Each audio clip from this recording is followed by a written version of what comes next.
concerning demonstrations, for example. Last year, when we hosted the first iteration of this conference, we in fact had an anti-war in Gaza demonstration. So it might occur again. Just stay calm, keep going. That's fine. We are able to deal with that. And talking about demonstrations, I mean, the purpose of this conference is to have debate. Right? It's to have a more nuanced debate about Arctic security or Arctic issues. And we as researchers are so tired of Arctic conferences, right? We're so tired of these big Arctic headlines in media that don't grapple with nuance. Right? Even our conference, Arctic Security Conference, is a bit of a play on getting the international attention to the Arctic. But in fact, if you talk about Arctic security, there's different parts of the Arctic when we talk about security, different types of security, and different issues at stake. And that's the purpose of this conference, to have more nuance, more dialogue, more debate on the specificities of one topic in the Arctic, being security. We could have had a range of different actors included. We could have had more businesses, more local people, more indigenous perspectives, more focus on environment. But we're academics. We're operating from an academic institution. So this is really an academic debate, if you will. All the sessions you'll see will be primarily led by academics, building on research that has been ongoing for decades. And of course, we have journalists, we have mayors, we have others participating. But academia is really the driving force of this conference. Apart from in the first sessions, where we focus on what we in academia will call the real world, which often terrifies us. But in the first session, we'll focus on the more policy and operational oriented perspectives. On that note, we are lucky that for the second year in a row, we have the Norwegian Minister of Foreign Affairs. They are supporting, the Ministry of Foreign Affairs is indirectly supporting this conference, both through projects that we have, but also by their presence. So I want to welcome the Norwegian Minister of Foreign Affairs, Espen Barth Eide, to the stage.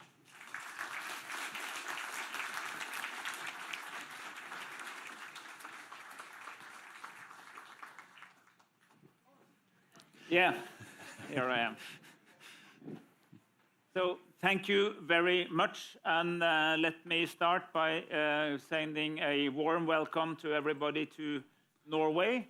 A country in the Arctic. It is correct that you are not literally in the Arctic, but because you are in Salt, I think I dare to say welcome to the Arctic, because this is a little piece of Arctic in Oslo, and an Arctic art project, as was mentioned. And welcome to this conference, and I agree very much with the organizers that it's critical that we have a solid, good, fact-based and knowledge-based exchange of views, including the need for nuance to try to find out what is real, what is not real, debunk some myths, but also to highlight what is needed to understand exactly the topic of security in the Arctic. And as Foreign Minister of Norway, this is something I deal with almost every day, because we continue to see the High North as our #1 strategic priority in our foreign policy. It is an area where we have a key role to play, together with other Arctic states and other states that might not be Arctic states, but who are interested in what's going on.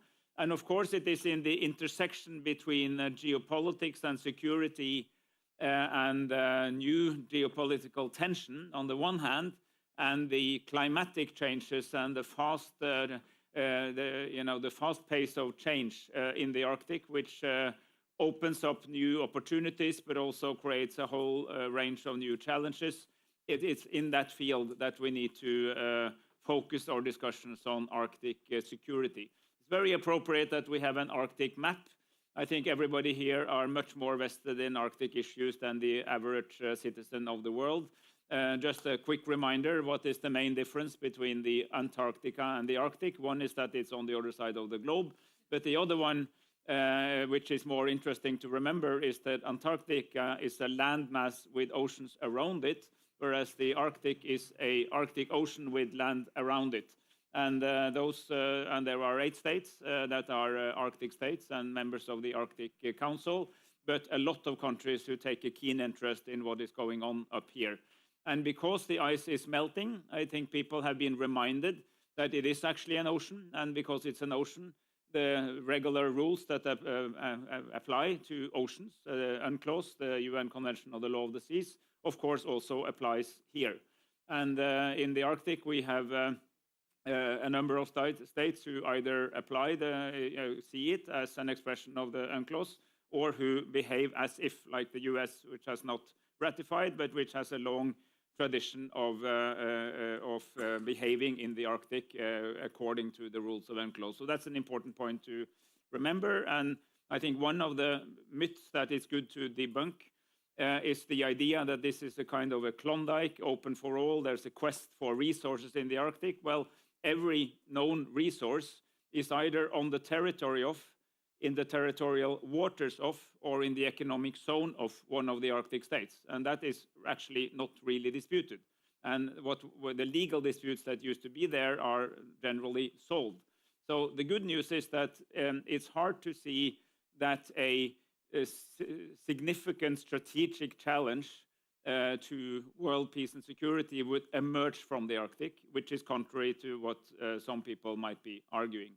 However, what is also true is that because of the proximity of the three continents of economic power and growth, Europe, North America, and Asia, which meets around the Arctic, it is the shortest route, for in the future for transport, but also for military use. I mean, if you really think about geostrategic competition on a grand scale and nuclear exchange, for instance, the shortest route would be from the Kola Peninsula to North America over the Arctic. And the importance of the strategic oversight, understanding, and ability to manage the Arctic security also comes from the fact that geopolitical competition is again on the rise. This is something that was very central to security thinking up here in the Cold War. We were extremely aware of that, and very much of NATO planning and bilateral cooperation between us and key allies was related to exactly this, the proximity to what was then Soviet nuclear bases and submarine bases, and the submarines able to hide under the ice cap, for instance, and what that meant for geostrategy. These themes are also back. So I think I would say as a postulate for discussion that while a major conflict will not start in the Arctic would quickly be drawn into a global conflict if it happened. That, I think, is a key insight to bring from this conference when we talk about security. And obviously, from that, it means that it makes a lot of sense to be aware of that, and to take measures to avoid that from happening. So understanding the positioning of states, as Arctic as well as non-Arctic states in the Arctic, has also to be understood in this renewed interest in the geostrategic importance of these territories. Because as you see from the map, and again, with this audience, is not new to that at all. It is not like if you look at the old map, it looks like the world ends up there and then it goes to nothing. It actually just goes over, and there are other fast-growing economies on all sides of this, and this is a critical insight. And of course, with the other main development in the Arctic is the speedy change of climate. And there is no place on the planet where climate change goes faster than on the two poles, but it goes much faster on the North Pole than in the South Pole, partly because of the extent of the ice cap in the South Pole, which is also dramatically changing, but not at the speed of the Arctic. So it's really the first point of entry in order to understand how the world changes, because the Arctic Ocean is also the refrigerator of the planet. It's where sort of enormous quantities of water is circulating around the Arctic or the North Pole, being cooled down and then sent back into streams further south. And with global warming, those patterns might be weakened, and that will have global effects. So we see also for that reason a fast growth in interest in Arctic affairs from countries far away from the Arctic. We saw that already when we expanded the membership, the observership of the Arctic Council back in 2013. I was foreign minister also then. And when China, South Korea, Japan, Singapore, and India was welcomed as observers, not states who would normally be seen as particularly Arctic. I was joking in the conference in Singapore that at least they are 1 degree north of equator, so they're on the right side. But it's always 32 degrees there. But obviously, because it has to do with the sort of macro changes of the planet, at that time physical changes, it is relevant also for faraway countries. And we welcome that interest. We are aware and still are absolutely open to collaboration with non-Arctic states. But it is very important to do that in the framework of respect for the rules of the game. And those rules are both spelled out in global conventions like UNCLOS, but also in the principles of the Arctic Council. And I have to say, I am proud that despite of significant geopolitical upheaval, and despite of the fact that it was not possible to maintain the traditional type of political cooperation with Russia for the today seven NATO Arctic members, we were still able to maintain the Arctic Council as an organization, as a forum. And while it's difficult to take many new initiatives because we are not having political level meetings, we've been able to continue and further develop within the realms that were already there. So at the same time, in security terms, we are trying to preserve an organization that provides for all Arctic cooperation, which means including the enormous Arctic coast of Russia, while also being very much open and honest about the challenges that pertain to geopolitical tensions in which Russia, in Norway's view and in the view of most, is on the wrong side of history. And that balance is not easy, but we managed to keep the organization alive, and we handed it over in a nice ceremony in Tromsø, which is the Arctic capital, to the Kingdom of Denmark, represented by Greenland as representative of the Kingdom of Denmark, which I think was a good and symbolic move. And this continues basically along the lines that we have developed over the last couple of years. In NATO, we've seen an increased interest also in the Arctic. We have cooperation between the 7 NATO Arctic countries in trying to raise the understanding, the awareness of the alliance around the Arctic issues. I'm happy about that cooperation. The Nordics are taking a more unified position on this as well. And of course, the fact that 2 Arctic states, namely Finland and Sweden, have now joined NATO as a response to what happened in Ukraine, has also strengthened our collaboration with them.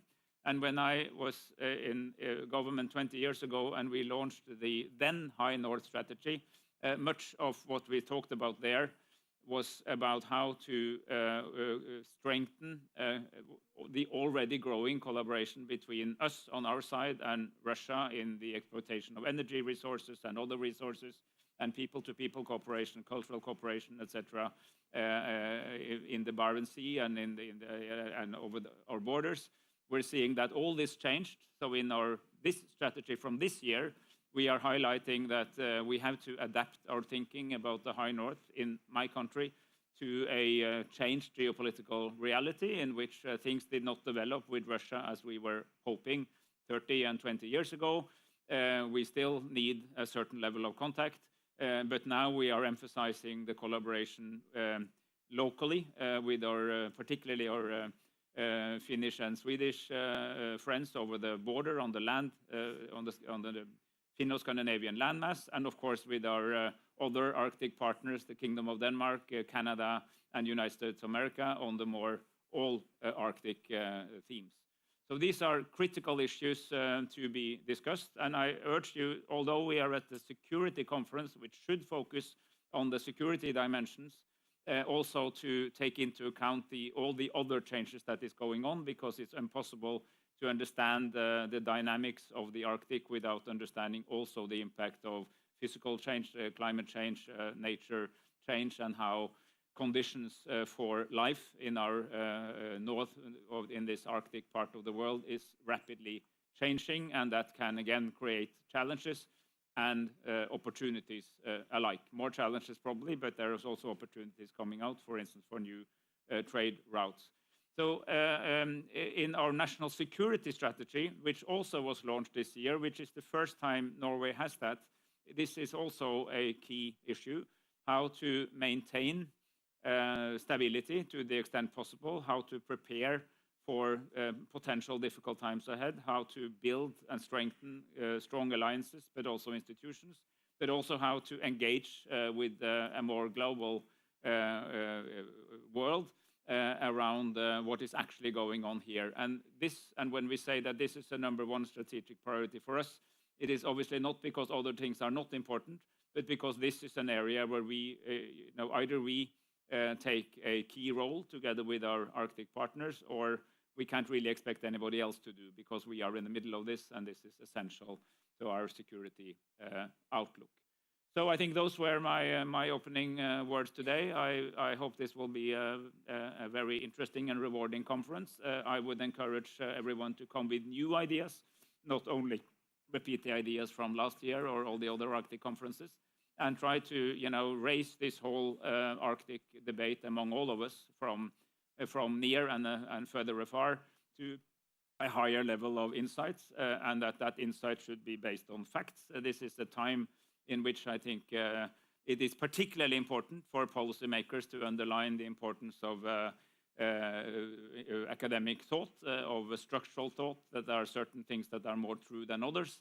And when that occasionally is being challenged, I think in a academic, political practitioner gathering like this, to really encourage an open dialogue, recognize the importance of observable reality, and to challenge each other constructively to become wiser through dialogue. Thank you very much for the attention.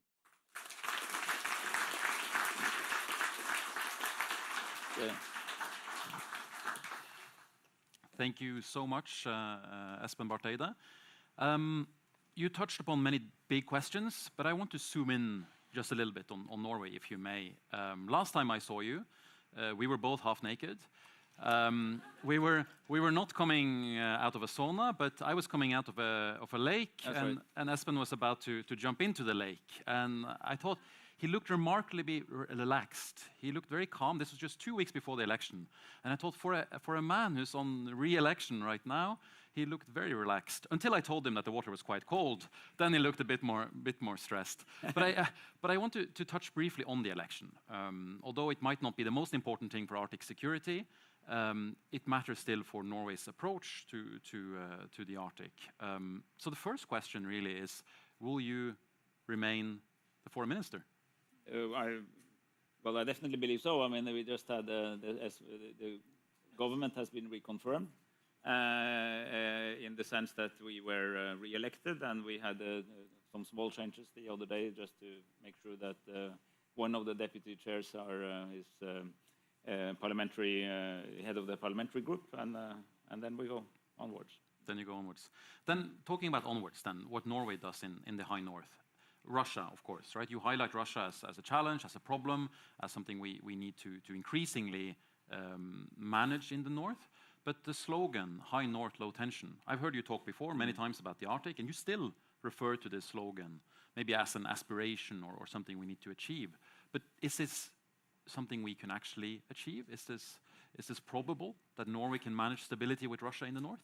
Well, I mean, I think I didn't say it now in this speech. It doesn't mean that we have abandoned it, but I think we need to calibrate this, because the tensions are there in a very different degree than they were when that slogan was coined, which part of the strategy from 20 years ago.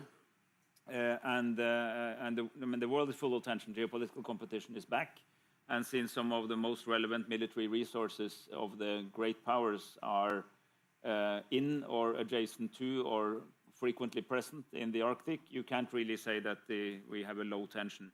But what we still believe is that we can manage the Arctic-specific issues in a low-tension approach. That there is no reason to believe that disputes over the Arctic by themselves will lead to a larger global conflict. But as I said, a larger global conflict where we quickly also affect the Arctic very dramatically simply because of the positioning of key assets and the importance of this area. So, you would. What's happened now is that we are back to an outlook on security which puts the primary focus on capable states. Remember what happened when the Cold War ended is that we very quickly, I used anecdotally that we went from being worried about Russian submarines that worked to having our main focus on Russian submarines not working any longer and nuclear waste management and so on. And now, the whole world is back and thinking in sort of classical security terms about relations between states as the issue. And remember, not so many years ago, even leading Western states argued that the security landscape is now characterized by asymmetric threats and terrorism and and dissolution of empires and dissolution of states and civil war, not by classical conflict. So this is a reality that we feel very strongly. But thankfully, the Arctic is not the South China Sea.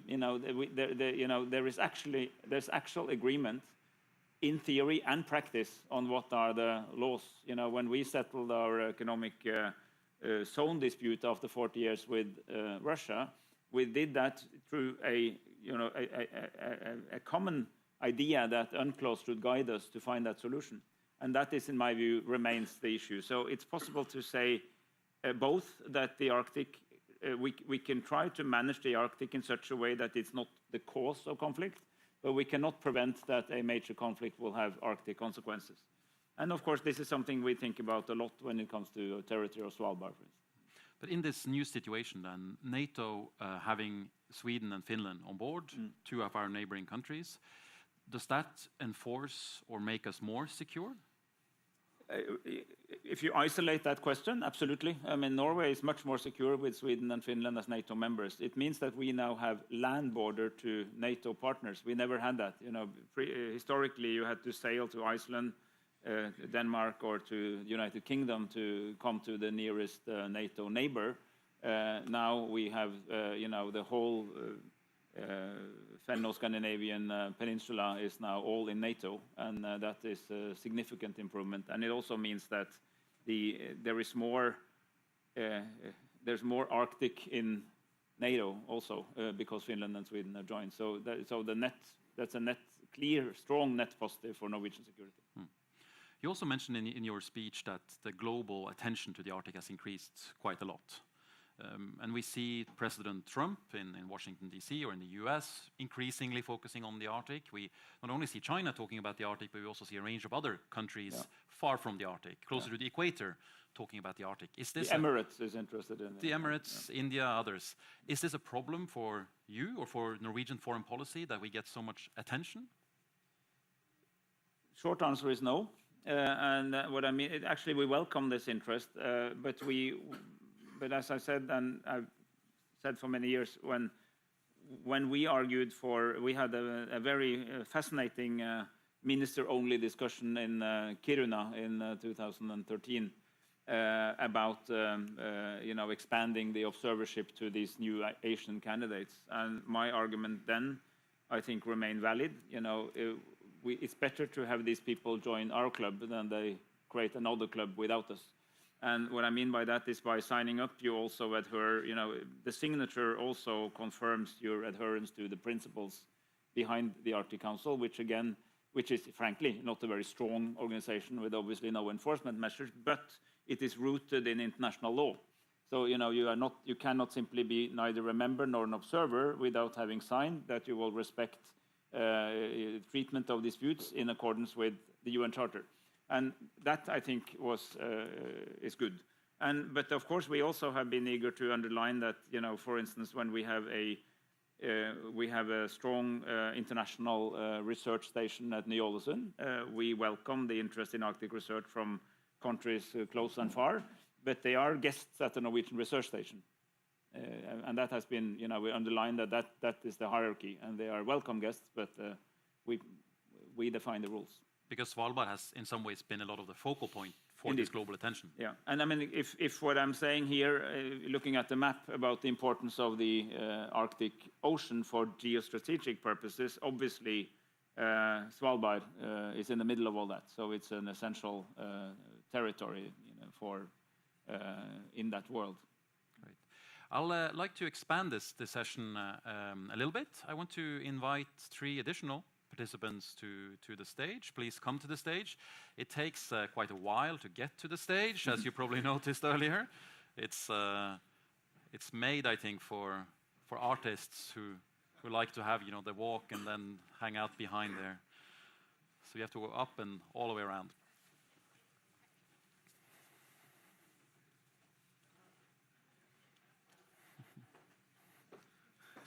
You made it.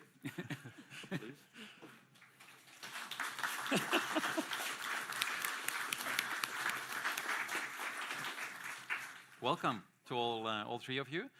So with me here, we have Ine Eriksen Søreide, who's the chair of the Standing Committee on Foreign Affairs and Defence in Norwegian Parliament, also former foreign minister and minister of defence from not the Labour Party, the other party, the Conservatives in Norway. We also have Gunn-Britt Retter, who's the head of Arctic and Environmental Unit at the Sami Council. And then last but not least, the non-Norwegian on this panel, Michael Fraga, who's the former US Ambassador at Large for Arctic Affairs and is now the interim chancellor at University of Alaska Fairbanks. So welcome to all of you. I wanted to continue a bit on the navel gazing or the Norwegian aspects of Arctic security, if you will. Maybe starting a bit with your reflections on the elections. I mean, Ine, you're on the opposing side. You've been foreign minister.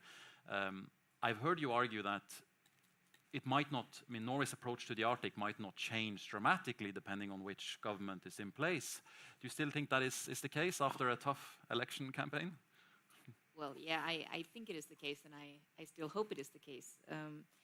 But I think it's important to remember, just to add on a couple of points to what has been raised in the discussion in the keynote, that we have to be realistic about what is happening in the High North at the moment. And one thing is, of course, that I think we all agree that a potential conflict should not, or potentially will not, start in the north. But I think we have to bear in mind that the security policy landscape is very, very different in the north now compared to what it was. It means that we are being tested as we speak, especially through hybrid means, to an extent that I don't think anyone could foresee fully some 5 years ago. So I think that we have to understand that this will also affect the way we do High North policies and the way we can collaborate with other countries. The second thing is that we have to bear in mind, as a NATO ally, as geographically placed where we are, that we are now in a situation where we still have the world's largest arsenal of nuclear capabilities right outside our door at the Kola Peninsula. And that still poses a strategic threat to NATO, but now more, I would say, not insecure, but it's more difficult now to read the landscape than it was before. And the third part is that when we're looking into new actors, you were talking about the equator, which is, of course, a very interesting measure. But many of these countries and states are interested in the Arctic for very different reasons. Some of them want to come for research, which is good. But some of them also want to come because they see a potential great power rivalry taking place.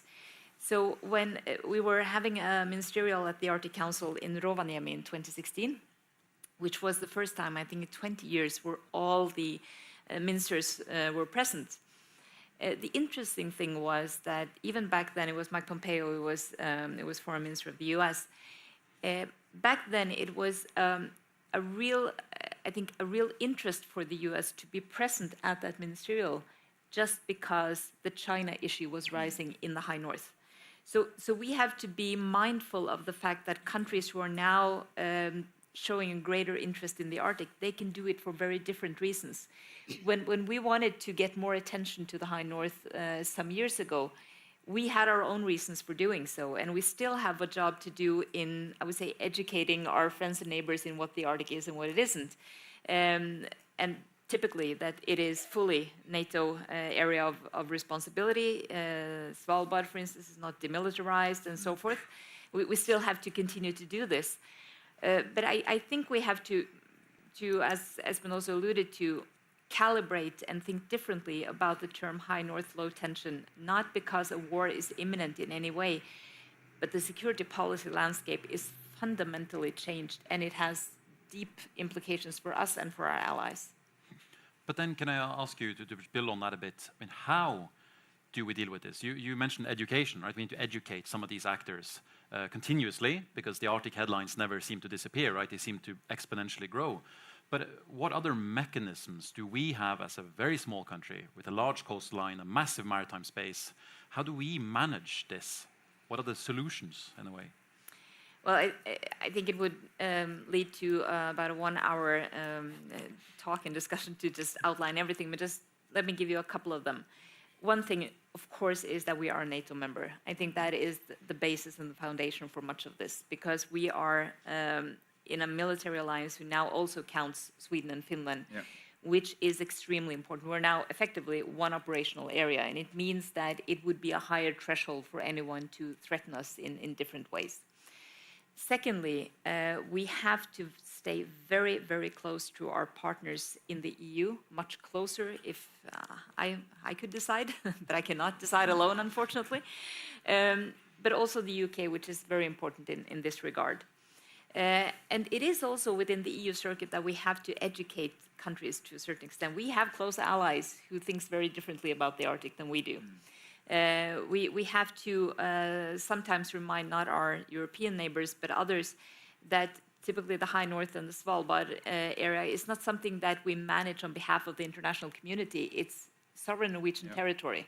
And all of these things we need to focus on. And the third point is that when we look at the Arctic Council, which has served a great purpose for us and for the other Arctic nations, I think we have to realize that going forward with the Arctic Council, I think we can see a situation where we have to make a decision on whether we should go at low speed with Russia partly on board, or just continue the collaboration without Russia, because we have so many issues we have to solve.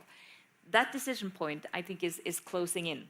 And looking at the way things are right now, I think there is absolutely no reason to trust that Russia has any good intentions with this collaboration. I don't think they have any good intentions with the security landscape of Europe, and not ours either.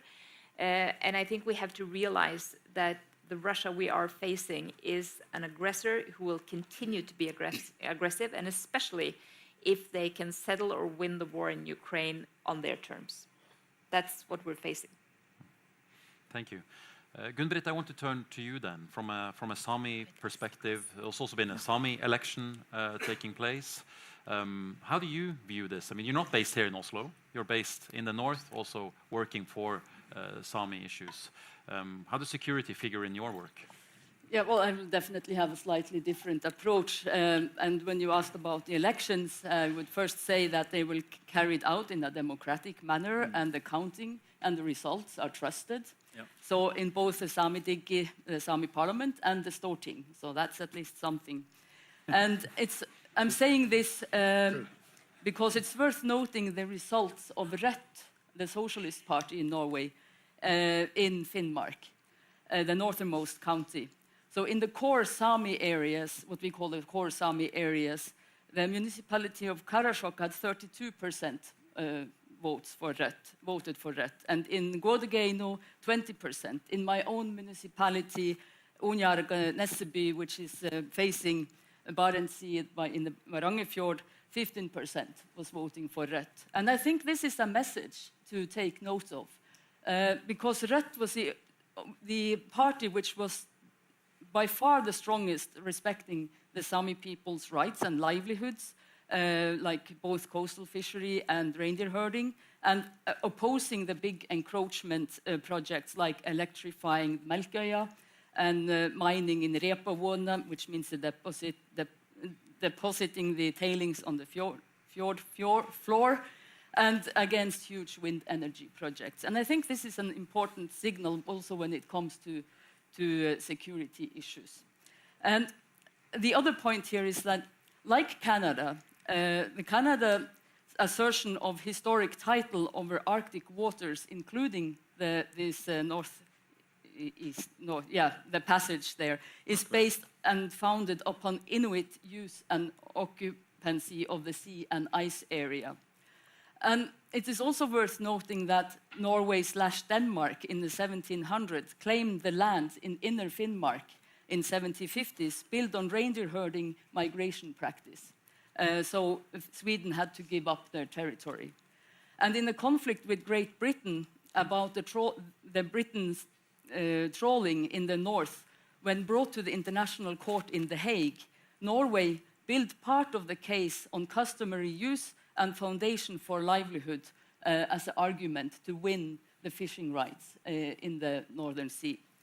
So in the present geopolitical situation then, I think we should remain allies, Sami and the governments of Norway. Would it not be a better argument for Norway's sovereignty in the north to ensure the continuity of traditional livelihoods as a basis for future sovereignty and peace, rather than implementing policies putting these livelihoods at risk of existence and instead import labor to work in mines? While with the traditional livelihoods, we can also retain food security as an additional thing. But Arctic Council was also mentioned here, and in the opening, we were invited to be funny as well. So I want to remind people that Arctic Council was nominated to the Peace Prize twice. So maybe somebody in the room could whisper to those Arctic state leaders who want the Nobel Peace Prize that maybe they should invest in the Arctic Council. We'll see if Espen will do that. But Gunn-Britt, can I ask you then? I mean, in this larger geopolitical picture that we see, are you then saying that we should have or I read you that you're saying we should have a stronger emphasis on indigenous practices, on traditional livelihoods, also in Norway, that we don't have that emphasis enough? Yeah, I feel there's a very strong policies and recognition in Norway on supporting Sami culture and people at large.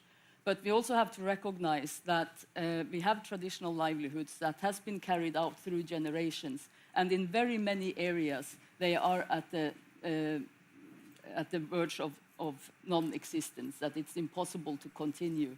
And it's often driven by continuing colonialization with a different color, like in the name of mitigating climate change, there's a big investment in wind turbines and mining, saying this is for the greater good, and then in many localities putting the traditional livelihoods at risk. I think we should rather focus on, in the past, and Canada and others, build their presence or the claims to land and waters based on long-time presence of indigenous peoples. So we should keep this in mind when for looking to the future, that you shouldn't put these livelihoods at the verge of distinction or existence if you are thinking of the long-term presence and sovereignty. But I also know that I live in Eastern Finnmark, that there were maps where after the war that Norway might consider to give up that part of the land. But I hope that's not the policy anymore. I don't think so, at least. Definitely not.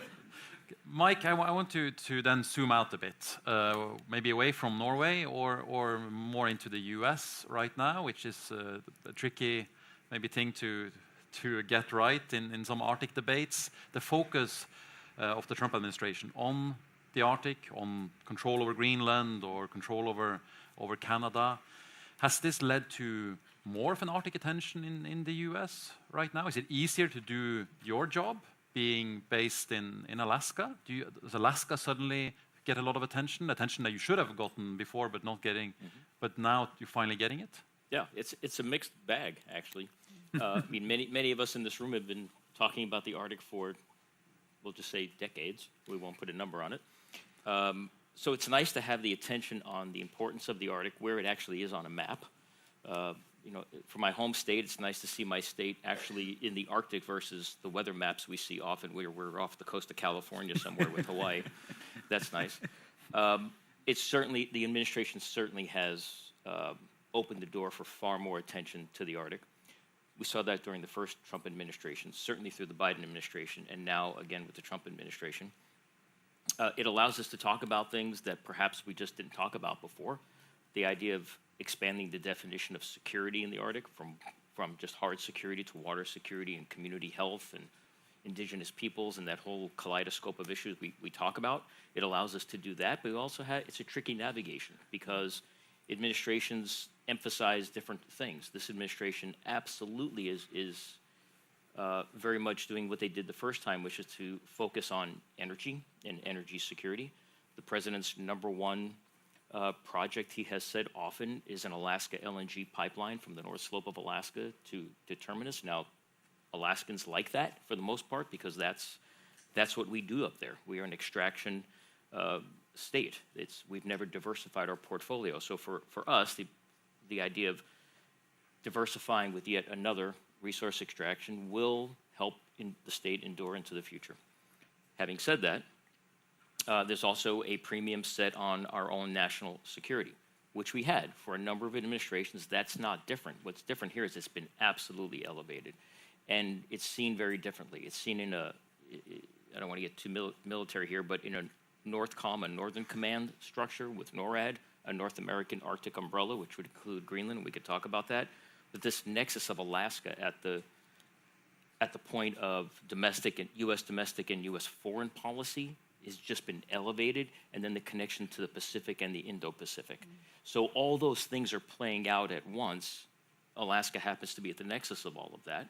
So it allows us to talk about these things. These are real things. And this side of the Arctic is very different than my side of the Arctic in terms of Russia in the Arctic, China in the Arctic, and Russia and China together in the Arctic. That is a very active theater right now for both of those countries off our coastline in the Bering Sea and Bering Strait. So yes, it's gone from highlighting to maybe a hot lamp on lighting up the issues of the Arctic and the state of Alaska. But of course, there's been challenges in the way in which that's been narrated, the way in which you've seen it out in the press. You have to dig down. I think it's allowed many of people like me to talk about the Trans-Arctic Alliance. That I made that up, but it's a thing, but it's really not a thing. But it's a thing. I mean, we are, and it's part of a Trans-Atlantic Alliance. I think these 7 nations bolster the Trans-Atlantic Alliance, and we've seen that during these comments here. So it's allowed for very positive things, and it's been difficult navigating some things because, again, friends, allies that have been with us for a long time, we need to reassure that we are together. What's different here is that the role that Alaska has played in this portfolio has just been elevated to a degree I've not seen before. But a quick follow-up, though. Has Trump forgotten about Greenland? I mean, it might be difficult to know exactly what he's thinking, but all the talk about Greenland that occurred from December to March, more or less, has his administration let that go? Can we relax? Can the Kingdom of Denmark relax? I don't think so. I think, when presidents speak, you should listen to them. You ignore it at your own peril. You just do. Whenever the President of the United States speaks, he's setting, refining, changing, nuancing U.S. domestic and foreign policy. Even if it's a throwaway line at a conference, it's a thing. So I don't think you should ever ignore it. I think you should take it at face value, understanding there's politics in there. There's also policy in that. There's a projection of policy in that. I don't think the United States is going to ever invade Canada. That would be not a good thing. We should honor borders, rule of law, all those things that we have stood for the last 8+ decades. Nor do I think we should, nor will we, invade, take over, buy Greenland. That's Kingdom of Denmark's, that's Greenland's decision to be independent or not. I think there are other ways to ensure that the U.S. can bolster its national security in different ways. We invest in our allies and partners. We work with them to ensure not only our own security, but the security of our friends and allies. However, I don't think the administration has given up any effort in either influencing Greenland or walking down this road of we need to have more, quote-unquote, control over Greenland. That's not gone away. It may have gone away from some headlines, but I think that's still part of it. Ina, you had a comment? Yeah, I just wanted to add something to what Mike said about China and Russia in the Arctic, because one of the prominent features of today is the shift of power and the balance between the two countries. Whereas we used to know Russia as the one who usually kind of kept China a little bit at bay in the area. Now that's completely turned upside down because Russia depends so much on China for the war in Ukraine, for economic issues, that they're not able or willing at the same scale to keep Russia away. And the alliance between them, and add to that also how they are now forging closer ties with both Iran and North Korea, I think that we are looking at a very different landscape that could potentially also play out in the North in a different way than what both the US and Norway and others have been thinking about up until the last years. Espen? Two things. One I enjoyed Mike's answer on Greenland. I think you should listen to presidents, but we should also have a good conversation with presidents. And one conversation we are having with others is that Greenland, as part of the Kingdom of Denmark, is part of NATO. There is a defense agreement bilateral defense agreement from 1951. There were 17 US bases or other installations in Greenland, 10,000 soldiers. Denmark or Greenland has never asked anybody to leave. This has been a voluntary decision by the US to reduce that to one. And there is ample space within existing formulas to have a much bigger presence in Greenland if that is needed, without the trouble of changing borders. And this has been the Kingdom of Denmark's response. We have supported that very much. The other Arctic NATO states are united on this, that if there is one problem you do not have, is the inability to control security of Greenland, because that's called NATO. Like the Canadian North and our North, these are NATO territories. Yeah. But frankly, what is true is that we have had different degrees of which we have emphasized this. So I think the whole discussion, and not specifically that discussion, but the broader Arctic discussion, has also reminded several countries. Look at the Canadian ambassador here. There's much more investment in military infrastructure in Canada's north now than it used to be. And although we are very close allies, we did not always agree on whether this was a NATO issue. No, we do agree with Canada. So this is also a consequence of this. So the world has a host of real problems. Let's not invent non-problems and make them into problems. Yeah, I think this map behind us does this justice, is that you have Alaska and Canada and Greenland and keep going, Iceland, Norway, Sweden, Finland. We have bookends of security for the Atlantic, for the Pacific, and what faces us, which is Russia. So 7 out of 8 are NATO countries. Correct. Yeah. So there you have the underscoring of the cooperation. And Espen is right. We have tools in the toolkit to, if the stated goal vis-a-vis Greenland is U.S. national security and collective security, we have the tools in the toolkit to invest in Greenland. I think you could get to the expanding our defense posture, collective defense posture, quicker without breaking any China, no pun intended, or maybe, I don't know, that's an interesting one. And you can do with relatively less dollars if you actually invested in Greenland, in our national security, but invested in their civil society, in research, in educational exchanges. You would not have to worry about China or Russia influence there if the United States and our allies invested in Greenland with their consultation with the kingdom. You can get there another way, and I think that's the wisest approach. Okay, short follow-up, Eide? Since we are two former defense ministers and in the presence of Trod, also as a military comment would be that if you're worried about Russian missiles, it's a little late to wait till they come to Greenland. You would need to deal with them earlier, and we're here. Yeah.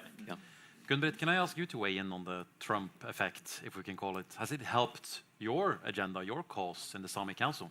Yeah, well, I can maybe start with reminding people that Inuit, they live both in Kalalit Nunaat, Canada and US, and the Russian Federation on that far east, while the Sami will live also in 4 different countries, Norway, Finland, Sweden, and the other end of Russia. So not to say that we should create a full Inuit Nunaat rather than talking about different countries.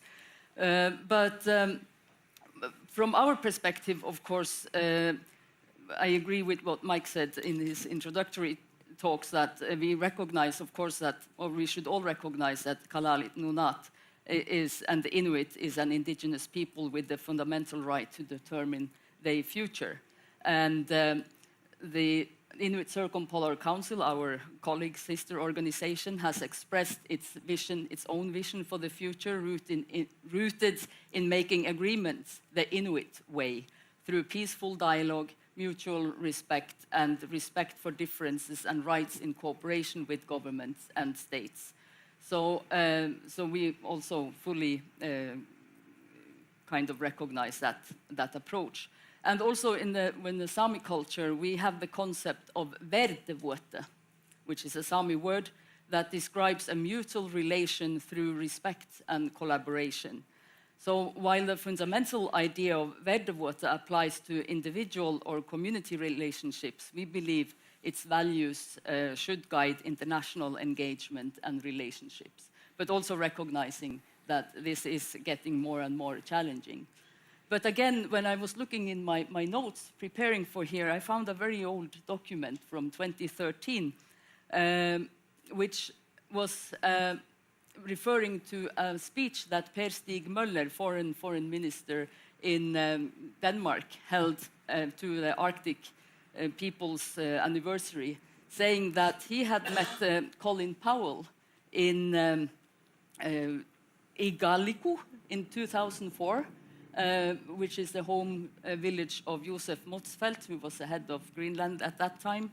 And he also greeted Per Stig Møller by saying that Greenland is the 51st state of the US. I think he was saying that jokingly, but somebody might take that jokes very differently than others, or have difficulty in understanding jokes. Humor is contextual, yes. Humor doesn't count anymore in the Arctic, I'm concerned. Yeah. But on maybe not on humor, but what counts in the Arctic, Ina, you were perhaps the most skeptical in your remarks initially here about collaboration with Russia. And I've heard you before also, you said that the Russia we meet in the north is the same Russia that we meet in Ukraine, right? Are you alluding to even stricter sanctions and further limits on our relationship with Russia, also in the north? I mean, Norway still maintains some form of bilateral cooperation on fish stocks, border crossings, search and rescue, primarily. Are you also alluding to being stricter within those fields, or in general within the Arctic Council, as you also said? Well, I think it's extremely important for Norway and also for Russia to keep the search and rescue, the border guards, the kind of the INCSI agreement, all of the things that kind of produces safety and security for our people in the north. But we have to be, again, realistic about what the scope for collaboration is. I mean, also in our time in government, we tried to find new avenues of collaboration, also to support the civil society of Russia. It became increasingly difficult, and I would say towards the end, completely impossible. And there is no way now for Western countries like ours to try to support typically human rights organizations and other civil society work in Russia. And that is not the fault of Western countries, it's the fault of Russia. And I think we have been a bit too naive in our approach to Russia over many years. We were thinking that the engagement would help Russia become like us or adopt our values, which it had no intention to. And I think we're seeing that playing out very clearly right now. I think we first and foremost have to focus on what brings safety and security to our part of the world, to our alliance. And that may entail becoming stricter on typically what we're doing now, keeping 3 harbors open for Russian vessels. It has been kind of tightened over the past, I would say, couple of years. Maybe we have to close down completely if the security situation says that we have to. We are very vulnerable, I would say, to espionage, to hybrid threats and hybrid means, especially up north. We are being tested. Our northernmost communities in Norway are being tested all the time. And this is something that we have to take into account. So collaboration with Russia on one hand, when it comes to the fact that we have a common border, that we have also both border, Coast Guard, all of the things that are on a daily basis, that is something that we have to manage. But looking for other avenues of collaboration, I think, is in a very, very different shape now than it was before. I'm not saying that it is completely impossible, but I am saying that there is no reason for us or for other NATO allies to trust Russia or trust the intentions of Russia. And what we're seeing in Ukraine right now shows us fully that they are not trustworthy when it comes to living up to agreements. They're not trustworthy when they say that they want an end to the war. On the contrary, they have all the interest in the world of keeping this going, because Ukraine is not the ultimate goal for Russia. The ultimate goal is to completely upend our security policy architecture in Europe.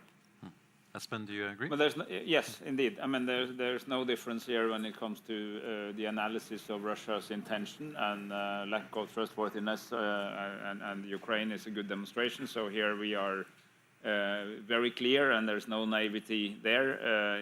We need to be extremely firm now in standing together in Europe, making sure that the United States remains with us in the strong support for Ukraine, both economically, militarily, and politically, and to ramp up the pressure on Russia.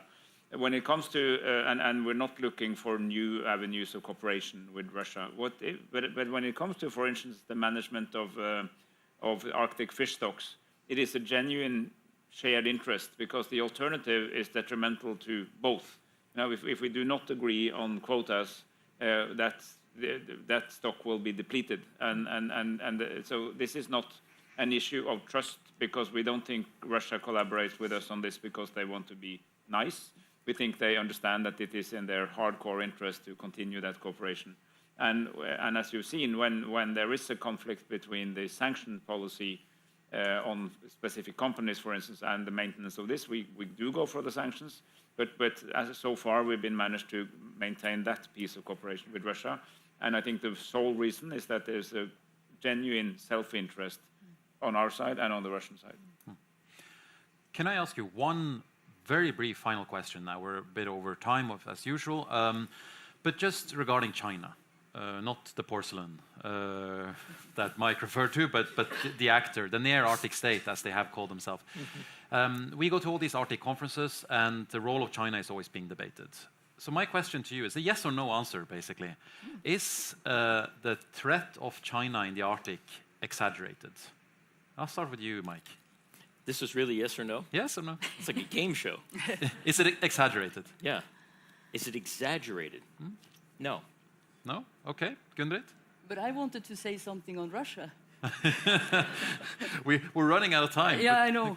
But I need to say that Sami Council was established in 1956, my organization. It's 70 years next year. In 1992, we were able to, for the first time, include our Russian side Sami member organizations. We hosted the first Sami conference in Murmansk in 1996. And since 2022, we haven't been able to work with our Russian side Sami organizations. And that's really difficult. Yeah, that's one of the consequences of the Russia's actions in Ukraine. Yeah, but can I ask you to weigh in on the China question? Oh, China. No. No? What no you said? I said no. Yeah, I agree with Mike. So this is a game show. That's great. I'd like to call a friend. Ina? Well, it's a very tricky yes or no question, I have to say. The threat from China and Russia, they are different in the north, and I think that's important to kind of underline. So it means that the threat could be kind of equally high, but in a very different way. And I think, to be very honest, that the alliance between Russia and China in the north is maybe one of the most, I would say, what I wouldn't say keeps me awake at night, because many things can keep me awake at night. But I think that that's what we have to be on the lookout for as well, not necessarily Russia and China as individual countries with individual interests, but the joining of forces between them and the strategic alliance and interest that they have. That was a long no answer. Yes, no, yes. But yeah. Espen? Your specific question is it exaggerated? And I will actually suggest yes. But I have to preface that by saying it's a real issue and it requires real attention, the presence of China. But it also has to be understood in the context that all the resources in the Arctic pertains to one of the 8 countries, at least in their economic zone. So in order to actually build something or exploit or explore something, you need the permit of one of these states. And that's either one of the NATO states, which are 7, or it's Russia. And yes, I agree with Ine that we have to follow closely that closer partnership between Russia and China. But Russia is also acutely aware that China is 10 times bigger, not in territory, but in population and economy than Russia. And it's, although it seems to be a love story, I think there is more wariness about too much Chinese presence in Russia as well. So it's absolutely something that we follow closely, but I think at times one would get the impression that there is very much Chinese activity in the Arctic, which we can't really find. Thank you so much. Please give the panel a round of applause.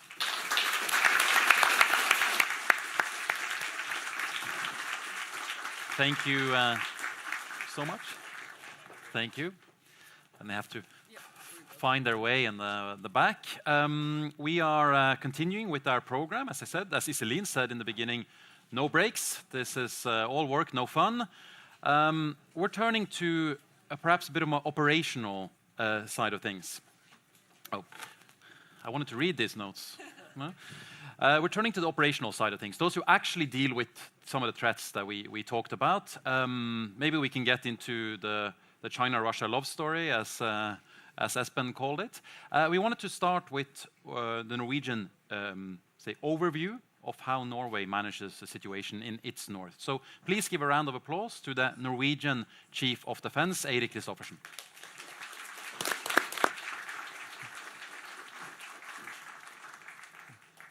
Oh, do you want to sit? We can sit? We can sit, we can stand, whatever you want. Okay. Yeah. No, thank you. Thank you for the opportunity to start by giving a few remarks. It's very hard to do this after this panel, but it feels good to be here. I grew up in the north, and we sort of made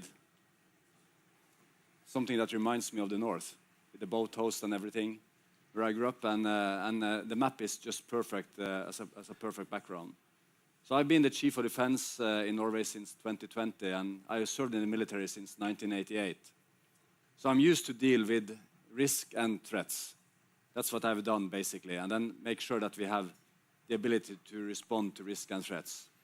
So we deal with threats every day, threats and risks from the Russian shadow fleet, from espionage, from sabotage, risk in the support to Ukraine, the risk of Russian escalation in the war in Ukraine. All this risk is part of the daily life. And sometimes when we go to security conferences, I feel that we are talking about risk very isolated. Because I think if we're talking about risks, we need to have a discussion about what are the really big risks we are facing. So when it comes to the Arctic, I would say that, and basically for the world as well, we are facing two existential risks to the world as we knew it. So the first risk is the risk from climate change. So climate change is the big thing that will affect the Arctic in the future. The Arctic today is a very different Arctic than the Arctic I grew up in back in the 70s. It has changed a lot because of climate change. And then we are dealing with all the consequences of climate change, also in security. So climate change remains an existential threat, both to the Arctic, but also to the world. And we should never forget that. The other thing that is human-made, that also is an existential threat, is the threat from nuclear weapons. So all the agreements we used to have after the end of the Cold War, they have sort of been dissolved. So we are facing a new nuclear race in the world, where China is producing nuclear weapons to an extent that we have not seen before, and Russia remains a very capable nuclear power, and they're also modernizing their nuclear weapons. So climate change and nuclear weapons are man-made challenges and threats to the world as we know it. And if you look at the consequences of climate change, you see the opening of the Northern Sea route in the Arctic, which links Norway, Europe with the Pacific. I was just recently in Japan, and there is only one country separating Norway and Japan. And we have a frigate in the Indo-Pacific right now. So the challenges we are facing needs global solutions. And friends and allies need to stand together more than ever to deal with these challenges, because not everybody is interested in solving these existential threats right now. Hopefully we will get there, but right now there is no agreements, for instance, on nuclear weapons. So these are sort of the big threats that we are facing, and sometimes they are lost when you start talking about other threats, like hybrid threats, like influence, like environmental threats from other things like the shadow fleet. So we need to make sure that we keep this focus on the threats. What is the linkage between European transatlantic security and security in Indo-Pacific? You can see it very clearly with the Northern Sea route, where the Indo-Pacific and Northern Europe will be linked together if that opens up for commercial traffic. We're not talking in a long run. We're talking actually maybe 15, 20 years ahead, where the ice will be, there will be so much less ice that it actually opens up.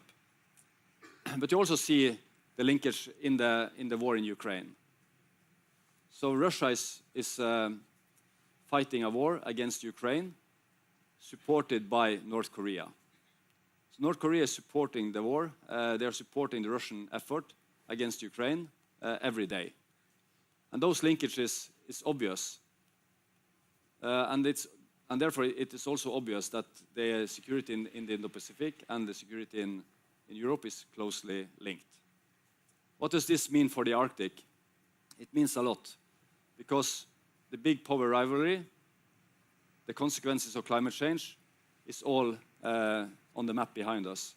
And for Norway, with Finland and Sweden now joining, who has joined NATO, it means that Norway will strengthen its defense in the high north. That's the short summary of what does it mean for Norway that Sweden and Finland has joined NATO. It means that we need to strengthen our defense, our presence in the high north. And it's been very important for me as the Chief of Defense to advise my political leaders that we need to strengthen the Norwegian presence in the air, on the sea, and on the land in the north. That's also part of our burden sharing with our other NATO allies. Because now with Sweden and Finland, we have more security on the Scandinavian peninsula, because Sweden is taking their part of it, mostly in the southeast, on the Scandinavian peninsula, and Finland in the east. So from my point of view, security is now interlinked, and we are meeting also in so many more forums today than we used to do, because we see the need to also have regional solutions to this. Finally, Andreas, the Arctic Chief of Defense meeting was established many years ago. And the last meeting where all Arctic nations participated was in 2013. And all the Arctic Chief of Defense, the 8 countries, all those Chief of Defense have now changed since 2013, except one. It's General Gerasimov. He is still in place in Russia. He met the Norwegian Chief of Defense in this Arctic CHOD meeting last time in 2013. Then annexation of Crimea started, and this forum ended. But Canada took the initiative just after the pandemic to restart this Arctic Chief of Defense meeting. And now all the other Arctic Chief of Defense are now in the same alliance. We are all NATO members. And we 7 meet without Russia. And we discuss exactly the same issues that were discussed in the panel here. How do you make sure that you have the right situational awareness? How do you make sure that you do the right things in the Arctic to avoid escalation? How do you make sure that you have credible deterrence in the Arctic to avoid anyone from challenging us? And how do you make sure that we are interlinked in our national and NATO headquarters so we can actually respond as timely and as required if something happens? So I always remind myself when I read about threats and challenges, a citation from President Eisenhower, or at that time General Eisenhower, who said that he had never seen a pessimistic general win a battle. So I'm trying to stay optimist, because otherwise you will lose. And I'm still optimistic, and also thanks to these events and the focus on Arctic that we have. But we should listen very carefully also to our indigenous people when they talk about how this has changed. Because I grew up in the north, and I've seen the changes myself. I've seen how the glaciers have melted, how the snow went away, and it was very hard to cross them because they were all ice. And now I can cross them again because all the ice has gone as well. So there's there's no ice anymore, and it means that it will not be rebuilt. So the changes are real. They are happening faster than we sort of imagine. And historically, this is, you know, it's so fast that we have never seen it before. So thank you. Thank you, Eirik.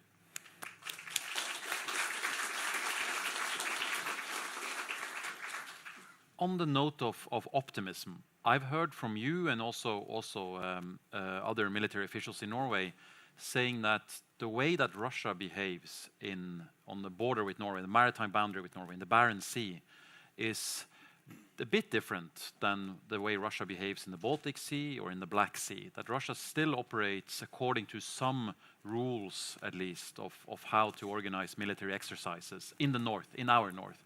Is that still the case? Yes, it is still the case, and it's very important to address this because Russia is behaving differently in the Baltic Sea, more aggressively. The Baltic Sea has become a problem, of course, for Russia, with all the other Baltic countries now being part of NATO. The Black Sea they have gone to war against Ukraine. In the high north, Russia has its nuclear potential. That's their deterrence. It's right there on the Kola Peninsula. So it's in Russia's interest as well to keep tensions low in the high north. When it comes to the relationship with Norway, we disbanded all military cooperation in 2014 after the annexation of Crimea. But after the full-scale invasion in 2022, we kept the same arrangements as we still maintained after 2014 in place. It means we have a direct line between our joint headquarters in the north and the Northern Fleet. It's tested every week to make sure it works, and it's used to avoid misunderstandings and miscalculation. And we see that Russia is also with the Coast Guard, with the Navy, and we just had a carrier strike group here in Norway from the United States. We had maritime operations in the high north, and the Russians did what we expected them to do, but they also behaved professionally. So they didn't want to avoid they wanted to avoid escalation, and they did, of course, go out and take a look on what was going on, but they did it in a professional manner. And we see it also with the Border Guard Cooperation, the Coast Guard, as you mentioned, search and rescue, and also when we try to address anything that could be under the Incidents at Sea agreement, they respond. But it's very different than it used to be before 2014. But so you use this hotline you actually use it. You do actually have communications with the Northern Fleet or the Russian counterpart. There is communication, and I think communication is important. And if needed, we use it. But so far, because of the way they have behaved, it has not been in regular use other than testing. But it is there to make sure that you can link up. And they will exchange letters on the Norwegian Constitution Day and things like that. Then you will receive some sort of attention from them. So there is a line there, but we also meet on the border up to the level of the joint headquarters, the commander of the joint headquarters. Yeah. So you said you're an optimist, or you try to be an optimist at least. Are you worried? I mean, you are the chief of defense during the probably most tense time since the end of the Cold War in Norway, right? And we talk about Arctic security, but in a way, it's irrelevant for Norway to talk about Arctic security, at least in traditional sense. If you focus on security and defense, all our security and defense happens in the north, right? So it's just Norwegian security, right? It's not Sweden or Denmark or the UK to the south that's our problem, it's Russia. So it's a matter of geography in a way. It happens in the Arctic, fine, but it's just Norwegian security, and that security has been more tense than ever over the last couple of years. So are you worried in this context? I'm not worried, but I'm not naive. I listen to what presidents say. So when President Putin says that he wants to reinvest in his defense in the north, to reestablish sort of the same structure as we were used to during the Soviet era, I think he means it. He will rebuild and strengthen the Russian defense in the high north. He's moving from brigades to divisions in a military sort of language, which is a huge increase in military capabilities. And of course, Russia is learning from Ukraine. At the same time, Europe has responded, NATO has responded to more increased defense spending. So we are actually in an arms race right now, both in Europe and also eventually in Russia. So one of the things that Putin always say is that NATO is a threat to Russia. And that's a lie, and he knows it. So he has shown that he doesn't believe that NATO is a threat to Russia. If he really believed that, he could not move away all the forces he has done across all of the eastern front of NATO. He has moved all the forces from the NATO borders to Ukraine. So before the invasion, full-scale invasion in 2022, up until today, you know, there's approximately less than 1/5 left of the Russian forces on the Kola Peninsula. And he couldn't do that if he believed that Norway was threatening Russia. So of course he doesn't believe it. But he says that to his own people. So there is no reason to trust President Putin. There is no reason to trust Russia right now. And I listen to what he says, and he has ambitions to strengthen his defense. And he has also said that he will be able to challenge NATO aggression in a few years. So we need to strengthen our defense, and that's what we are doing. And in that sense, we need to make sure that we strengthen our defense in a balanced way, together with allies and partners. And Norway will reach the 3.5% goal with the current defense plan. So it looks good in that sense. That's why I'm also optimistic. Yeah. On the point of allies and partners, then you mentioned the U.S. carrier strike group, and we had the world's largest aircraft carrier just literally here. You could almost touch it from Salt last week or until yesterday. Until yesterday, yes. Which came from the north, right? It had been sailing up north together with Norwegian forces. But are you worried? And I know this has been a debate in Norwegian defense circles. I mean, about control. Are you worried that the more attention that US brings to the Arctic, the UK brings to the Arctic, France, Germany, other countries sailing with their vessels up in our Arctic, that we lose control? I mean, are you able to cooperate with these allied forces in a way that we still retain some form of control of what happens on the border with Russia? So if you go back 10, 15 years, so what was Norway's focus? What was my focus? You know, I spent half of my career focusing on Afghanistan, the Middle East, other places than the High North. But the Norwegian government back in 2010-11 wanted to get more attention back to the Arctic. So it was in Norway's interest to have more allied presence in the High North. And we have actually achieved that. So we have achieved what we wanted, due to a lot of reasons, of course. But the allied presence in the High North is important for deterrence. So the question is more, and I believe in peace through strength. So I believe in that. You know, I believe in deterrence. I believe that to secure peace and to avoid war, you need a strong defense. You need a strong presence. You need allies. You need partners to show their presence.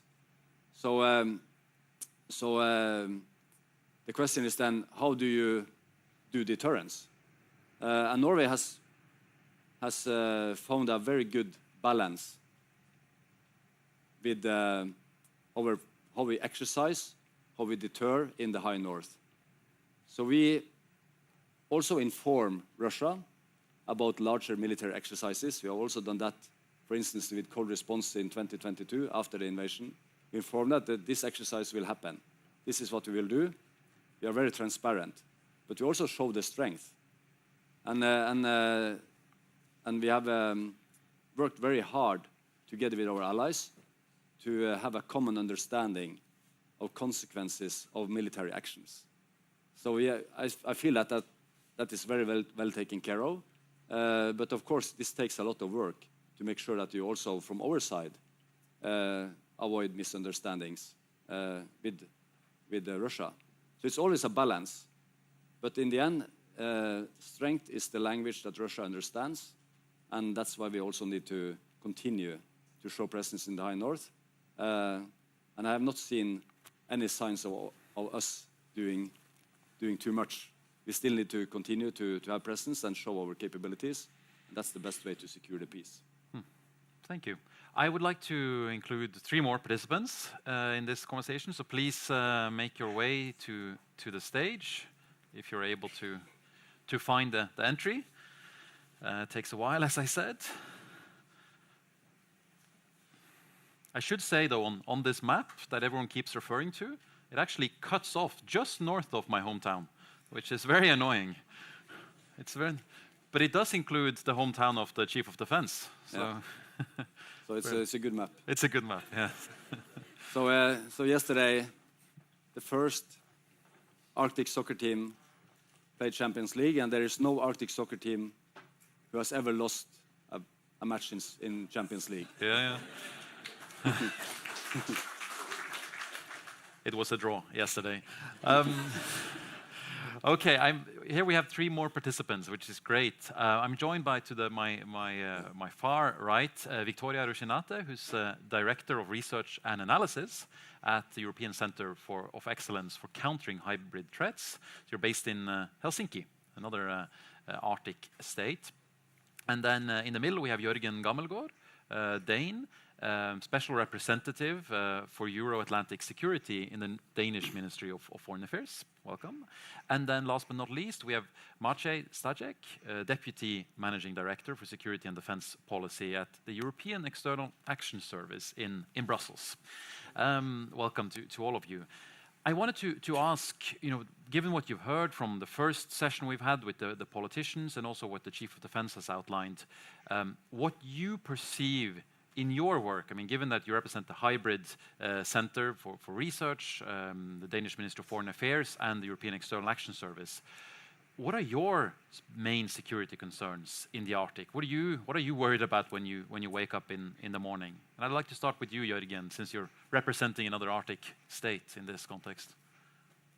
Thank you very much indeed, Andreas, and great to be in this very cool place here. So. Now, from the Danish perspective, well, first of all, I think the first panel has covered a lot of ground. The Chief of Defence has also mentioned a lot of very pertinent issues. I think from my side, just beginning with maybe 4 points, they have been touched upon. Well, I think I'll underline some of those a little bit more. I think, first of all, the fact that geopolitical tension has moved back into the Arctic. That is really kind of the framework we're operating in. That is a new situation. That's kind of the tectonic plates that are moving. This kind of big power competition is back. And I think for a long time, there was probably the idea of this kind of Arctic exceptionalism.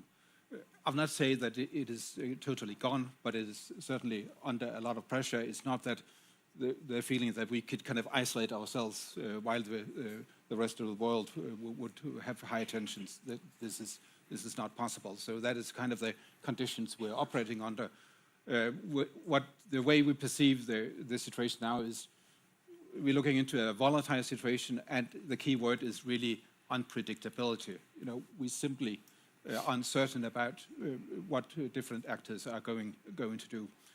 And then from this, I think, follows the main operational challenge. It is, first of all, fully to understand the implications of this new situation, and then also to act accordingly. So we need to get this right. I think when we look at the situation from our side, we look at Russia, we feel that this new situation is driven by Russia. To some extent, even more probably now, because Russia also feels weakened in other places. They use a lot of their resources in Ukraine. So now they feel even more kind of pressure to deter others in the Arctic for many reasons. They have economic reasons, military reasons that is behind this. So what we see is, the way we see it at least, is a more aggressive and threatening behavior from Russia. And what this leads to is a much greater risk of escalation. I think we need to be very much aware of this. Looking at this also from the Kingdom of Denmark, it was mentioned also in the first panel, our ambition is still to keep the Arctic as a region of low tension. But I think very much, as was mentioned by the Chief of Defense, we need to prepare for all eventualities. And I think that goes for nationally, it goes for bilateral cooperations, but it also goes in relation to what international organizations do in the Arctic, first and foremost, as we see it, also NATO. And I think one example of what is happening now is maybe the exercise that is currently ongoing in Greenland. There's currently probably the biggest military exercise for maybe the past 30, 40 years taking place, the Arctic Light 25.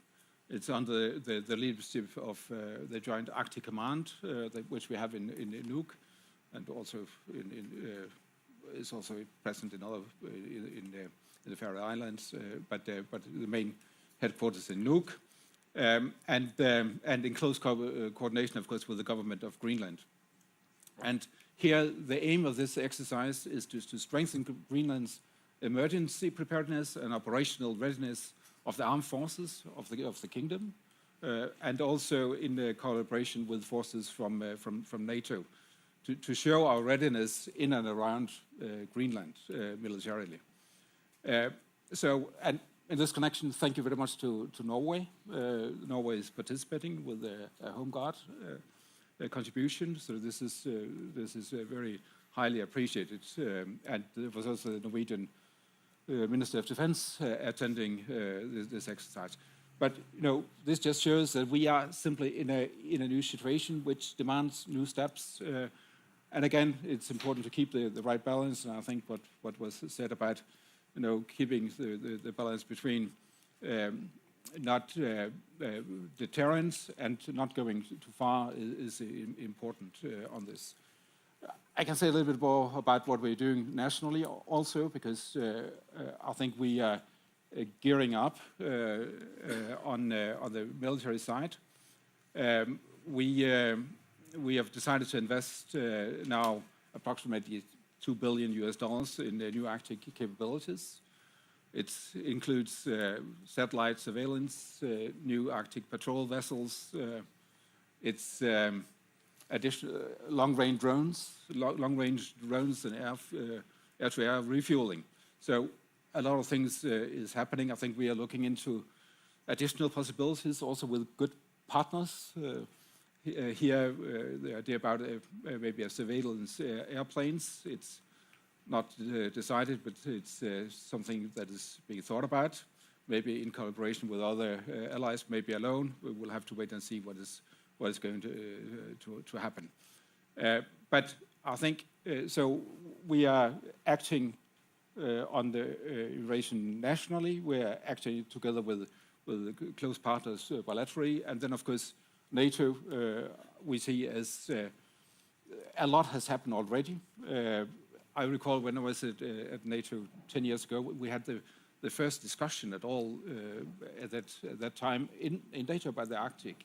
At least it was the first, to my knowledge, the first kind of real discussion between the ambassadors at NATO.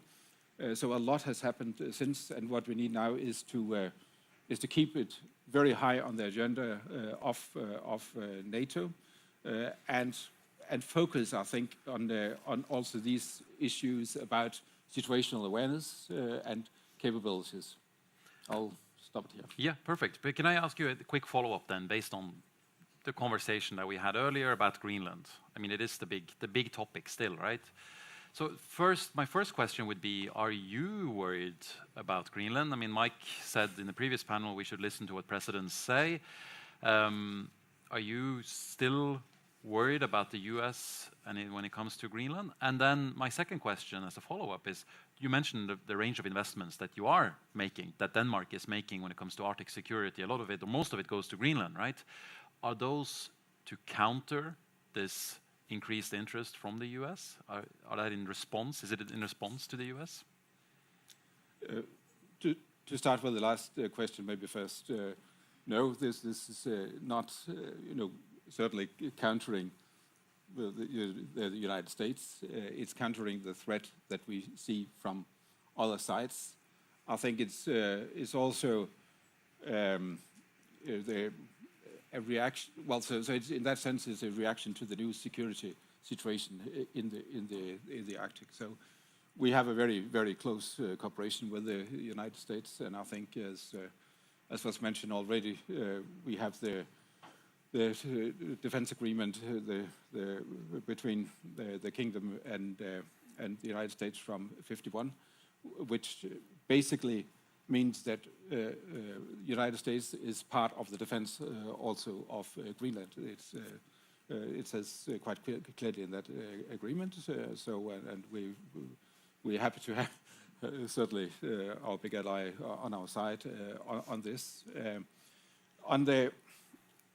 On the other issues, basically, and Trump and what is happening, it's in a way it's beyond my pay grade, I have to say. So it's my prime minister has made the situation very clear, seen from and my foreign minister, the situation clear, seen from our perspective.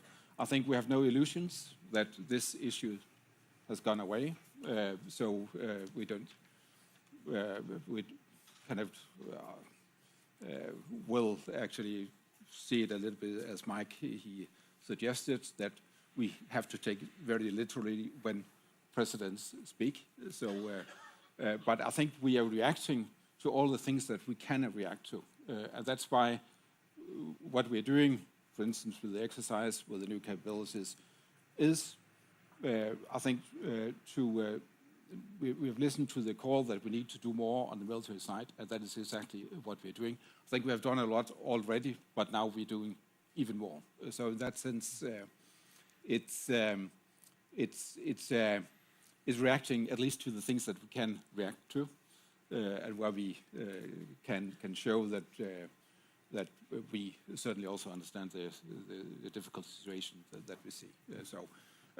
And maybe just adding, it's clear that as made clear by both the Danish Prime Minister, the Greenlandic Prime Minister, and my Foreign Minister, is that when you speak about the big principles such as territorial integrity and national sovereignty, this is of course totally unacceptable in any form to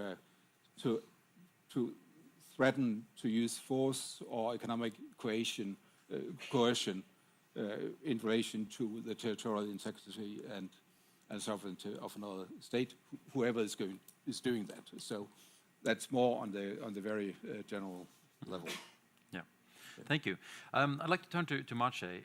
Given that you're based in Brussels, you sit in this very big building. I've been to it several times, and all the corridors look the same, and all the offices it's a massive space. And I'm always surprised by the amount of people sitting in the External Action Service building in Brussels, working on different issues that the EU has to deal with, right?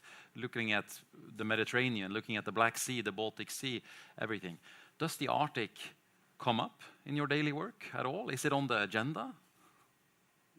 Thank you very much for that question, and thank you very much for having me here today. It's a very interesting conference. So, tous en tak. When I realized that I will be here, I wanted to read High North policy the recent paper, and then I realized it's in Norwegian. So I started learning, but as you can see, I did not got too much advanced. But I have colleagues who helped me with that. So yes, Arctic is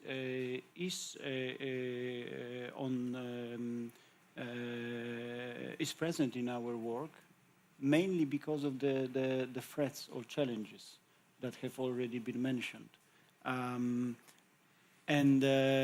Maybe I would focus on two of them and say a bit more. First, it is obvious in times of these geopolitical tensions that the threat number one is Russia. And the challenge number two is climate change. And starting with Russia,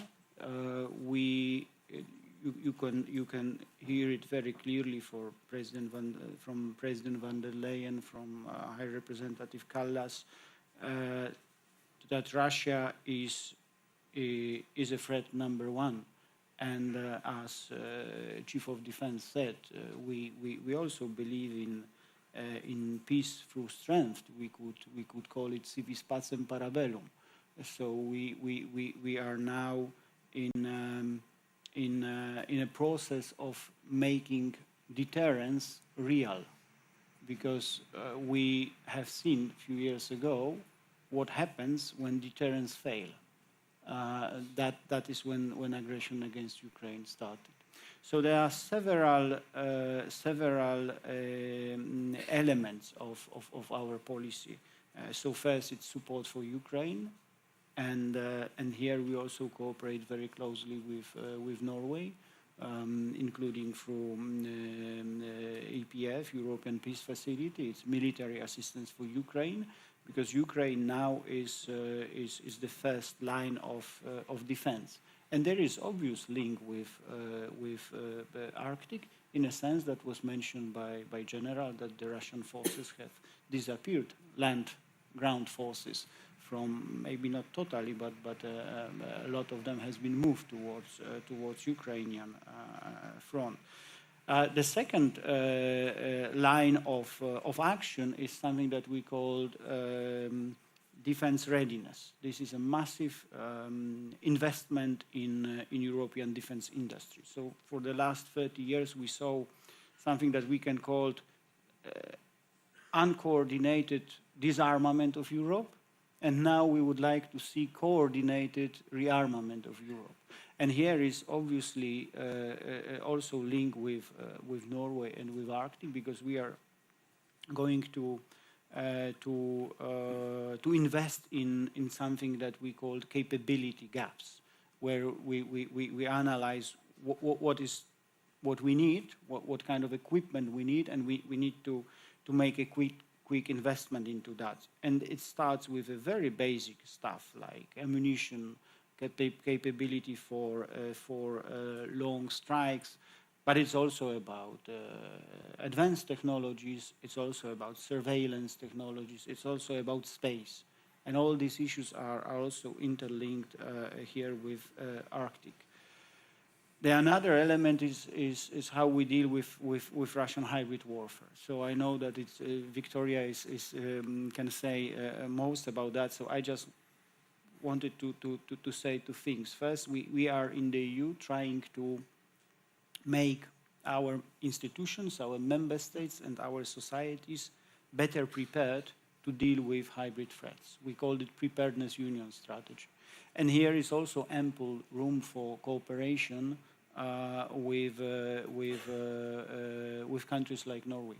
And this also touches upon those difficult questions how to manage daily cooperation, because as we daily cooperation with Russia, because as we heard,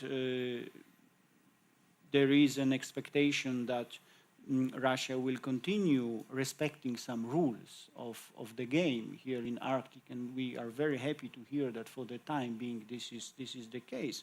But at the same time, judging by different theaters, we know that Russia respects the rules until it stops. So we need to be ready at the moment when it stops. And then there is also the issue of sanctions, and here we are also very grateful for cooperation with Norway on that. And as it was said by Minister, there is also this Arctic link here. And finally, moving from the Russian threat to climate change, we are also working on a way. We would like to make ourselves defense ready, but in a way that will also take into account this climate change challenge. And here we had an opportunity to have a quick chat yesterday with General about how it could be possible. And I think that this is another area where we could have even closer cooperation, and it would be very pertinent for the Arctic issue. Thank you. I would like to follow up on the hybrid threat. Maybe you referred to Victoria. Victoria, do you want to jump in? Given, I mean, you focus on hybrid threats, right? So what do you see then as the main hybrid threat challenges in our Arctic or in the Arctic in general? Thank you for this. So we talked a lot about Russia and China, both today and yesterday. And I would argue that the biggest security threats, if we talk about hybrid threats, is more about us than about them. And let me develop this argument for you. So we know that there is great power competition, and when great powers compete, it's to the detriment of the international law, because great powers like to rely on their size, on their power, and bully the smaller actors.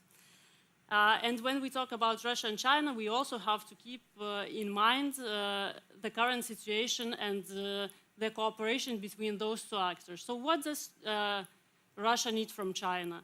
Well, it needs from China to help it to break isolation, also through BRICS, to support its great power status, to help it to circumvent sanctions, cash, dual-use technology, and whatnot. What does China need from Russia? Well, cheap energy resources and access to routes and connections. And when we talk about the Arctic, we, of course, must talk, when we talk about the Arctic and Russia, about the Northern Sea route and Russia's interest to have the Northern Sea route open. And then when we talk about China and its relationship to the Arctic and its relationship to Russia, it is about gaining the cheap energy resources. And what is the better way to gain crude oil from Russia than using the Northern Sea route? For example, in 2 days, the inaugural voyage from Ningbo-Jushan to Felixstowe in the UK will take place. It's scheduled to take 18 days instead of 35 that they were usually through Suez. And if we look at the Arctic shippings from Russia to China in August of this year, we see that mainly what is transported is the crude oil. So definitely China is also interested in the Northern Sea route, and therefore lots of legal challenges come to surface when we think about democratic countries and interest in the democratic countries. Because you see, China and Russia are looking to benefit from the climate change, while in the EU and in the Nordic countries, where the governments are voted by the populations who don't want climate change to happen and who are against it. So there is an existential conflict there. So to ensure for Russia this privileged access to Northern Sea route, but also to be able to signal to NATO countries and Nordic countries its refrains to hybrid threats, such as, for example, different kinds of sabotage, cable cuts,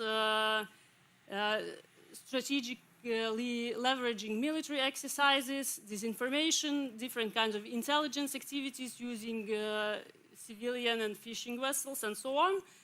And this is how Russia and China are different from Norway, Sweden, Finland, and Denmark, and Iceland, who would not do such things. And so yesterday, I'm sorry if you have not participated yesterday, but I want to say that yesterday the fisheries agreement was praised as a good initiative which has worked between Russia and Norway. But we also know that in May, the fisheries agreement was used to justify that 2 vessels belonging to the Russian firm Noribo Group where docked at Kirkenes, and Noribo Group is, according to the EU Council, is involved in illegal activities against Norway and the EU. So when you ask what is the biggest threat to the security of the Arctic regarding hybrid threats, I think it is justified to say that the biggest threat is that we will continue to cling on this image of peaceful cooperation in the Arctic and imagining Arctic as this paradise on Earth where everybody is able to cooperate peacefully. And failing to adapt both institutionally and structurally to the challenges that we face today. So when we go to countries from the hybrid COE and we hold, for example, exercises there or different kinds of workshops, we often encourage that, you should bring your whole of government approach group together because this is how you counter hybrid threats, because hybrid threats happen on different domains. There is disinformation, cyber threats, there is military activities, and so on. And that's why you need to have this whole of government approach group countering hybrid threats on a national level. But I think if we would talk about the local level and the level in the Arctic, where hybrid threats happen, so the cable cuts happen in specific geographical locations, the intelligence gathering happen in specific geographical locations, and so Yakunin Sun is flying drones in specific geographical locations, and there are local populations there. Why not involve them also into this whole of governments approach groups that would assist to counter hybrid threats? And finally, if we think about Russia and China as hybrid threat actors on the international stage, they're bigger, they're more aggressive, they're thuggish actors. And for us, for smaller countries such as Norway, or such as Lithuania, where I come from, or such as Finland, or such as Sweden, the ability to handle issues bilaterally is horrific, and I'm sure Russia and China is so excited about this opportunity to handle issues bilaterally because they're stronger and they're thuggish and they will do what they need. So therefore, it is very important to adapt existing cooperation, international cooperation, for the smaller countries to be able to grow in their power, to be able to produce some kind of deterrence. So therefore, they have to use alliances such as NATO or unions such as EU, and also look for venues to build new organizational structures which would reflect the issues of today. Thank you very much. That was a pessimistic take, I would say. But we will, in this conference, we will continue to talk about hybrid activities, security concerns in Greenland, and all these issues, also the EU. We're running out of time. We're already biting into the next panel, which will then bite into lunch. But that's the way it is. But Eirik, I wanted you, or general, or informal setting here, though, I wanted you to respond to some of the things you've heard, maybe particularly the hybrid emphasis. I mean, we hear from Brussels that they have a focus on this. Denmark is investing, or the Kingdom of Denmark is investing in its capacities, and Victoria says that from a research perspective, it's obvious that hybrid challenges in the Arctic are actually as big of a concern. And you're in charge of our armed forces. Do you manage these threats? So hybrid threats have always been around. There's nothing new. Espionage, terrorism, assassinations, subversion, propaganda, it's nothing new. Some of the methods are new because we have cyber, we have space, so they are using other methods when they challenge us. But the important thing about hybrid threats is that they will happen. There will be sabotage. There will be a cyber attack. There will be some sort of, probably, it's very likely that Russia will sabotage deliveries to Ukraine. So it will happen. Something, we cannot protect us against everything. Because we need to be aware, but we don't want to live in a police state. So I always say that nobody wants to live in a country where me, the chief of defense, or the director of police decides everything. It's not the kind of country you want to live in. We want to live in democratic, open, liberal countries where human rights are looked into every day. So then and I agree with Victoria, it's about the people. So how do we respond to hybrid threats? Because it will happen. And the normal response in a democracy is that we start to blame each other instead of blaming the actor. So suddenly you have a discussion, was the military doing enough? Was the police doing enough? Was the government doing enough? Instead of addressing Russia. So if it is Russia that we are able to attribute this to, we should address Russia, because we still want to live in an open society. Otherwise, you can give me a lot of authorities, but I don't recommend it, because it's a different society. You know, so it's about how we respond to threats, not how to build a wall against every threat. So you have to realize that living in a democracy, it's the best way of living, but it's also a way of living which exposes us to threats. So if you look at the global picture, what is this really about? It's about authoritarian regimes,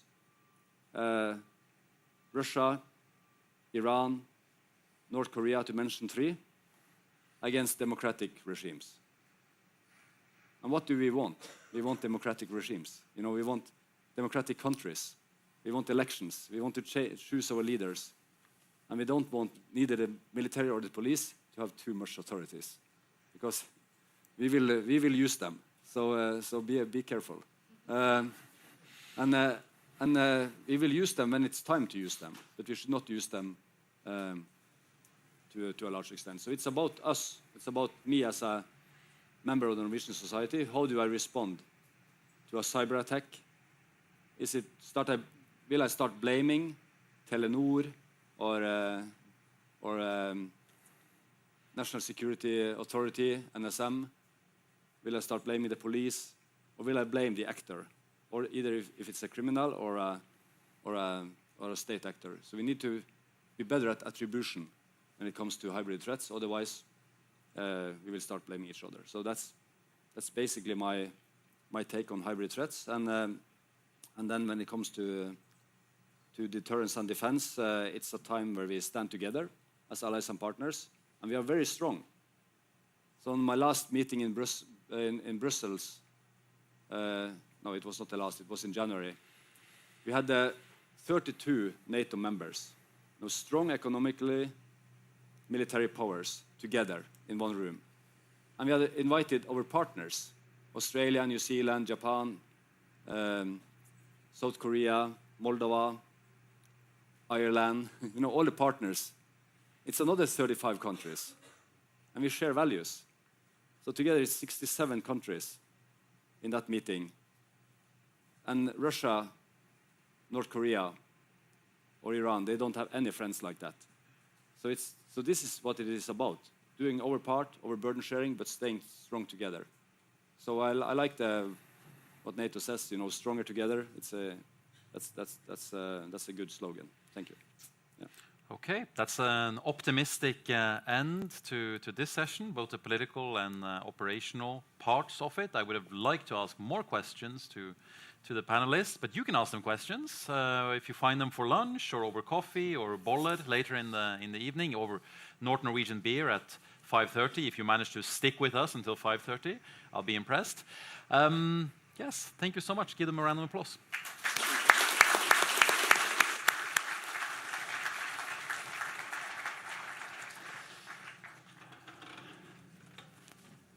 So thanks to the speakers for setting the tone of today, and thanks for making sure we're behind schedule as always. We're going to go straight to the next panel, so please be seated. You can stretch your legs in an hour or so. The next panel will be about conflict, or more specifically about conflict or the potential of conflict between states in the Arctic. So to guide us through this complex topic, please welcome Jennifer Spence. She's the director of the Arctic Initiative at the Belford Center at Harvard University.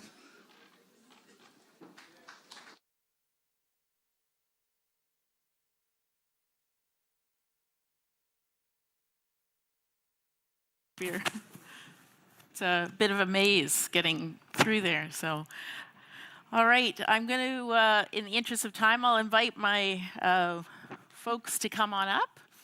It's an interesting tone to start with. So we're the conflict panel, but I feel like we've already well set the tone. I'm quite struck, for those of you who were here last year, that I sense, and I'm curious to hear what my colleagues have to say, that the tone has shifted. This question of, we're ultimately asked the question, you know, are we in a time of conflict, or is conflict possible? But I think we're entering this conversation with quite a tone from our first two panels, so I'm interested to hear what my guests here have to speak about. So let me introduce everyone for you. First, we have Pavel Davidnatkin. I was going to say that, who's a senior associate with the Arctic Institute in DC. We have Adam Zovkopov, and I'm so sorry. Oh my God, okay, we're over there. Who's a PhD research fellow with the Friedrich Nansen Institute. We have Ulrik Pramgrad, who is a senior researcher with the Danish Institute for International Studies, and Marisol Maddox, who's a senior Arctic fellow with the Dartmouth College. So I'm going to get straight into it. We've heard a lot about Russia, and so I want to hear, Pavel, from you. You're based in Moscow as an American right now. You know, my sense is that Russia has very much taken this position that there is a difference in the Arctic. So can you tell us the story of Russia's perspective on, or what people are talking about in Russia around what the difference is between the Arctic and its conflict in the Ukraine, or its relationship to the NATO allies? Yeah, thank you very much, Jen, and great to see you all here. Thank you very much to the organizers of this conference. You know, Russia's perspective on Arctic security depends on who you speak with in the Arctic. You know, I agree with Mike that, you know, it's important to listen to presidents.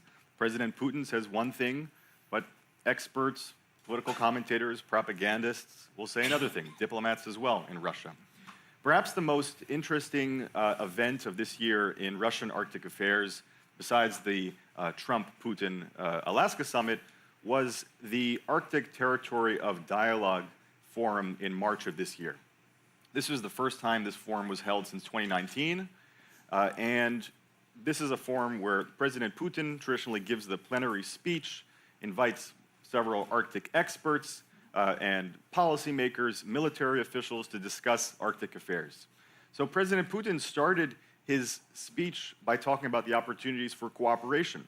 He spoke about how Russia is always open to cooperation and criticized how the Western Arctic states paused the Arctic Council, and how the Arctic community in Russia was still interested in maintaining scientific cooperation, certain economic cooperation, and of course, certain areas of cooperation like we heard of in the other panels, Coast Guard, fisheries, search and rescue, and so on. He also criticized Trump's proposal to acquire Greenland in his speech, but in general gave a very positive perspective on Arctic cooperation from the Russian perspective. That's what President Putin says. At the same time, we see people in the Arctic community in Russia, from the former Secretary of the Security Council, Nikolai Patrushev. We see former President of Russia, Dmitry Medvedev. We see different diplomats in Russia criticizing the expansion of NATO, noticing the expansion of military exercises, and regarding the Arctic as a zone of conflict. So we're seeing multiple Russian perspectives on the situation in the Arctic. You know, the story of Arctic cooperation for the Russian Federation, the late Soviet Union, you could look at the idea of Arctic exceptionalism. The idea that the Arctic was a zone of peace very much goes back to the last Soviet leader, Mikhail Gorbachev's speech in Murmansk, where he unilaterally put forward this idea of the Arctic as this area of cooperation. Gorbachev is a very different politician from President Putin, and Medvedev himself is regarded Gorbachev himself is regarded very poorly these days in Russia. But still, the fact that there were these narratives of Arctic cooperation and still hints of opportunities for Arctic cooperation from a Russian perspective is very important to emphasize. So tell me, in terms of, I mean, we see a Kola Peninsula, there's a military buildup in the Kola Peninsula. Often that's referred to as just sort of a location that's low, that's where that buildup is, but not because of a desire for conflict in the Arctic. From a Russian perspective, is there a sense of concern around conflict or potential conflict in the Arctic? Yeah, so especially around the Kola Peninsula, we've seen the past few months, there have been some quite alarming military activities from both the NATO and Russian sides. The other panelists mentioned that the USS Gerald R. Ford was here, the world's largest aircraft carrier, and there were US and Norwegian ships accompanying that aircraft carrier in the Barents Sea. Just this week, we're seeing the joint Belarusian and Russian military exercise, Zapad 2025, occurring in the area, where we're seeing Russia firing hypersonic missiles into the Barents Sea. So the region is very important for Russia from a military perspective because of Russia's nuclear deterrent. Sea-based nuclear deterrent is based around Murmansk in the Kola Peninsula. And it's also important to note that Russia has been invaded by Western troops 2 times in the 20th century, through the Arctic. This is not so often mentioned in Western discourse, but it's a very important aspect of Russian discourse. This was the US, UK, and French troops intervening in the Russian Civil War, and of course Nazi Germany and Finland invading the Soviet Arctic as part of World War II. So Russia sees the Arctic as its entire northern border. We can't see Andreas's hometown on this map behind us, but you can see the whole of Russia, the whole of Russia's northern border. So that's why it's a very militarily sensitive area for Russia. Right. Thank you. Edem, you sort of focus on the Russia-China relationship.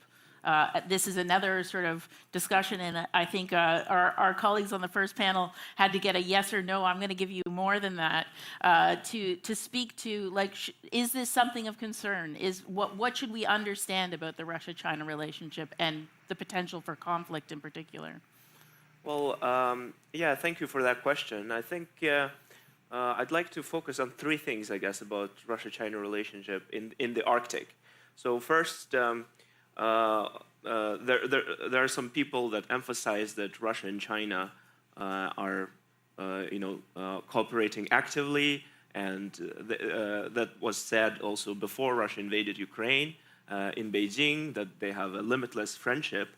But of course, a lot of people also have said that Russia and Chinese relationship is not that strong. It's not.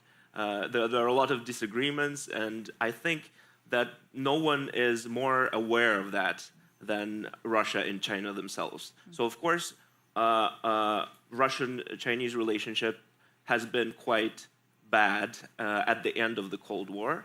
And over the past 30 years, a lot of diplomatic work has been put into confidence building.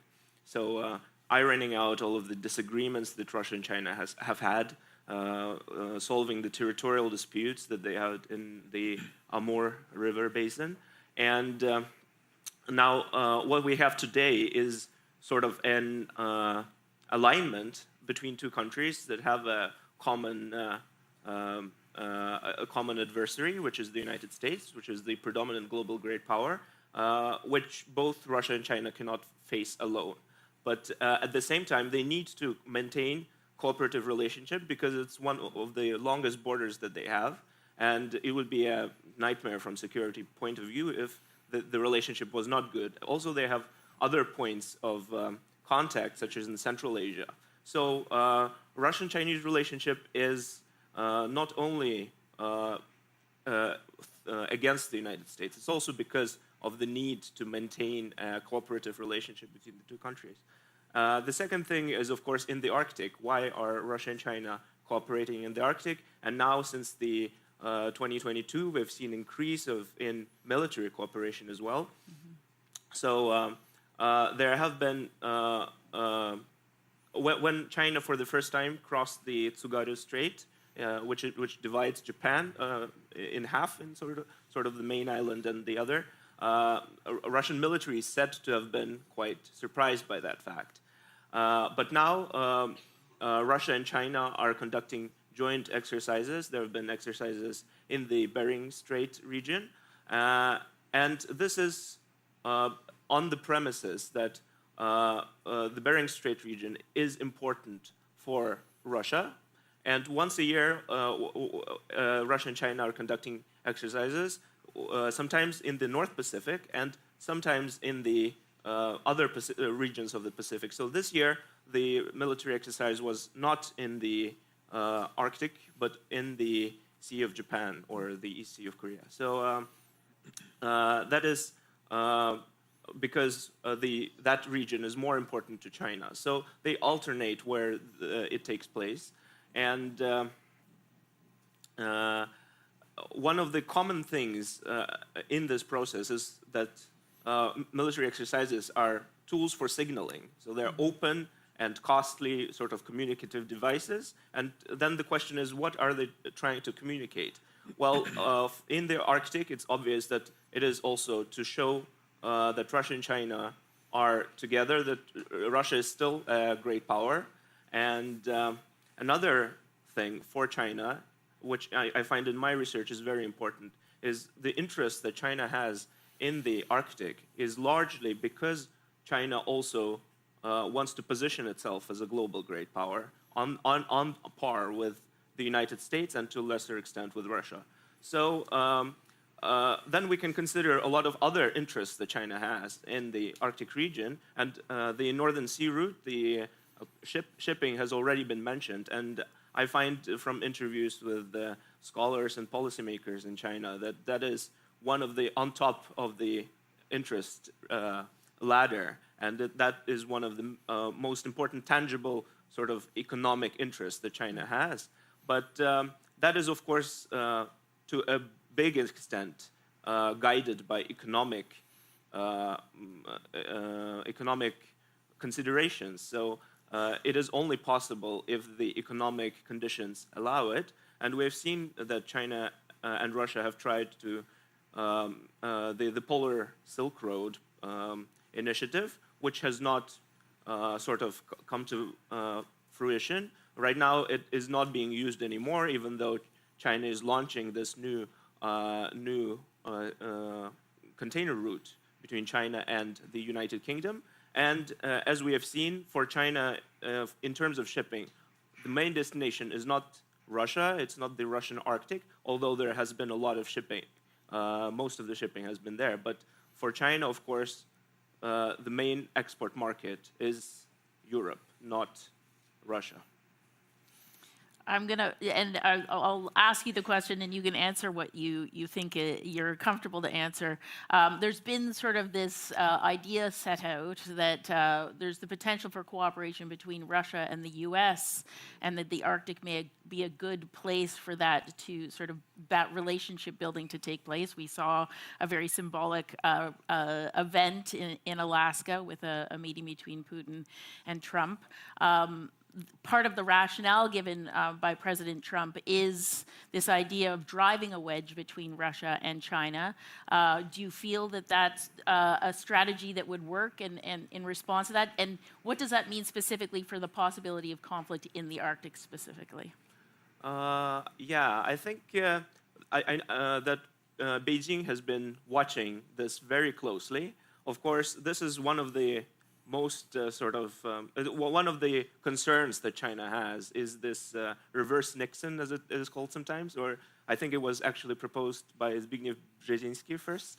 The idea that Russia would become an ally against China. And I think that Russia or Putin can use that instrumentively in order to make advances or gains where he needs to. But as I've said already, for Russian security, it is very important to maintain a cooperative relationship with China in order not to have a conflict on the Amur River or in Central Asia. Great, thank you. All right, we're going to move geographically. Ulrik, Greenland is another big topic, and we also heard reference to a NATO exercise that's actually happening in Greenland right now. Where does Greenland fit in all of this? I think probably there's more people that know where Greenland is on a map than ever before. It's become a focal point. Is Greenland a point of conflict, and what does that look like?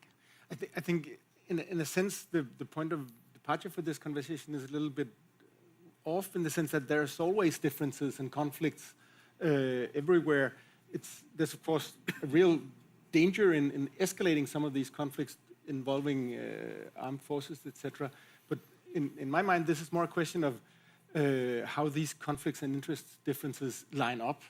And if we take this exercise that's going on in Greenland at the moment, it's basically Danish troops. They invited French and German capacities, and then personnel from Norway and Sweden to chip in. And as Adam said, that's basically a communicative exercise here. So what is it we're communicating here? First of all, it's a communication to the Greenlandic population, which is not really worried about a Chinese or a Russian invasion. They might be worried about critical infrastructure. So much of the exercise is about protecting critical infrastructure against sabotage. But the main communication here is towards Trump, basically saying, okay, you say there's a problem here. We as European allies, of course, we're willing to chip in. Maybe we don't really see these Chinese and Russian ships that the US president claims he can see without binoculars. But if it's important to you, we'll do this. Second, it's a communication that we can do this in a way that we're welcome by the Greenlandic population. You kind of fucked that up for yourself, in the sense that if we scroll back 1.5 years, Greenland published a foreign policy strategy that basically was one big invitation to the US for trade, investments, politics, everything. And then Trump, before he even came into office, kind of ruined that trust and that interest from Greenlandic side. And third, of course, it's a communication to Trump saying that if you go on with these ideas about taking over Greenland against its will of self-determination and sovereignty, etc., then it's not just a question between you and Greenland and between you and Denmark. It's also a question of how you're having an alliance with all European countries. So to me, there's conflicts. It's dangerous when they get armed. But the interesting thing to note here is how Trump is in a position that he can just throw up conflicts and play some of them up, and then all the other conflicts realign and try to find out how do we deal with this so we keep stuff from exploding in detrimental ways. And of course, the Greenlanders in that analysis perspective have really almost come full circle now. If you 5, 10, at least 10 years ago, if you asked any Greenlandic politicians, how do you want to be you want to keep your self-determination, you want to be sovereign someday, how can you do that when we're in this part of the world where superpowers are interested? The basic answer would be along the lines of demilitarization, neutrality, nuclear-free zone. If you really push them, they'd say, okay, a Nordic defense union. And now that's been changing in steps, right? That during the first Trump administration, the State Department really took advantage of COVID in the sense that they could have bilateral meetings without too many Danes in the room. So Greenlanders picked up that the US would never go away, whatever they claim. So the Greenlandic position changed to, okay, we'll take care of your security. Of course, Modier, the former prime minister, went on Fox News and said that, okay, your security is our security. That's basically bending over, say you can do whatever you want, right? And now the Greenlandic Minister of Foreign Affairs really invites these new exercises, military investments, saying that the only way to low tension in this situation is rearmament. And that's really revolutionary for a Greenlandic politician to say that. Yeah, I really got that sense during the previous panel of, peace through strength kind of approach. And then it makes me think of, I mean, from a Greenlander's perspective, in terms of what keep them up at night, how that's really fundamentally changed the dialogue. Is there a way out of this that you can see that makes sense? The thing is that there's a lot of people in the U.S. administration, in a lot of capitals around, that are trying to make sense to Trump's ideas in a way that'll keep it possible for us to focus on real problems instead of the one he keeps throwing up. But it's really difficult because that's basically his mode of operandum. At some point, he might have to settle into actually having things work and making deals that people can trust. But it's difficult to make a deal with a person you don't trust, and who can trust Trump by now? So that's another big theme that we've been hearing about is trust. And Marisol, as we sort of think about the bigger picture and the dynamics in the Arctic, I mean, you have followed the U.S. approach. You've followed sort of what this means for a broader dynamic. Where do you see the tension points right now? How has it fundamentally changed in terms of where the risks of conflict are? Yeah, thanks for that. So I guess I'll kind of pick up right off of Ulrich's remarks, where some in the U.S. have said that President Trump has not ruled out the potential use of military force in a Greenland acquisition because from a business negotiation perspective, you're not supposed to take any options off the table. And I think that's where it's incredibly important to distinguish between business negotiations and the whole idea of an alliance, which is that fundamentally the whole point of it is that you do take certain options off the table, right? And so when you think about what the U.S. interests, the stated interests are, it's really important to understand that the current approach, there are costs associated with that.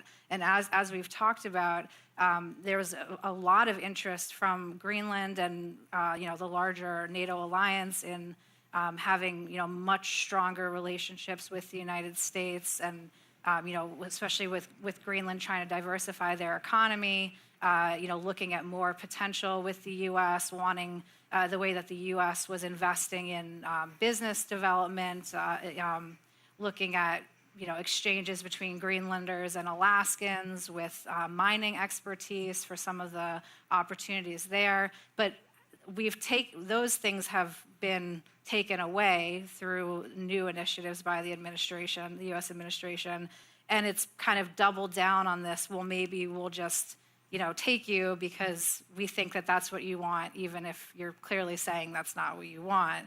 And so I think it's really important for the U.S. to understand that the current approach is causing active harm to the interests we're seeking to achieve, that we have these existing mechanisms to be pursuing the concerns that we have. And because the threat environment is so complicated, you always have to make decisions about what you're going to be investing in. And earlier, it was discussed about how the U.S. had previously had a much larger military presence on Greenland. And just as a matter of prioritization, we reduced that willingly, right? And now we're seeing that the Danes are really stepping up in terms of the investments that they're making, because now it's clear that that is what the United States is, now with the second Trump administration really doubling down on this idea of homeland defense and how Greenland is an important part of that. But as was also mentioned earlier, you have to kind of detect threats well before Greenland. And so that's where the U.S.'s allies are what make it so strong, right? The domain awareness issue is an incredibly challenging issue in the Arctic, and it's only addressed when we are working with our allies. So whether that's with Canada, with NORAD, the plans that we have for over-the-horizon radar, working with our allies in general. And then just as was also mentioned, that if the U.S. is also really pushing Europe to be dealing more with Russia, more with European continental defense, because the U.S. wants to be focusing more on China and the Indo-Pacific, it's a distraction to Europe to make them have to create contingency plans for a potential invasion by an ally, right? So we want to let them, kind of muster what is needed to be able to take on more responsibility for themselves, and not make it harder for them to do that by creating unnecessary threat scenarios that they have to then game out, right, and have resources dedicated to.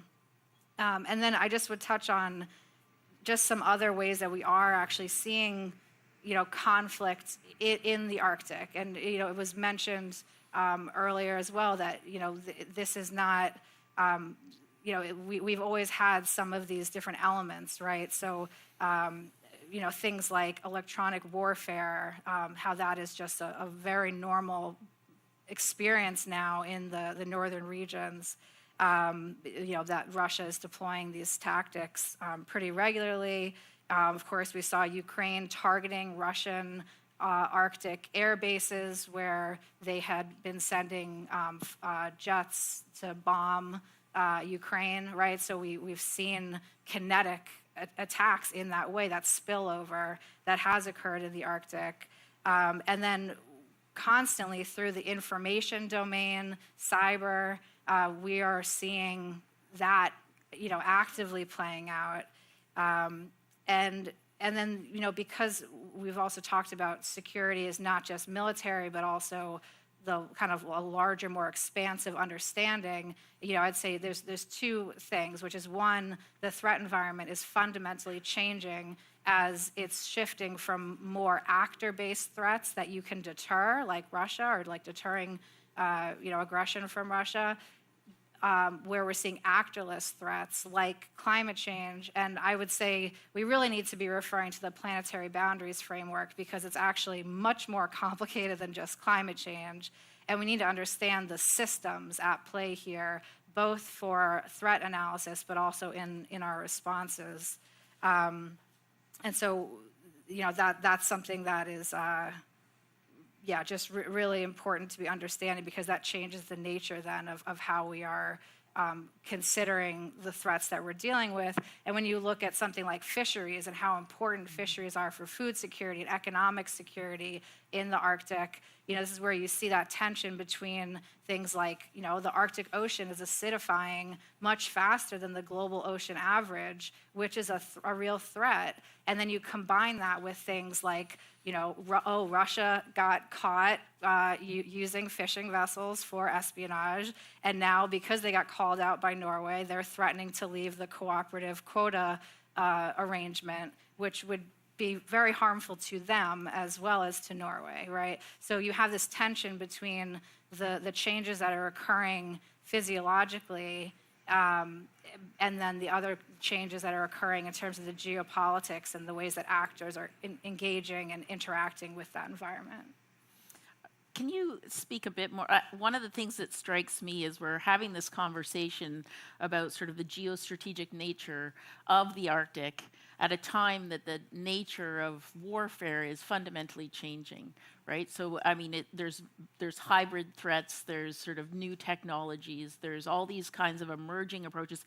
In that context, like, how does that change how the Arctic is a geostrategic location and a potential area of hot war? Yeah, well, so, I mean, one of the Trump administration's interests in Greenland is also the geostrategic location with an emerging shipping route, right, with the Northwest Passage. But again, that's where you have to really understand that in the near term, there are significant challenges to that. It's not like, okay, well, it's just opening, the Northwest Passage or the Northern Sea Route is just becoming more accessible, and so we can just kind of reliably have a longer season. There's an incredible variation. You can have very rapid changes in conditions. We've seen ships getting stuck in the Northern Sea route. We just saw a ship in the Northwest Passage that was, having some issues. And you have, as the Greenland ice sheet is melting and breaking apart, you have chunks of ice that are going into the Northwest Passage that's creating more hazardous conditions for operators in that part as well. And so, I mean, it's it's fundamentally that, as the Arctic is opening up, that is catalyzing some of these dynamics. Of course, from an aerospace perspective, that's not something that's really changing, right? Because it's just about the curvature of the Earth, right? Where you have that strategic trajectory for missiles. But to understand that, as the region's changing, that also really, and this is one of the things that was kind of spoken about a little bit yesterday that I think is going to be something that we need to pay a lot more attention to, and that is in the information domain, psychological warfare. As there's just more anxiety, we're in this new world that is increasingly characterized by disruption of many kinds. And we have to understand that disruption is the new normal, because if you understand that, then you can kind of plan for that agility and adaptability and cross-sector partnerships that are necessary to be able to respond to new phenomena and to also be able to support the human populations that are living with anxiety about the changes that they're experiencing on multiple levels, and very valid concerns that they have about, when they look to the future, right?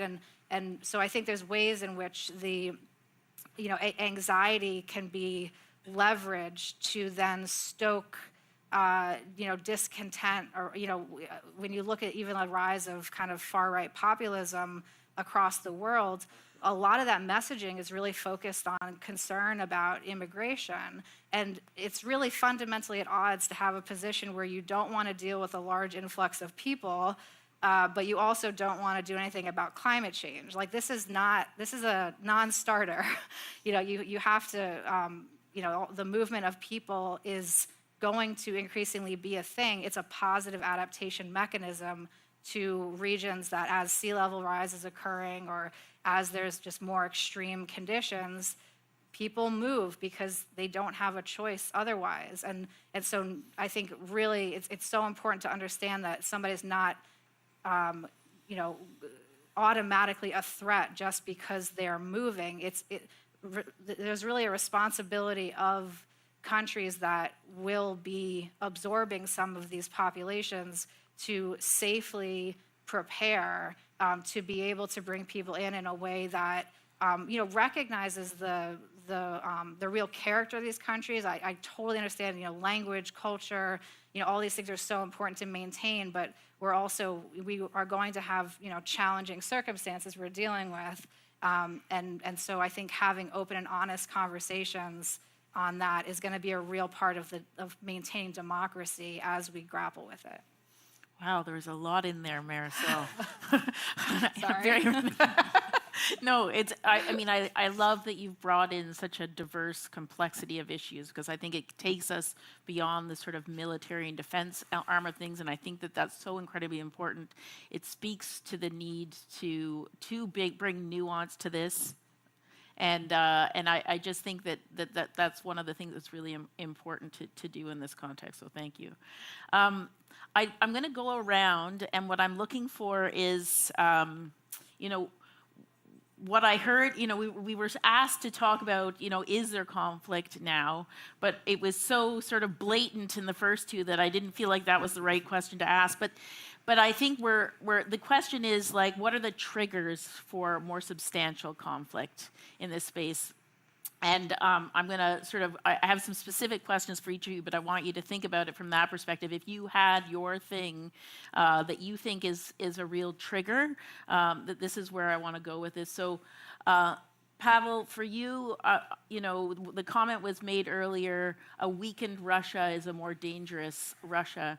I'd love your thoughts on that sort of reaction, but more particularly, do you think that a weakened Russia in the Arctic, is that where, because of its coastline, because of the significance of the Arctic to the Russian economy, those types of things, where would this be where it would play out?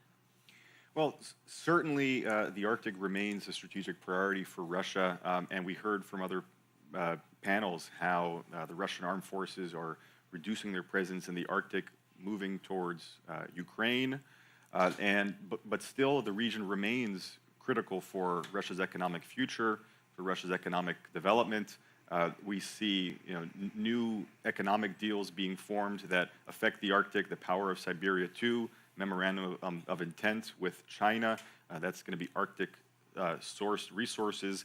So the Arctic will remain important for Russia. And so when we talk about how there are these concerning military activities, exercises on both sides, that is something that would be very concerning for Russia because they feel at a kind of less secure position in the Arctic in that particular context. At the same time, if you look at the strategic documents of Russia as they concern the Arctic, NATO is close to the bottom of its challenges, of the challenges to Russia in the Arctic, and that the threats in the Arctic, so these are two different sections in Russia's Arctic strategies, threats are more related to some of these more holistic security problems that we've been talking about, demographic crises, climate change, the erosion of coastlines, the migration of peoples from the Arctic to regions further south. So there's a kind of a dual process where, yes, there are military tensions. The Chief of Defense mentioned how President Putin did say that he wants to increase the number of the deployed armed forces to the Arctic. But at the same time, this is also in the context of an increase in shipping traffic, increase in certain economic extraction projects in the Arctic. And so the region will continue to be very important for Russia. Right. Thank you. Edem, for you, there's been talk of military exercises. I sort of take your point of them being symbolic in some capacity. Do you see a scenario where China would engage militarily with Russia in the Arctic?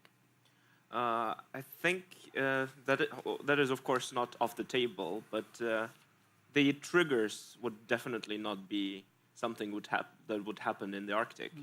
In the Arctic, I think the possibility of a legal dispute or something like that remains on the table, but it would probably, in my opinion, if I had to speculate, it would be something that happens outside of the Arctic that would have a spillover effect. So, I don't know, something which concerns core interests of China, so it's what it sees as its territorial integrity, so South China Sea or Taiwan are obvious examples, or as we have seen already with Russia, it's obviously Ukraine. So something of that nature would probably have some spillover effects to the Arctic, but I don't see how something that happens, somewhere in the Arctic would have that kind of conflict potential. Very good. Ulrik, you talked about how Greenlanders don't stay up at night thinking about Russia or China invading. So what if Greenlanders had to say what makes them the most concerned about where there's the potential for conflict, what would they say? Well, I think there is, of course, Trump is very present in the Greenlandic public mind at the moment. But I think there is, and I'm trying to psychologize on the whole population here now. No, fair enough. A general that they share with the rest of us that this is not a world that's nice. We're heading in a direction where there are more conflicts, and the main issue for all of us is to try to de-escalate conflicts wherever we can. And if I can just not very elegantly take the floor back from the Greenlanders here, I would say that I think in terms of de-escalating, or at least not involuntarily escalating conflicts, I have a strong trust in uniformed people. They really don't want to get into wars, most of them. So I think the Chief of Defense, his presentation here, that that's very reassuring, and I sleep well every time I talk to someone in uniforms. But I think the rest of us, in a sense, needs to think about how we could get back to perhaps a variation of what was called the Obama doctrines, don't do stupid things. Maybe we should just say don't do reckless things. And I kind of thought of 3 candidates for reckless behavior that should stop. First of all, I think what Marisol mentioned, that it seems, and I'm not an operational guy, so I might misunderstand stuff, but it seems that the Russian military sometimes try to shelter their Ukraine bombers by taking them to Kola Peninsula because it's further away, and that seems pretty reckless to me in the sense that bringing the Ukraine conflict in direct connection with the nuclear capacities, that seems reckless to me. Second, Trump's general approach of disrupting stuff, in a sense, means bringing a large potential for misunderstandings and escalations into a world that doesn't need it. And the third one, and I have to say this because it's so seldom I have a stage in Oslo, that I have to say that Norway is acting recklessly in relation to Arctic security in one very important issue. We've been hearing the Minister of Foreign Affairs, the Chief of Defense, talking about climate change being the main security threat in the Arctic, and you keep pumping oil. You should stop now. Marisol, very briefly, I've been given the hook already here. I'm going to give you free rein. We covered a lot of things from your perspective. What keeps you up at night as a trigger?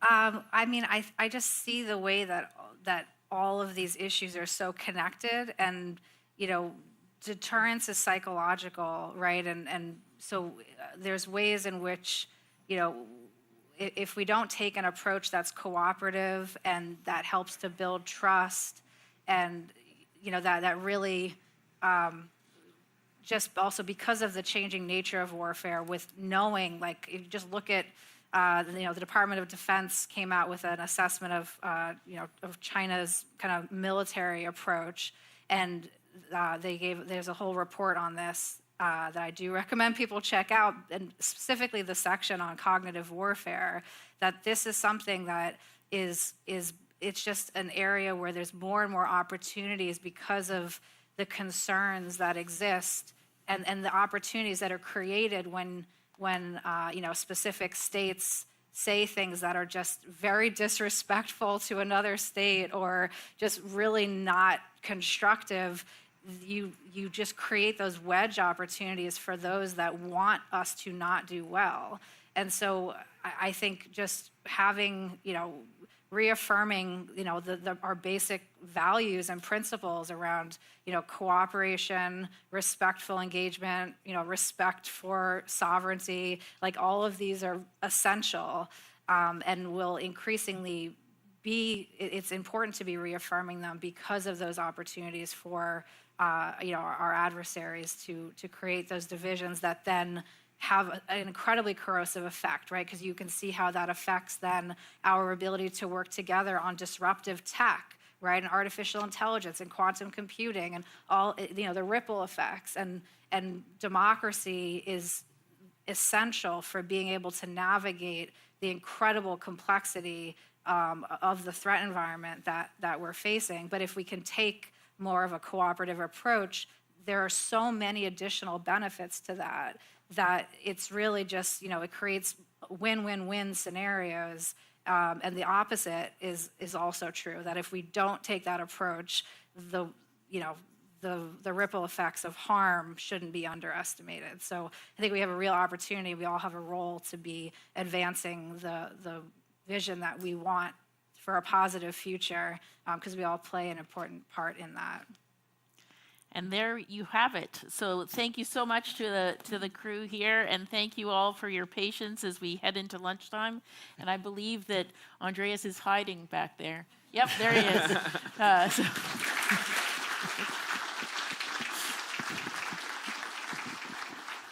Thank you so much to the panel. Thank you to Jennifer for leading this session. Now we have a quick lunch. It's nothing fancy. You know, we're in Norway, so it's sandwiches.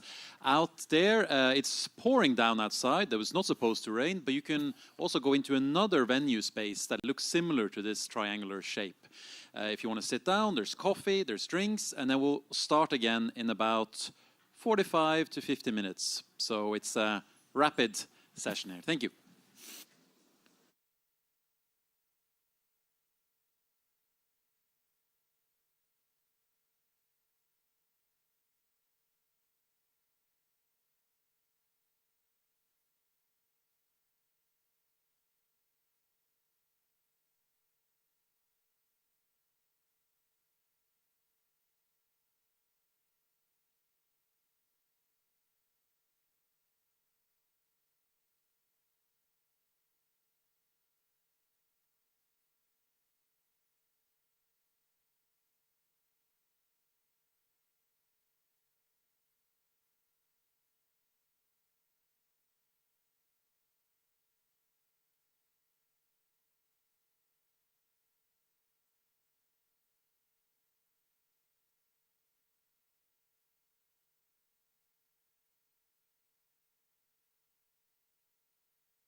Okay, please find your seats, return to your seats, or take a new seat if you want.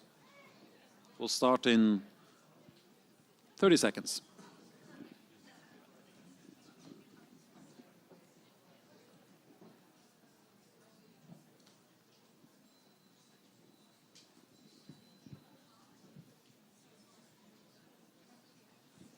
So, welcome back, and welcome back to my favorite topic, which is the dynamics within the Arctic region. So, the next panel is going to be about local security interests, different local security interests, and whether they diverge from national ones. So, and you have a few words as well. Yes, just a reminder about asking questions.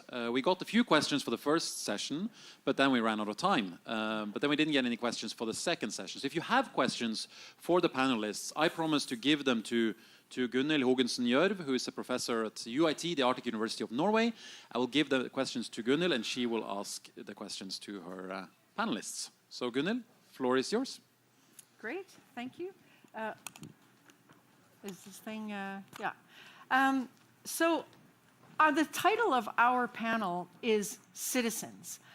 And of course, a lot of the discussion so far has been about geopolitical interest and great powers and how different states are negotiating this sort of new world we're finding ourselves in. And that makes one kind of wonder, well, you know, what's the role of citizens? I'm actually surprised that all of you are here, because a lot of people are usually leaving at this point and thinking, no, but I got the main points. And in a way, quite often we hear now, particularly in my field, security studies, well, it's now about geopolitics.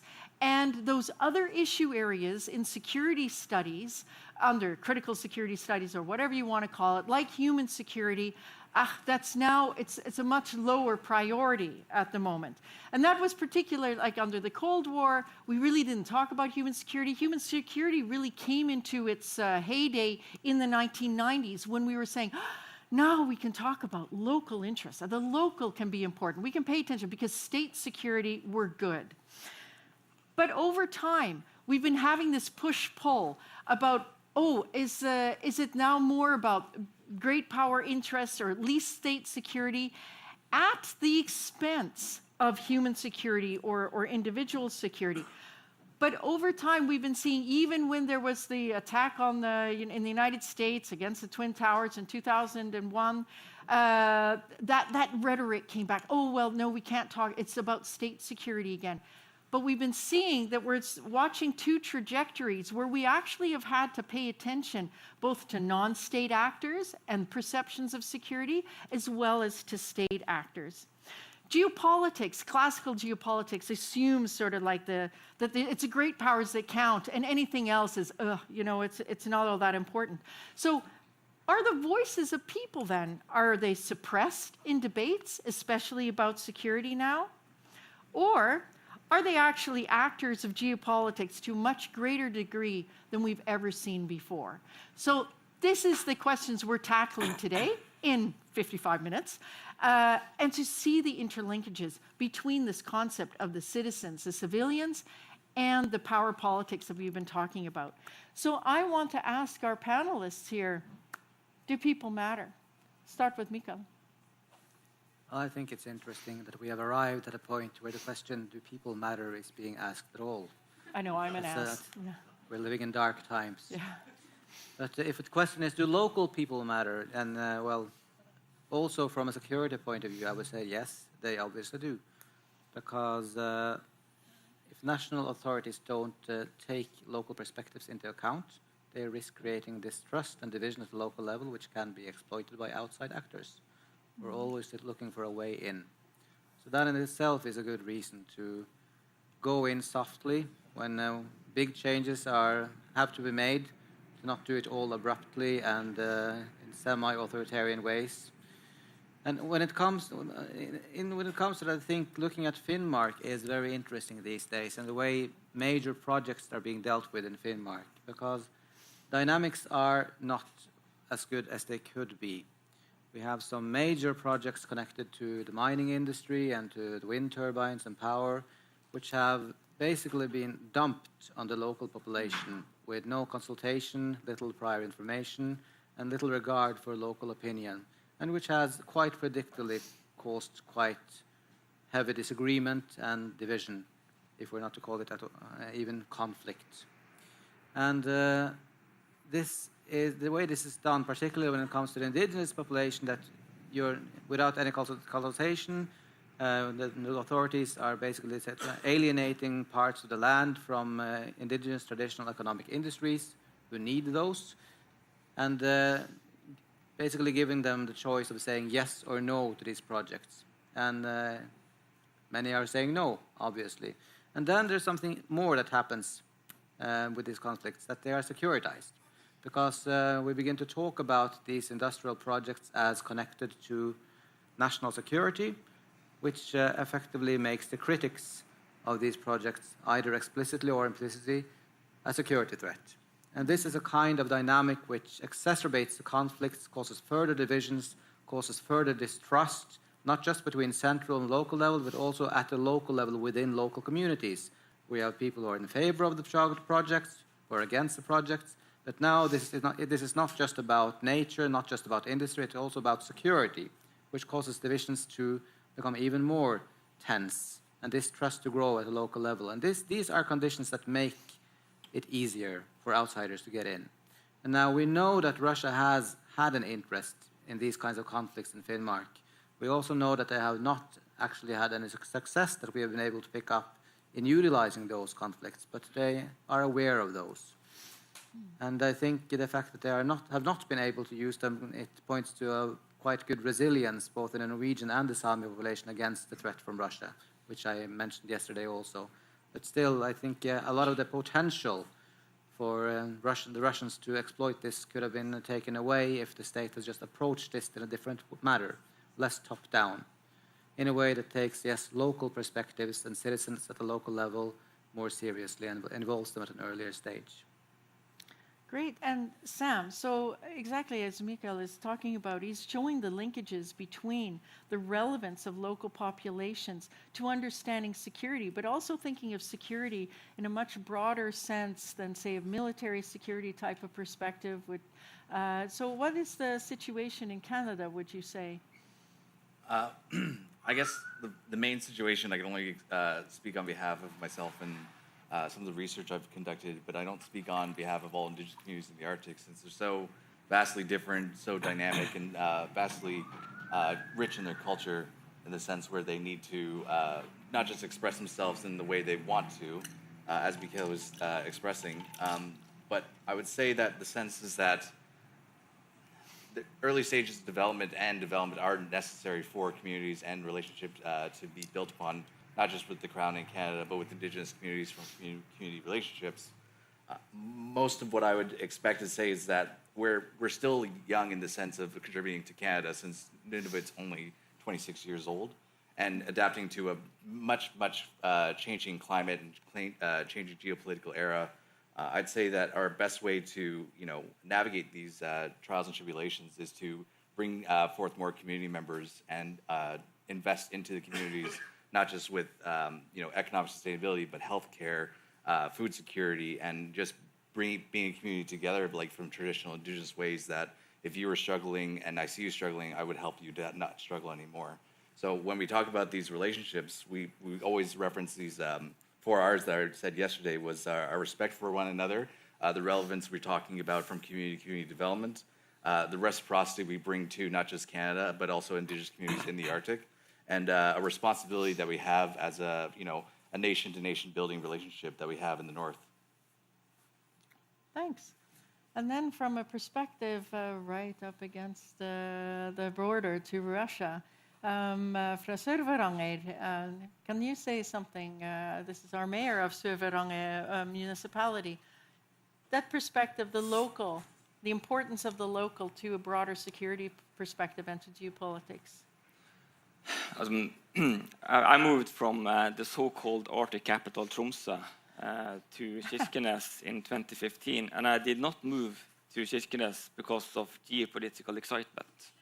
I moved to Kirkenes and to Sør-Varanger to live a more quiet and modest life. I was quitting politics. That I failed. But we live in the high north in sparsely populated areas because we want to live that kind of life. My job as a mayor in the high north at the border to Russia, my job should have been just municipal services, infrastructure, kindergarten, schools, finances, and so forth. But my job has, 50% of my job, maybe more, has been about geopolitics, geoeconomics, defense, security, fighting Putin, propaganda, and trying to tell the world and trying to tell the Norwegian authorities and the European Union and NATO that we are in a time now where we have to choose who's going to both decide and own stuff in the high north. Because something that worries me at the same degree as geopolitics is geoeconomics. For example, we have the third largest iron ore mine in Kirkenes, in Sør-Varanger, the third largest in Europe, at the border to Russia. And just that there are living people at the border to Russia means security. Because the army has to have some services. The army doesn't have 1,000 excavators just lying around. They need a total preparedness to have real security.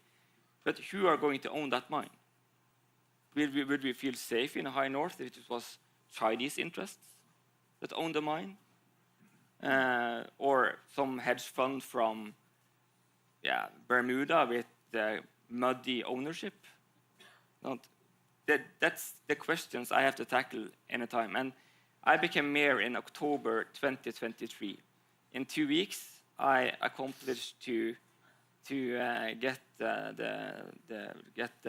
Lavrov to rage against me, and I was visited by 3 Chinese delegations. So when I meet a lot of ambassadors and I meet a lot of from the European Union, from NATO. For yesterday, I had the great honor to have the embassies from the UK in Oslo and in Stockholm as a visit. And I'm pretty tired of being too polite. So I just asked the humble question: when are you going to invest in the high north? I believe that Norway and the European Union looked at northern Norway and looked at it like it's a natural reservation. But we are the solution to European industrial autonomy.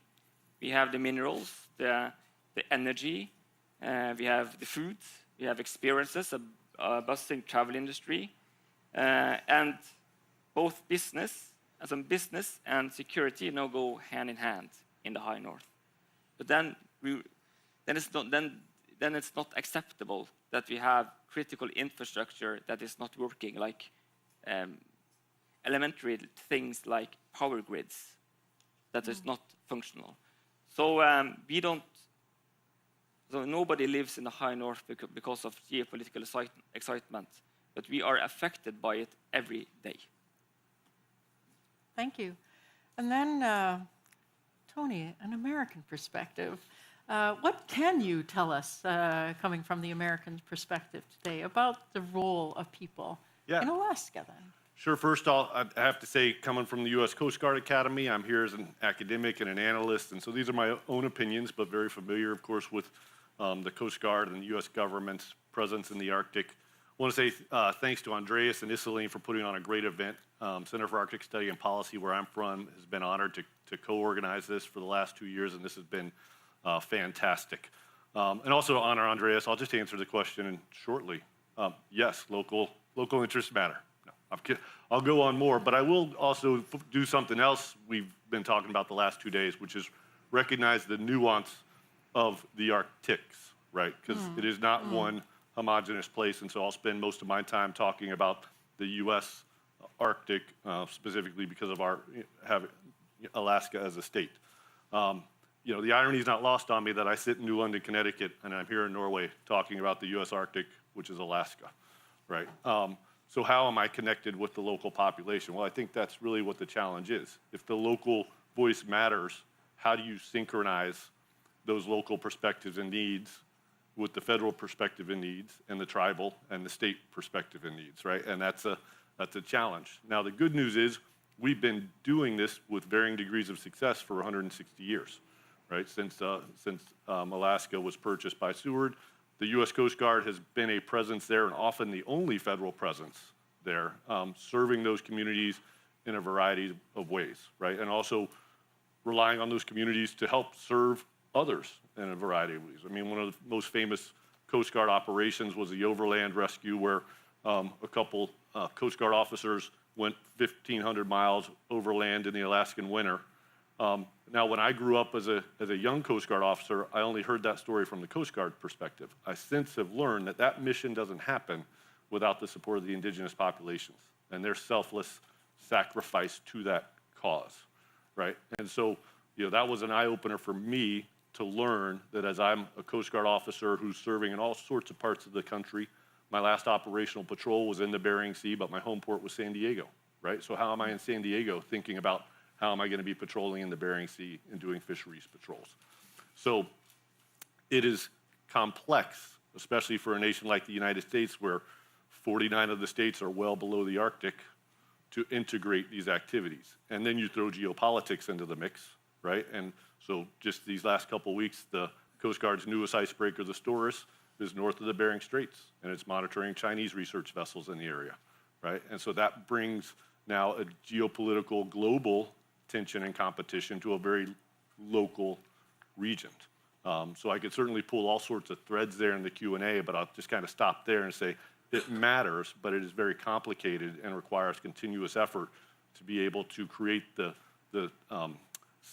synchronicity between federal, tribal, state, and local perspectives to make sure that there's a balance and that they're all working together towards a kind of common good, but from those very unique perspectives.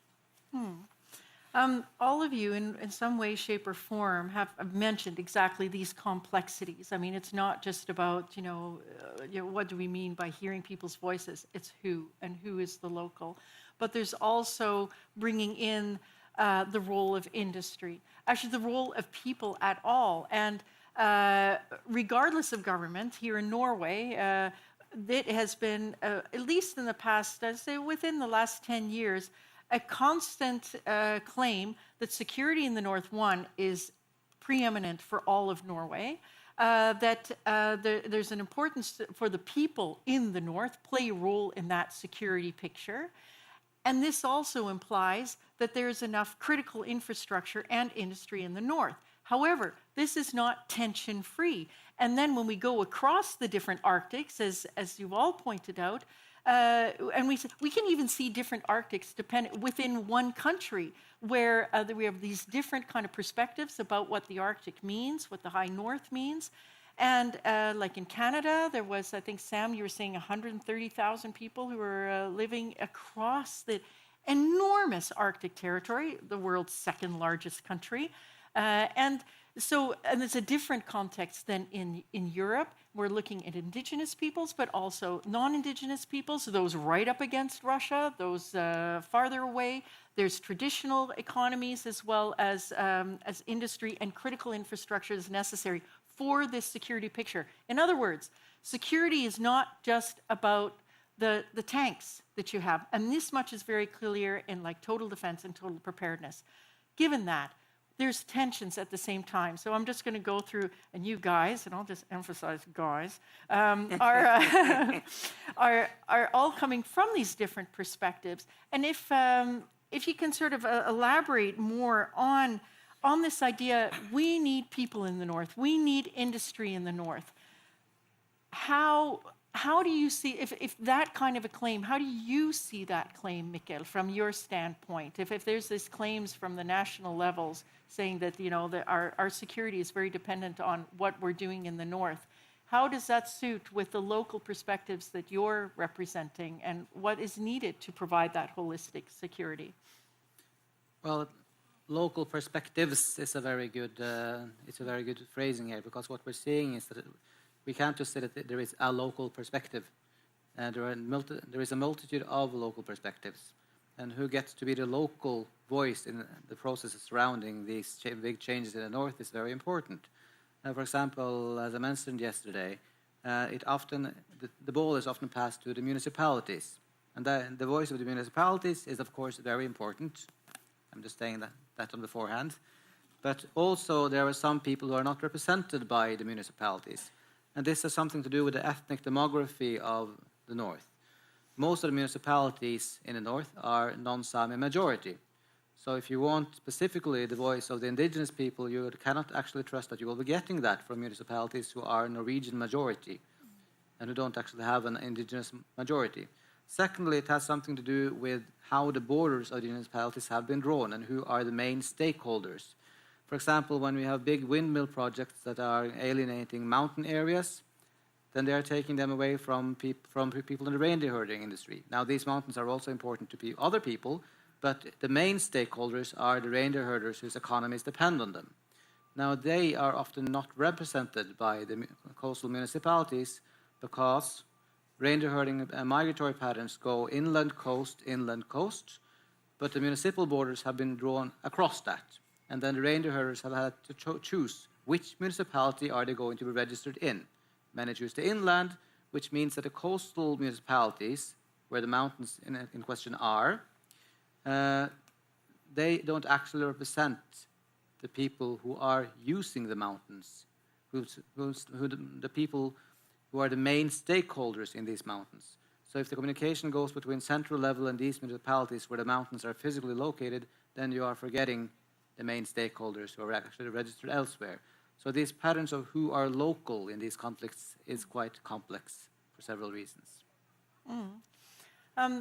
Okay, I'll hop over to you, Tony, because you look ready. Sure. Yes. No, one of the fun parts of my job is I often get to travel with cadets, and I actually have 3 of them out in the crowd and 1 graduate, and I point them out because these future Coast Guard officers come from all over our country. None of them happen to be from Alaska, but it's worth noting that the Department of Homeland Security U.S. Coast Guard only has 1 internal think tank, and it's the Center for Arctic Study and Policy, and they chose 10 years ago to invest that in the Arctic region, right? So that shows you that there is a recognition of the importance of that region, at least for our service and our department. So our role in that is, I send I'm going to embarrass her, Elise Boscheman, on an internship with the University of Alaska Anchorage to get that experience firsthand. And while she's there at the University of Alaska Anchorage, they get her to Ukqiavik, and they get her up to the North Slope, and they get her into these communities, and they put her in a cohort of people from a different experience so that she can see that local element, which is going to shape her as a future Coast Guard officer. She's currently serving a Fulbright scholarship in Tromsø. So for the next 10 months, she's going to be at UIT getting a whole nother experience before we put her on a ship in Alaska, right? So it's coming full circle. And to me, that's such a rich investment to this question. I mean, she could be a future commandant in 30 years, but she's now going to have this experience with both a local Alaska and a pan-regional Arctic, which I can only hope is a good thing in terms of our future, right? So that's why, yes, the local matters, but you still have to be able to connect it to this broader world so that you can manage these different challenges peacefully, sustainably, with positive outcomes at both the local and the national level. Okay, and how do we do this among this? I probably won't add to the question because I think you're ready to say something. Yeah, as a politician, my job is quite easy. You have to campaign about what you would like to do if you are allowed by the people to get in power. And if you are so lucky and privileged that you get the trust from the people, you must do what you said you wanted to do. And I campaigned on the issues of more business and more industry in the municipality of Sør-Varanger. And the people trusted my party, and the local parliament voted me as mayor because of that. And of course, and I also campaigned on the issue to say goodbye to Russia after 30 years with Barents Cooperation, and hello to NATO, European Union, and the Nordics. If you want people to live in the high north, it's quite simple. They have to have exciting jobs. The housing market should be good. There must be stability, prosperity. It's quite easy. But if the government, Norwegian government, means that the high north is the strategical most important area of Norway, and NATO also thinks that, because we are the eyes and ears of NATO in the high north, looking at the Kola Peninsula and the Pechenga Valley, 15 minutes ride in my car at the border to Russia. Well, if you believe it, then we should really say that, okay, we want to have more, we want a special purpose zone with maybe better tax breaks and better conditions for business to invest, because we are a sparsely populated area. And I believe that industry and security goes hand in hand. And yes, there are conflicts, not only conflicts about ethnicity and First Nation and me as a plain Norwegian or whatever I am, but there are also conflicts of interest in every part of Norway when it's come to zoning and nature or windmills, energy, and so forth. But I'm a plain liberal Norwegian conservative. I want more business, and I'm willing to say yes to business to create more opportunities and prosperity for the people living in Sør-Varanger. If I say no, there will be less opportunities. And if I say no, people will move away, not to the high north. So then it kind of comes back to you, Sam. And I'm just thinking, we're already seeing the contrast, because you're hearing about both the American context, and that is quite different. Like in Alaska, and then the Norwegian and the Nordic context, where we can say is sparsely populated, and absolutely the North is sparsely populated, but we're not sparsely populated compared to the Canadian context. So what are the challenges you're seeing in the Canadian context from a security perspective from the people who are living in the Canadian North? So I think Canada's unique in the sense that each territory in the North has its own different demographic and population of Indigenous people. And when we talk about local communities, when we talk about Nunavut, 81% of the population of Nunavut is Inuk. About 22% of the Indigenous people in Yukon are Indigenous. And in Northwest Territories, we see almost about 50% about the population being Indigenous. But each one of them has a unique sense when it comes to industry and security.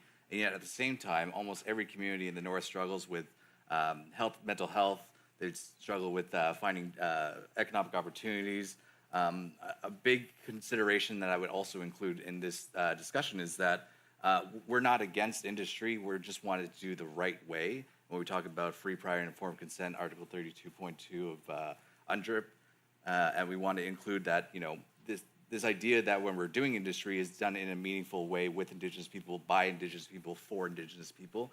And it's not to exclude other non-Indigenous people to come and work in these industries, but more importantly to say that we also matter and that our security matters just as much as other Southern Canadians or other investors that want to come to the Arctic to create partnership.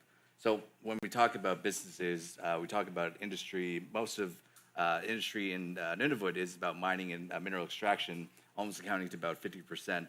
So we heavily rely on these industries so that we can be self-sustainable. And at the same time, though, we also encourage non-Indigenous people to come up to the Arctic and experience our culture when it comes to hunting, fishing, harvesting, and making sure that that relationship is continued on, and that nothing that we take away from it can be used against, not just against Indigenous people, but to create unity. And so when we talk about localities or local interests in the Arctic, I don't think there's a diverging interest, but more like an enriching interest when we talk about Indigenous integration into these industries.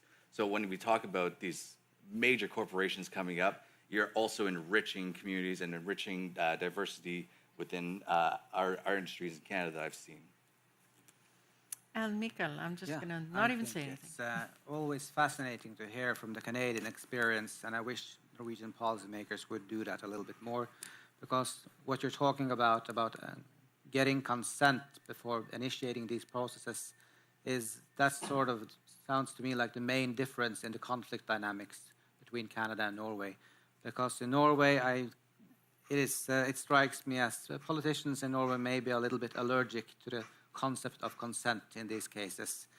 They are very afraid of getting a no, but the way I see it, at least, you don't get a yes unless you give people the opportunity to say no. Then you are guaranteed to get a no if you don't give people the opportunity to say yes. But this is at the core of some of the conflicts in Finnmark right now, that consent has not been asked, consultations have not been made, and that is a guaranteed track to conflict. So yeah, maybe we should send the Parliament on a study trip to you. Again, you're talking about the complexity of the situations in very different Arctics, different Arctic contexts. One thing that has been said in the previous panels is it both the fact that regardless of the Arctics that we're talking about, this isn't where a conflict is necessarily going to start, but it's where a conflict may come to the Arctic. And this too will be in different ways that would come to the Canadian Arctic in a much different way than it would come to the Nordic regions. What has also been talked about is at the same time looking at destabilization efforts like hybrid threat activities taking place in the Arctic, across the Arctics. And I'm curious, because of the fact is that we're talking about, there are these vulnerabilities all of you have been talking about in the Nordic, the northern societies we're talking about. It's about economy. It's about living the lifestyles that and the traditions that people want to be able to live, not least with consent, but sparsely populated. And one of the difficulties, or one of the key claims about having more population up north, is that it makes the area, the territory, more robust and less sensitive, or less sensitive or vulnerable to hybrid threat activities. So I'm curious, perhaps starting with you, Tony, to what degree are Alaskan communities at all exposed to these different types of hybrid threat activities? And it can be a variety of things, and I tried to explain it yesterday, but I'll just throw it in here now. I mean, it's not just one activity, but a combination of activities to try to weaken the society and create a threat perception using the existing vulnerabilities in Alaska, from sabotage for the different types of espionage, including drones, cyber attacks against, power, creating power outages, but also not least disinformation and or influence campaigns. I mean, are you seeing anything of this in Alaska, trying to create tensions where the Alaskan environment is being made to be more vulnerable, which could affect American security? Yeah, so I love this map, by the way, just because it does really emphasize the U.S. and Alaskan Arctic. We've talked about how large the Canadian Arctic is and how sparsely populated. You could largely kind of say the same thing about the U.S. Arctic. We define our Arctic to include the Aleutian Island chain and north in the Bering Sea, but then otherwise you're kind of drawing a line along the Kuskokwim River and splitting, northern Alaska in half. Very sparsely populated. I think I heard you say something that the sparsely populated, it makes them more vulnerable. I'm not sure I would agree with that, because what it does, this isn't necessarily a good thing, but in the context of hybrid warfare, because they are frankly somewhat unconnected, they are perhaps not as vulnerable from there's not the same risk of cable cutting and things like that. So there is risk of cable cutting. It happened in Alaska about 2 years ago, but it was because the ice cut the cable, right? Not nefarious actors, and that's a different challenge, right? So what I would actually say in terms of what we should be thinking about for the U.S. Alaskan Arctic in terms of hybrid threats is recognizing that the best antidote to hybrid vulnerability is good governance and having a good definition of what that means. Do those local native and indigenous communities in Alaska feel that their needs and wants are being met through their relationship with their various government forms? And are they having the opportunity for consent and being able to be consulted on these big discussions about extraction and things like that, as you heard Mike talking about earlier, and things of that nature. That's our challenge, is to make sure we maintain those relationships with them. And I can tell you, in the Alaska U.S. Arctic context, the biggest way is look at everything is about fisheries, be it commercial or subsistence, right? And one of the ways people often overlook the role of particularly the U.S. Coast Guard and the government in that regard is we protect those waterways by inspecting infrastructure, particularly tanks and things like that are holding fuels and harmful chemicals that are critical for those small communities, but also sitting right next to a river, which is feeding salmon, which is going to go out into the ocean, things like that. So there are these little soft security ways that we are present and providing a resource there. So it's not that we don't have vulnerabilities there. We certainly do. But I would say if you compare it to, say, a lot of the things we've seen happen in the Baltic over the last couple of years, certainly not to that level. And because somewhat these communities are smaller, it's a different thing, and it's more about the relationship they have with their various levels of government. So to Magnus then, because one thing I should mention also, when we're talking about the Arctic, and it depends again on which Arctics we're talking about, but I'm looking in the Nordic region, and just taking Norway in and of itself, it's actually very diverse.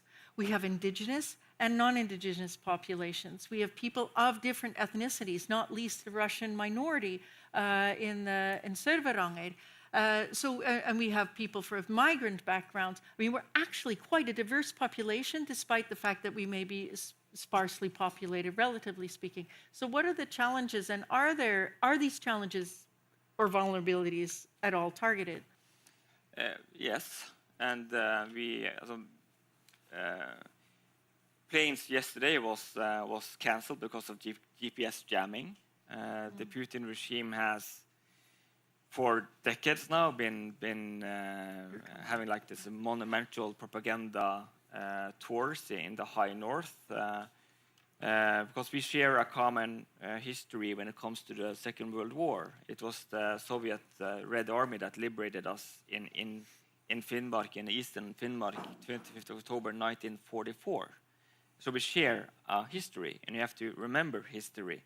But the Putin regime has stolen that history to use it as a propaganda for showing that the war in Ukraine is just a prolonged Second World War and that Zelensky is a Nazi. So the General Consul in Kirkenes stood at a Norwegian memorial site and said that we are seeing a blossoming of Nazi symbols in Norway. There's a Lavrov and me, for example, as a mayor, and I'm pretty hard on Russia. So the Putin regime and Putinists like to say that I'm a Russophobe. I don't like Russians. I hate Russians. But I'm a mayor of a town where 1 out of 5 comes from another country than Norway. We're a melting pot. We have 250 Ukrainian refugees. We have 150 people with a Russian citizenship. And they have 250 kids, 400 Russians. But I have to say that the king of Norway is third-generation immigrant. So you have to stop counting when you're immigrant in Norway at some point. But my point is that we have lived with this kind of hybrid operation or something like that, and it's been pretty tough at sometimes in Kirkenes and Sør-Varanger, but we have prevailed. The narrative has shifted. We don't see Russia as an opportunity anymore. Russia is a closed door. We had 30 years of cooperation in the Barents Cooperation, but that is a time for history. That was 30 unnormal years.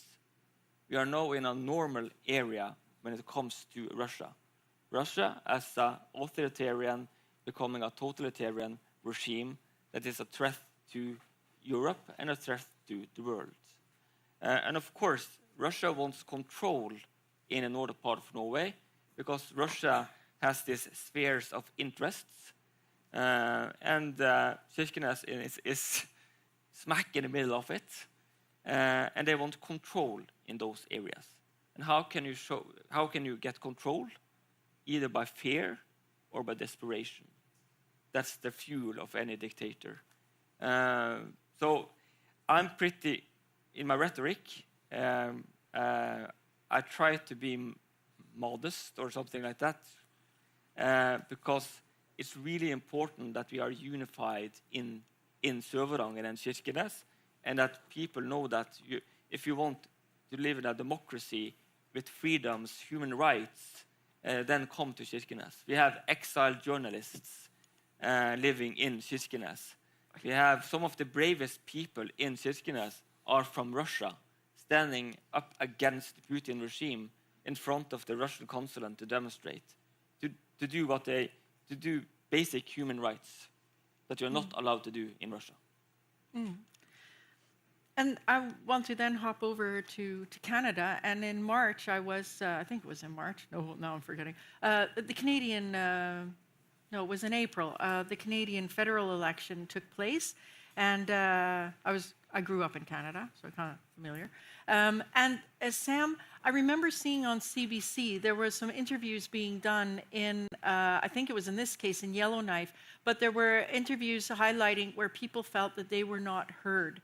And I don't know if that's something you can expand on, or what is the situation? Are there vulnerabilities in the Canadian North as well that are now targeted or could be targeted by attempts to create discontent and polarization? Well, I think that it's been a common, misconception that Canadians in the North haven't been heard. I think also what really is that it's a lack of technology or access to technology, of internet access or connectivity, I would call it.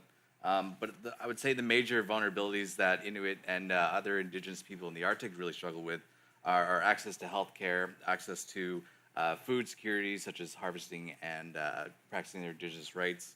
But also, I would say when we talk about the cultural practices, sometimes what it seems to be lost in translation is we're not getting the programs that we need to practice our culture. We need to, influence and engage with the Indigenous youth. About, just Nunavut alone, about 40 to 45% of the dense population of Nunavut is under 25. That's a major area where the youth are really bouncing back and saying we want to be part of this community and we want to be part of Canada, but we're not getting the needs that are met. And it's mostly, I would say, that it's that connectivity with culture, with identity, with adapting to a climate, adapting to new geopolitical tensions happening, and this the sense of having to not feel like they're belonging or having that identity crisis. So when we talk about these vulnerabilities, it surely falls upon the vulnerabilities of the youth right now, but it also falls upon the elders where that knowledge and that way of living is almost being lost. And when we translate that to the youth, programs can be beneficial, and we're seeing some of that being solved with the Canadian Ranger Patrol groups and with the engagement with the junior rangers. And so these programs are helping them to reconnect their identity, their culture, their meaning with the community members, and that integral Indigenous knowledge that almost every Indigenous person has across the Canadian Arctic. So the idea that they're not being heard falls in some minds for sure, but I feel like the vast majority of Indigenous people in the Arctic, or even just Northerners in the Arctic, feel that their needs aren't being heard, but are being heard now because of the geopolitical tension that's ongoing right now. Lastly, I'd like to say that this lack of connectivity is strictly just a way of not really being connected to community. And so when you're disconnected from community, sometimes that feels like it's a false hope. And so when we see these communities struggle, we always try to encourage, go to your other community members, go to your elders, go to your leaders, go to somebody who you feel actually could help you manage these feelings that you're feeling these ways. And I would say, the way that we do it, every Indigenous person that I know in the Arctic has a relationship or some relative that's with another community. So going back and forth, not all families are in one community, they're all spread out. So having to go back and forth and missing that connectivity with family and relationships is really integral to that vulnerability that we have in northern parts of Canada. But I think it's getting better. I would say it's getting better, but I'd have to talk to more community members, elders, youth, most important, just to develop new relationships that actually can transform and get us out of this vulnerability. Great. And to follow on that, but Mikkel, I know you have something to say, but I also want to include some of the questions from our viewers, audience, and such, because we actually have two themes running right now in the questions.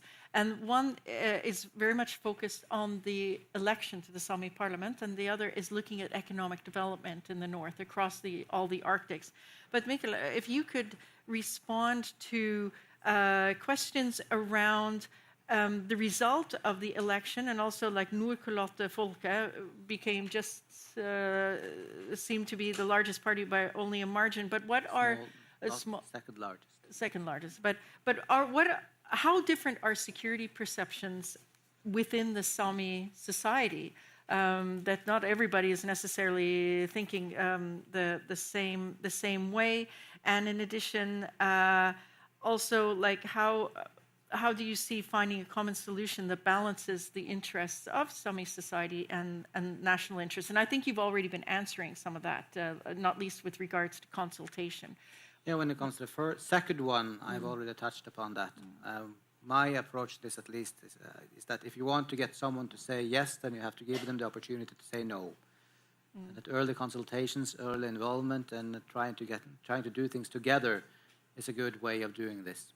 And I think this can be expanded and not just being about industrial ventures in the north, but also when it comes to the relationship between indigenous traditional economies such as coastal fishing and reindeer herding and the defense structures. These are things that could be mutually beneficial in ways that are not realized at present. That people who are involved in traditional economic industries can contribute with food security, transportation, knowledge of the local nature and the climate. These are good resources that the defense structures could be using, and there could be a mutually beneficial situation there, but it's not being systematically done in Norway at present. And again, I think maybe that we could look to Canada a bit for these kinds of cooperations between indigenous traditional economies and the defense structures. And when it comes to the first question about it's been a very interesting Sami parliament election, where two parties, the NSR and the Nordkalotte Folke, have been quite clear political alternatives, and both are mobilized. And but when it comes to security, I don't think we should stretch that too far, because these two parties don't have different security philosophies vis-à-vis Russia. When it comes to the Sami-Russian, when it comes to the relationship between the Western Sami and Russia, this is very complex because Sápmi, the Sami homeland, stretches. It is the Russian-Norwegian border has been drawn directly through that, so there are Sami communities on both sides. But I think the lesson learned by the Western Sami is that the worst thing that can happen to the Sami population is that more parts of Sápmi become under the Russian dominion. Because during the last 100 years, the Sami who have fared worse are the ones who were unfortunate enough to become part of Russia. And I think every Sami who has some knowledge about our own nation's history know this. And also, during the last 20 or so years, there have been some conflicts that have caused, I think, a generation of Sami leaders to be quite aware of what the Russian authorities are. And there have been intimidations, and there have been several Sami leaders have had negative experiences with the Russian authorities, including both the current Sami president from the NSR and also the former Sami president from the NSR have had negative experiences with Russian authorities. So I think the Sami population in Norway overall are quite resilient to any attempts from Russia to utilize us. And also, I think I was going to say that right now, and that was why I was putting up my hand. It's about this resilience against Russia. I think it's very healthy that we're talking about hybrid threats and about the potential for Russian influence in Norway. But when it comes to the north, as I say, the Sami I would characterize as there is a certain basic resilience there because of our history, both on the long term and also in the recent 20 years. And when it comes to North Norway in general, we have done studies on this at my institute, and we have found that the population of North Norway are not more positive to Russia than other parts of the Norwegian population. So overall, I think we shouldn't worry too much about that. But of course, we should be vigilant. As we have seen in this, this Norwegian parliament election, there was one political party which was revealed to be financed from Russia. It was not particularly active in the Arctic. Quite the opposite, it was most active here in Norway, in Oslo. But also down here, it didn't actually manage to garner many votes. No, and that's another panel discussion that we could have, because that was quite interesting. But maybe associated with that, there's some questions, and it's interesting about economic development, which pertains to the geopolitical relevance of these different Arctics, and that has to do with trying to reconcile defense industry investment in the north with local interests and local perspectives. So maybe starting with Tony, I mean, how is the United States seeing this and that type of industry, which isn't uncontroversial and also has the thing we haven't talked about, climate impacts as well. But the relationship, but trying to balance that the defense industry is interested, it could benefit local communities in many respects, but there's also tensions. And how is it in the Alaskan case? Yeah, well, you know, in the reconciliation bill for the U.S. Coast Guard, there was $15 billion, either directly or indirectly related to Arctic operations. So that's for cutters, that's for infrastructure. That's a big slug of money. That's more than our annual operating budget. So that's a big deal. So that's showing you that there is at the federal level, an investment into that space because of the evolving geopolitical situation.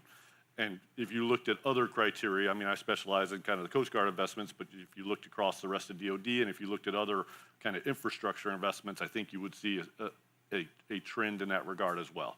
As Mike Spraga mentioned yesterday, right, the U.S. Arctic is infrastructure poor. And that is, if you can't address that problem, you're going to have a hard time doing anything to a sustainable level in that region to position yourself to protect either national or local interest.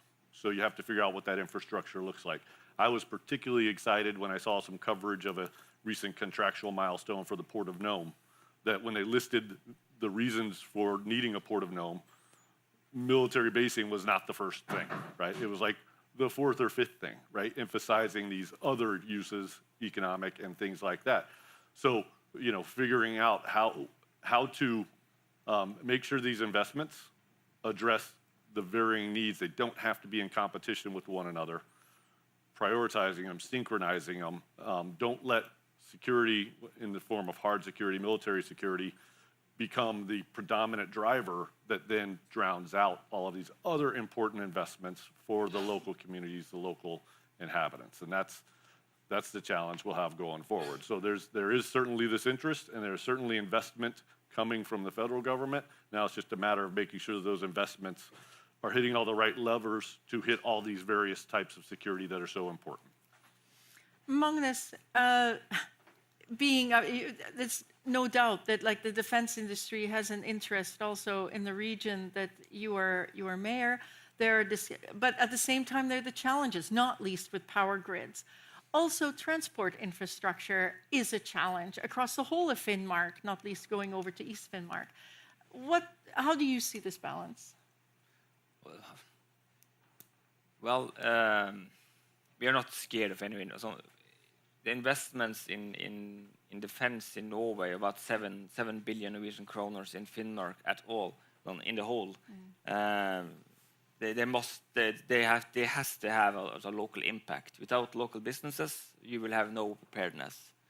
But the investments we really need is in infrastructure, power grids, roads, harbors, and you would believe that after 20 years of saying that the north of Norway is the strategic most important area in Norway, that should not be a problem, but it is.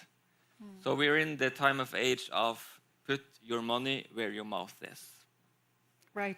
And Sam, if you have a quick comment, because we're getting the evil eye now. So no offense, Andreas, but no, I think it's very important that when we talk about defense infrastructure, it has to be incorporated with indigenous knowledges and also indigenous consensus.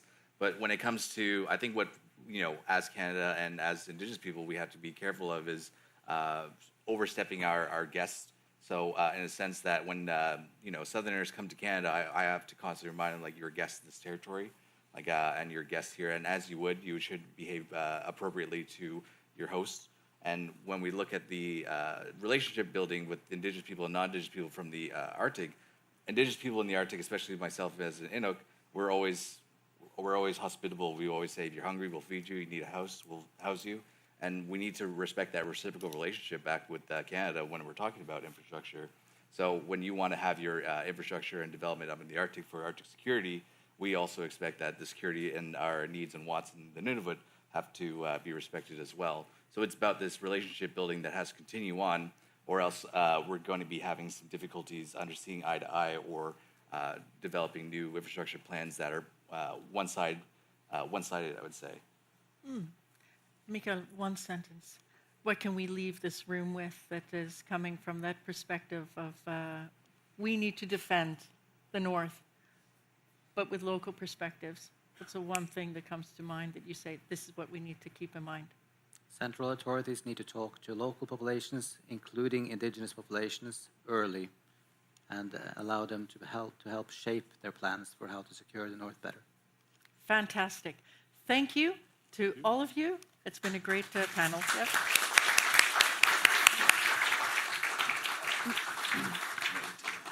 Perfect. Thank you so much, Gunhild, for an excellent panel. We have one more session before we have some more coffee and sugar outside to get you peaking again for the final session. Thank you, Gunhild. Now I would like to introduce the moderator of this session. Now that we titled it Outsiders. The moderator is Andreas Raspotnik, who is hiding behind stage. Another Andreas. It's a very common name if you're born in the 80s, I think. But in contrast to me, the other Andreas is actually from a landlocked country, not even close to the Arctic Circle. So he is definitely what we call an outsider, or someone who has gathered an interest in the Arctic. And that's the theme of this session as well. It's not necessarily defining who's an outsider and who's not. We don't need to use the term near Arctic state, although it will probably come up.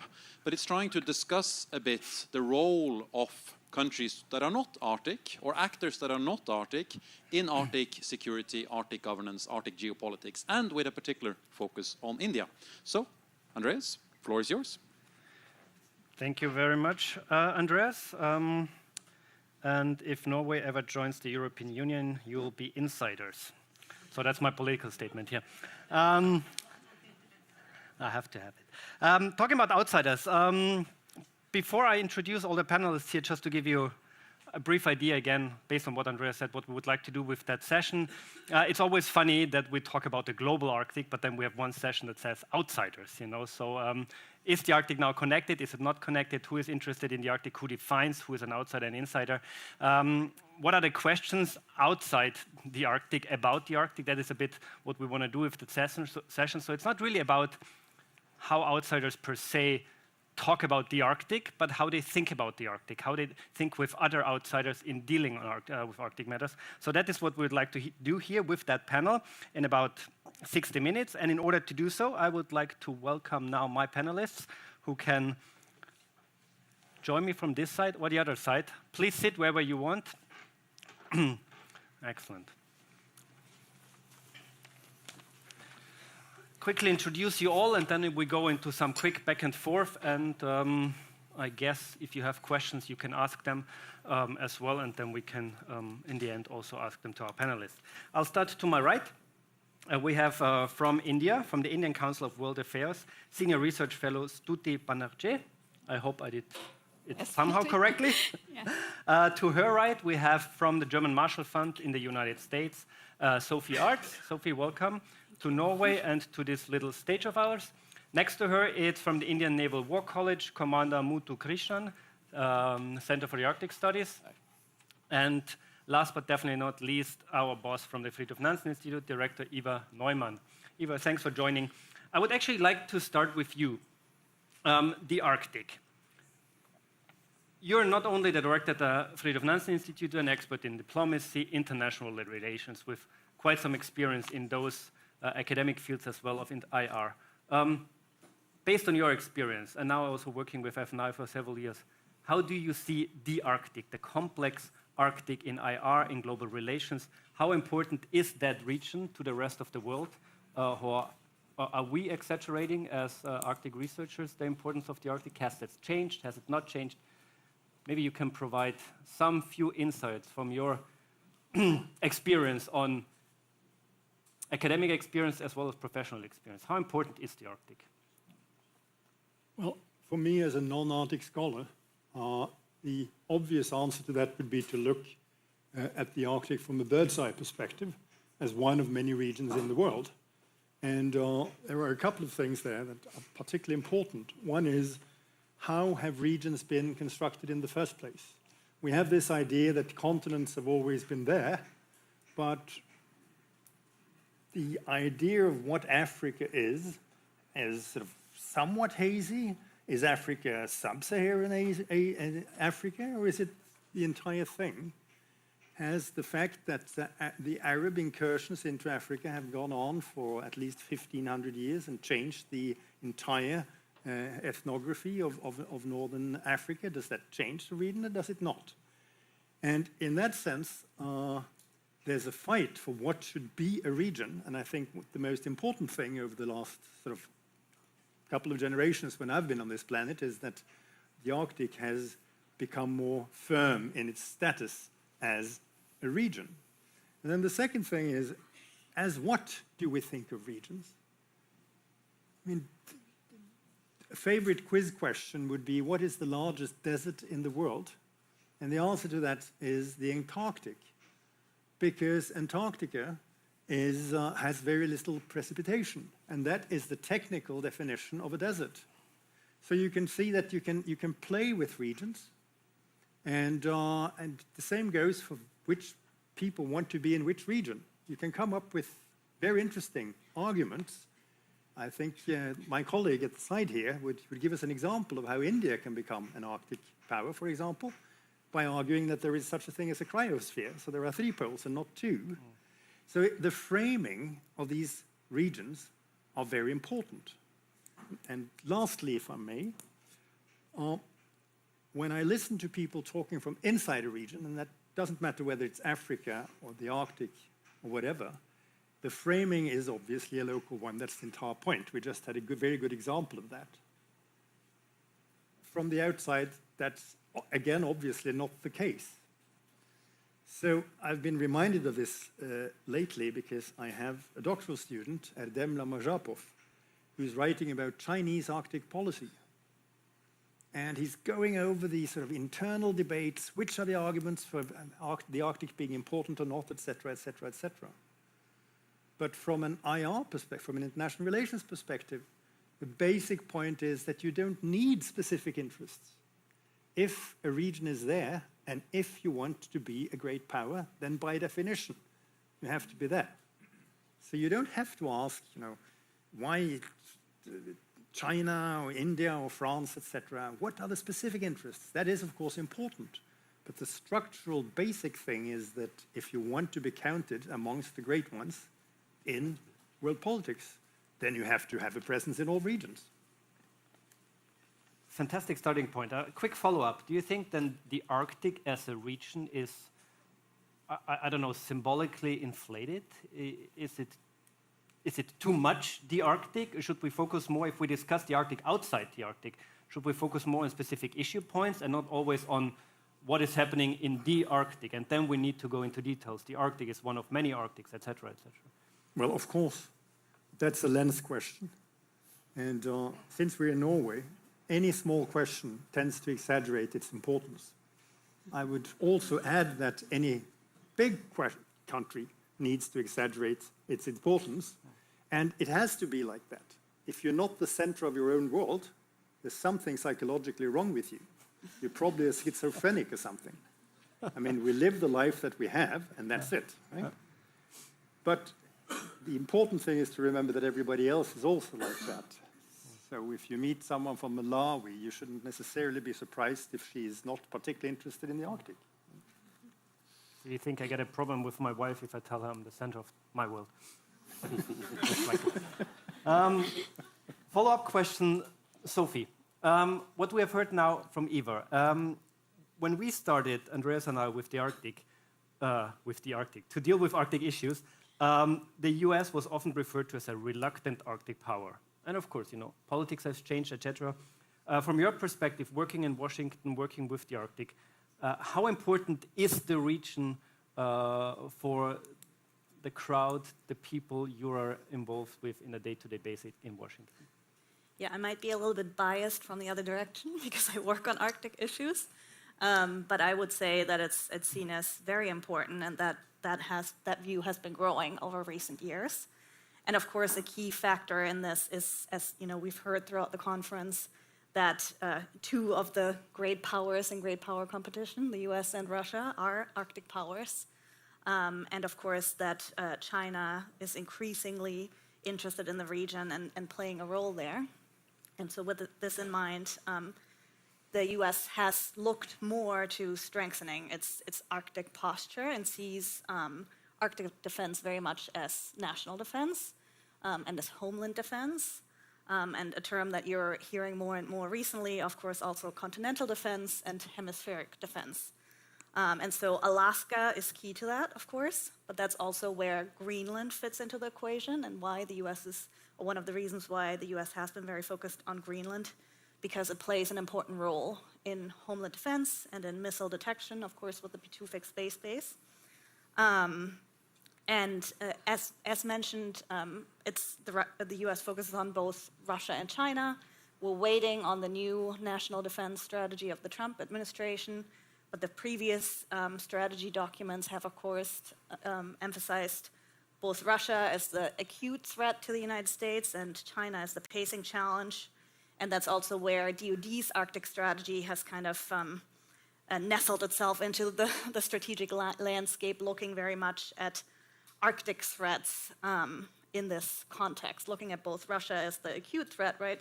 Currently the most critical threat in the Arctic, but as China as a long-term threat. And of course, as a growing economy, as a growing military power with great military ambitions.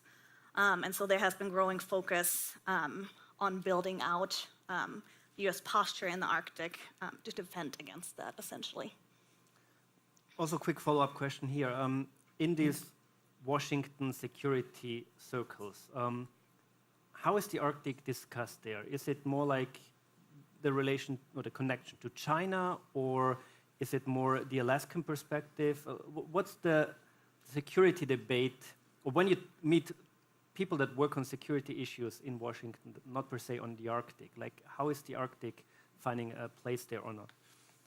Yeah, I mean, I think it's discussed very broadly in terms of geopolitical competition, of course, especially in the context of the changing environment, as the Arctic is opening up and becoming more accessible in some ways and less accessible in others, but just in a way that it's increasing vulnerability. We're seeing increased traffic, still very limited, but the expectation is that we'll see more of it in the future. And of course, also, I think it's seen in the context of, commercial traffic increasing, science missions increasing, but all of these are viewed, especially when it comes to China, also because of China's military-civil fusion strategy, very much in a dual-use context, right? Like, so you have like commercial vessels and scientific vessels. They can gather information about the operational environment and so on, and they could also potentially pose kinetic threats. And I guess, especially looking at the Baltic Sea and drawing some lessons for that, folks have been more concerned about that as a potential threat in the future. I would say, in general, if you talk to people that have been focused on the Arctic for a long time, the primary focus remains on Russia, which, as I mentioned, is the most significant threat to the NATO states in the Arctic, I would say. But recently, there has been a growing focus on China, because I think it's been, underestimated for a long time. And of course, we don't know exactly what China's ambitions are, but we've heard a lot today that we should listen to presidents when they speak, and so I think we should also listen to national strategies and strategist documents when they speak. And China has outlined quite ambitious interests in the Arctic from like many different perspectives, right? Very interested from an economic perspective, of course, and shipping features into this, but also resource extraction, which includes fish, of course. As the waters are warming up, a lot of fish are expected to be moving more north, and so that's a key interest for China. But then, of course, also from a strategic perspective. And so I think a lot of people have been a little bit caught off guard by that, and have grown quite concerned as China has shown an interest in investing in infrastructure that could be potential dual-use infrastructure. And of course, there's been a huge realization about the potential risks of that, especially amongst the NATO states, I would say, and a lot of projects have been halted or frozen. And so as a result, China has been looking more to cooperation with Russia and investing in the Russian Arctic, although there's many great reports, including from the Belfer Center, a recent one that talks about these projects, a lot of these projects actually not being completed. But I think as the US thinks about its military posture and security posture nationally and specifically in the Arctic, it's also thinking about long-term trajectories, because it takes a long, long time to invest in these kind of capabilities and to invest in posture, especially in a region where infrastructure development is quite difficult, and because of the permafrost thaw in general, changing environment, difficult to maintain longer term.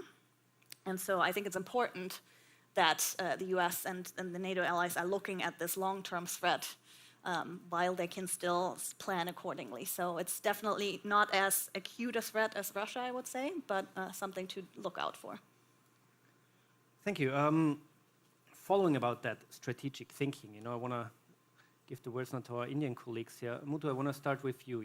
Before we hear a lot about China in the Arctic, and we have heard a lot about it. But what I think we have heard less about it, like what we talk less about in the Arctic, is what are China's overall ideas for global governance, et cetera, et cetera. And that brings me also a bit to the Indian perspective.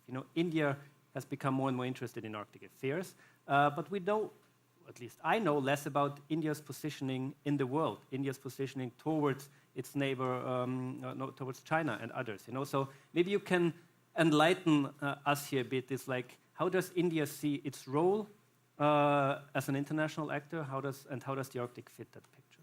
Oh, that's a very interesting question. I think I'll start with the lines which Anthony Russell, actually the Executive Director of Center for Arctic Study and Policy, United States Coast Guard, started with the insurance policy. What I speak is my own and does not reflect any way of the organization that I stand. So with that insurance policy that I have bought for myself, I'll be very free and frank now. Okay. I happened to see an article written by FNI where they spoke about 3 Ds, in fact: deterrence, dependency, and dialogue. Maybe if you want to have dependency and dialogue, with that, I like to frame 5 Vs for India. That's V stands for Victor. The first V, which I would like to say, is that India may be an outsider by geography, but we are a distant neighbor as far as climate change is concerned, and a vital neighbor as far as shared responsibility in the Arctic is concerned. And I want to just remind the audience that the Indian delegation here is almost counting to 12. So south of 30 degrees north, we have the maximum representation in this forum itself. Okay, with that, maybe I'll go to the second V, which is India should act as a viaduct between NATO and Russia. See, we believe in multilateralism, and I think we are the only country in the world which has got very good relationships with all the NATO countries as well as Russia. And I think India's Arctic engagement is not about choosing sides, but choosing stability in the Arctic. And the second is our strategic autonomy allows us to build bridges where others see boundaries coming up. So that is the second V which I love to see. The third V is India as the voice of the global South. As it is, we represent 1/5 of the world population. Second aspect, if you take the entire global south, they represent 80% of the world's population. So you're aware that when India was the president of G20, we were the first to host the Voice of the Global South Summit, somewhere in Jan 2023. And you must understand here that when India speaks for around 80% of the world's population. So here, we as India, we can say that how we can participate not as rivals in the Arctic, but as constructive partners in the High North. And the fourth V, which I like to say, is that India is the only viable option for Russia against China in the Arctic. You know, China has been going in and out of Arctic Forum since yesterday. Somebody said China is not to be taken serious. But I would say that, yes, today, Russia is dependent so much of China that in the Arctic, China has become a bigger player than Russia itself in the Russian Arctic. So why is that so? Because Russia has no alternative to go to. So I would say that each of us here should provide Russia as an alternative to China in the Arctic, and that I would vote is India. The last I would like to leave the V is a vision of Indo-Arctic. We have heard about Indo-Pacific. Indo-Pacific is about connectivity through trade and security, but I want to leave behind a vision of Indo-Arctic, which stands for climate interdependence, climate cooperation, scientific cooperation, and shared responsibilities in the Arctic. So those are the 5 Vs. I think as I won't call myself an outsider now, I will call myself as a vital neighbor now. Okay, with that, maybe next year you should call this as vital neighbors and not outsiders. Okay, so that is the vision, the 5 Vs which I would like to leave in this panel at this point of time, and I'm open to questions about all the 5 Vs which I just expounded to. And coming to China per se, I feel China is the biggest security challenge in the Arctic, and you can have every story, if you want to have, you should have a protagonist and an antagonist. We have already one antagonist as far as Westerners are concerned. You can't bring the second antagonist in the Arctic. So I would say be friends with India for that. Thank you. Thanks a lot. A following up question also to you. I mean, we've heard in the previous sessions that, you know, for the European External Action Service, the threat number 1 in the Arctic is Russia. We heard from others that we cannot trust Russia in the Arctic. Or in general, maybe, as an international partner and actor. And you say, you know, India is the bridge to Russia. You've heard now what a lot of Europeans think about Russia. Like, how would you respond to that, keeping in mind that you said India has the relationship and the connection to Russia? See, we have an elephant in the room, and we need to deal with that elephant. I'm not going to say that elephant in the room is a good elephant or a bad elephant, but there is an elephant in the room. So how do you deal with that elephant in the room? The only way you can deal with that elephant in the room, whatever the elephant you might think at this point of time, is only through dialogue and dependency. So the only way you can create dialogue is to have countries like India who are neutral and who speak the voice of both sides. So that is the reason I said that India is the only country who can act as an able viaduct between NATO. We have got good relationship with all the NATO countries. And of course, you know it very well, we've got very good relationship with Russia too. Okay? And I'll tell you where this entire culture comes. It comes from a strategic culture, because we believe in a policy called Vasudeva Kudumbakam, which means that it is one earth, one family, and one future. You can't separate one from the other. So therefore, we believe in the strategic culture, and we bring along that strategic culture of one earth, one family, and one future into the forum. We can talk about neutrality later on. I also come from a neutral country myself, and it's sometimes not that well perceived by others. Finally, for the intro remarks, Stuti, you work for a council on Indian Council World Affairs. Of World Affairs, you know. And now you're here talking about Arctic security and India's increased interest in the Arctic. And maybe you can also, like, following up from what we just have heard about India and its global role, its global ideas, or its ideas for global governance, how to cooperate with partners which some of us perceive we cannot cooperate at the moment with. Maybe your related intro remarks. So first of all, thank you to FNI for giving the Indian Council of World Affairs this opportunity to partner and participate in a very exciting discussion on the Arctic, and for giving me and my colleague here this opportunity to bring forward a little bit of Indian academic thinking before you, because what I found in the sessions was it was a very European view of things that were happening in the Arctic. So I'm very happy to put before you what I personally have studied and thought about it. And taking from what Commander Muthu has said, that we are not outsiders, and that is for the reasons that he stated, but I think one of the reasons is Bal Gangadhar Tilak. He was a very prominent freedom fighter and scholar. In 1903, in a book called Arctic, the Home of the Vedas, has hypothesized about early human migration from the Arctic to Central Asia, Persia, and South Asia, including the Indian subcontinent. And thereafter, he has gone on in his, it's a very thin book, very interesting, to talk about how there are a lot of things in the Vedas that India has, which are connected to how the phenomena are in the Arctic. So our connection to the Arctic, I would say, is from a very, very long time. It's from the past to the present. Present, we all know about through the Treaty of Svalbard, India's engagement in Arctic since 2007. So in terms of how India looks at the Arctic, I would say that it is both scientific. The scientific was what was our foundation in our polar research, both in the Arctic and the Antarctic. But as the geopolitics has changed, India has come to a realization that it cannot just look at the scientific to remain engaged in this region. And as was pointed out in the last session, if you want to be heard, and India wants to be heard, it now has the global presence. It is increasing its diplomatic footprint. It has both the capacity and the capability to go out there and present its views. And like Amara Muthu said, we are a country which, since our independence, has been able to bridge the gap between two sides, whether it was during the Cold War or right now, I don't know if you would say there are two sides, three sides, however many sides. But we are in a unique position to be able to talk to most countries of the world. And the other unique position that India has is, whether you like it or not, we are trusted. Everybody would want India to be on their side, because you would feel that we are trusted, we can go ahead and keep our word.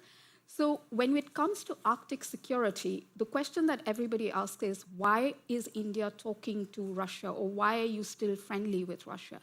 And one counter question I have is, why not? Why do you want to shut all doors to Russia or all doors to any other country? If there is a bridge, you need to talk. And if India can be that bridge, we're more than happy to be that bridge. So that is how India is looking at Arctic security, that we will be the bridge, not just between the Arctic 7 versus Russia, but also between the global south, getting its voice heard on Arctic issues, because they are predominantly affected by what's happening there. And this is not just in terms of climate change. That is a very important aspect. But you have to understand that climate change is not just the physical environment.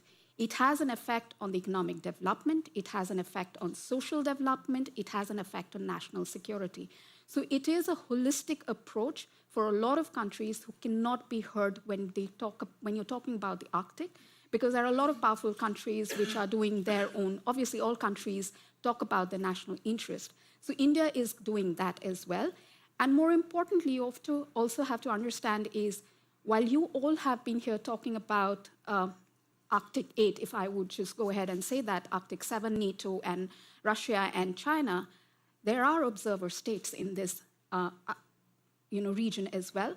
And you would find that the non-Arctic states are increasingly talking about the Arctic, and they are talking about the Arctic amongst themselves as well. They're not necessarily just talking to you. So India is talking about Arctic to South Korea. It is looking at Arctic with Japan. It is looking at Arctic with Singapore. It is now becoming part of dialogue. So the Arctic is no longer a domain that would remain with just the Arctic 8 countries. It is now becoming a domain which is being looked at by other countries, and there are different perspectives as to how they're looking at it. So it does not really align a lot of times with how the European Arctic countries would look at it. And as was pointed out, even Europe looks at the Arctic very differently. So Norway looks at Arctic very differently from Finland, from Sweden. US looks at it differently. So there is no homogeneous way in which you're looking at security or threats from the Arctic. And to that, you have the thing that observer states are now becoming more important and more engaged. And I think India has, even the observer states, we have good relations with all of them across the board.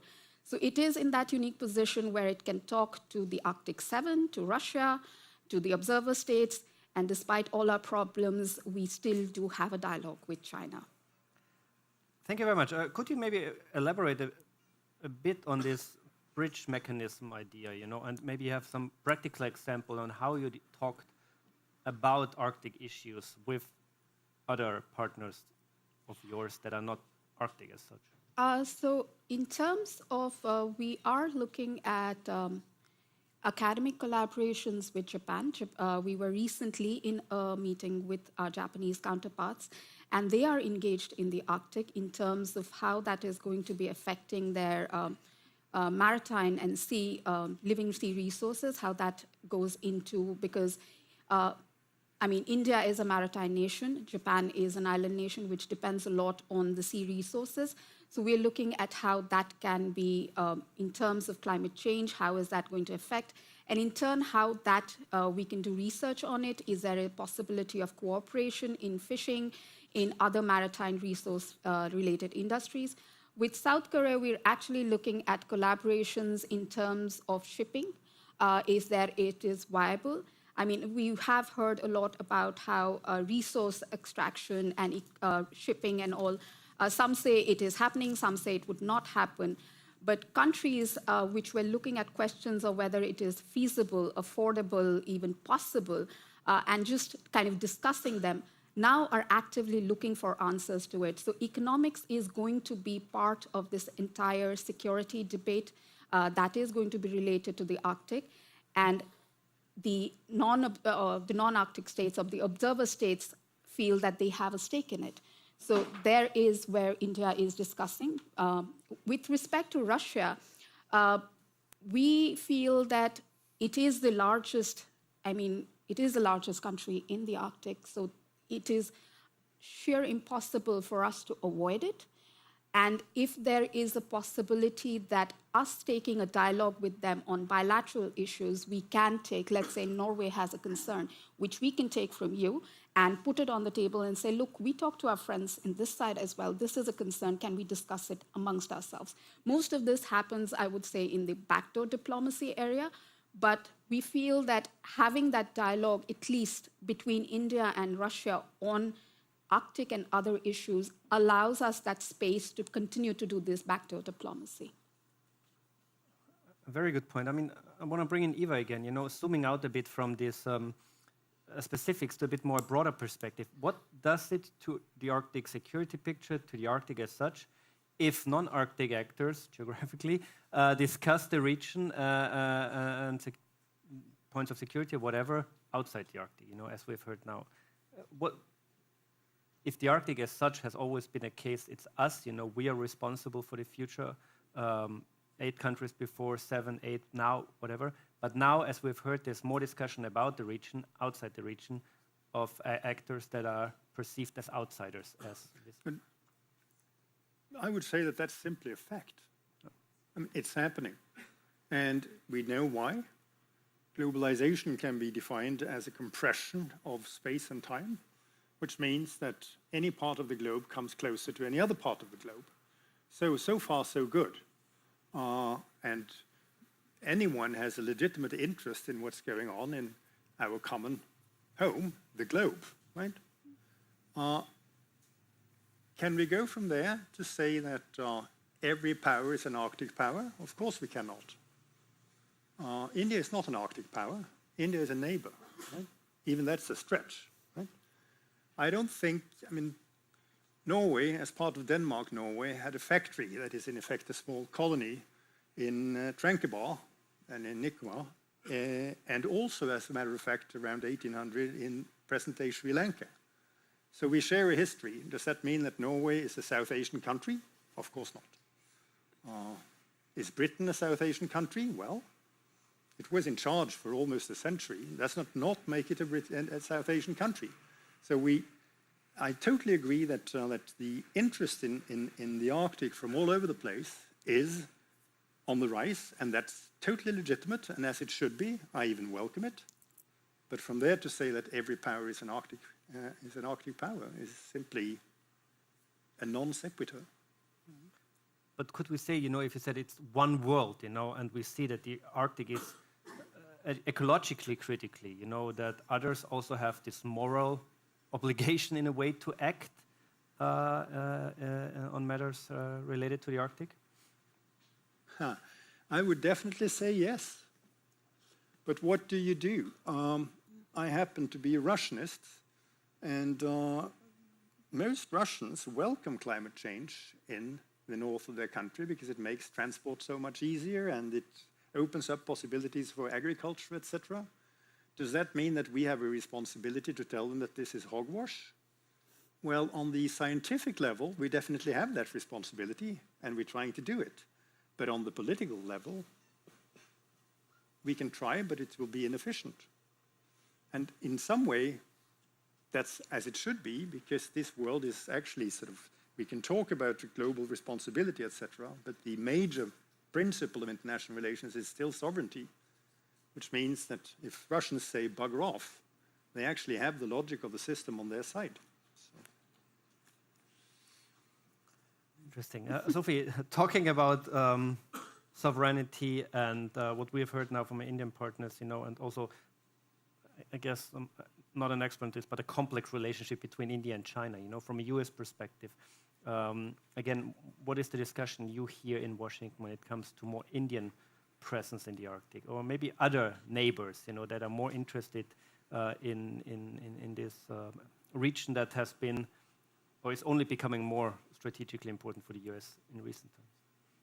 Yeah, I mean, I think it's definitely, some aspects of it are certainly seen as legitimate, of course, as has been said by so many others. The Arctic is incredibly important also from a climate change perspective and understanding the environmental changes. And so I think, cooperation on that front is certainly welcome, but I'm not sure it's as much of a topic in the discussions that I've heard. I mean, of course, there's been a big focus. I mean, I've done some research on Russia-China cooperation, and of course, Russia previously has been very focused on cooperating and engaging with the other Arctic states, but of course, in the aftermath of its invasion of Crimea in 2014 and more acutely after its full-scale invasion of Ukraine in 2022, it's obviously isolated itself more and more from the other Arctic states, and so it's looking to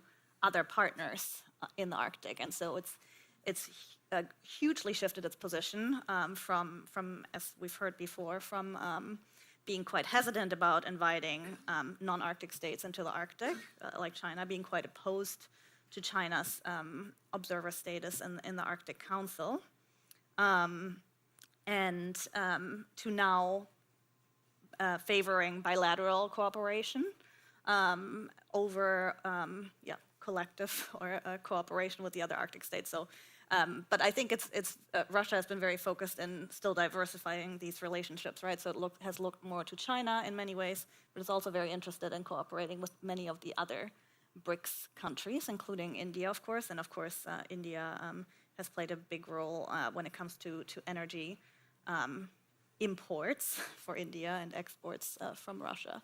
And so I think it's been discussed in the circles that I'm discussing this topic very much as the role that Russia is playing in kind of trying to create an alternative, perhaps alliance, or not alliance is perhaps a little too strong a word, but an alternative format, slightly in opposition to the Arctic Council.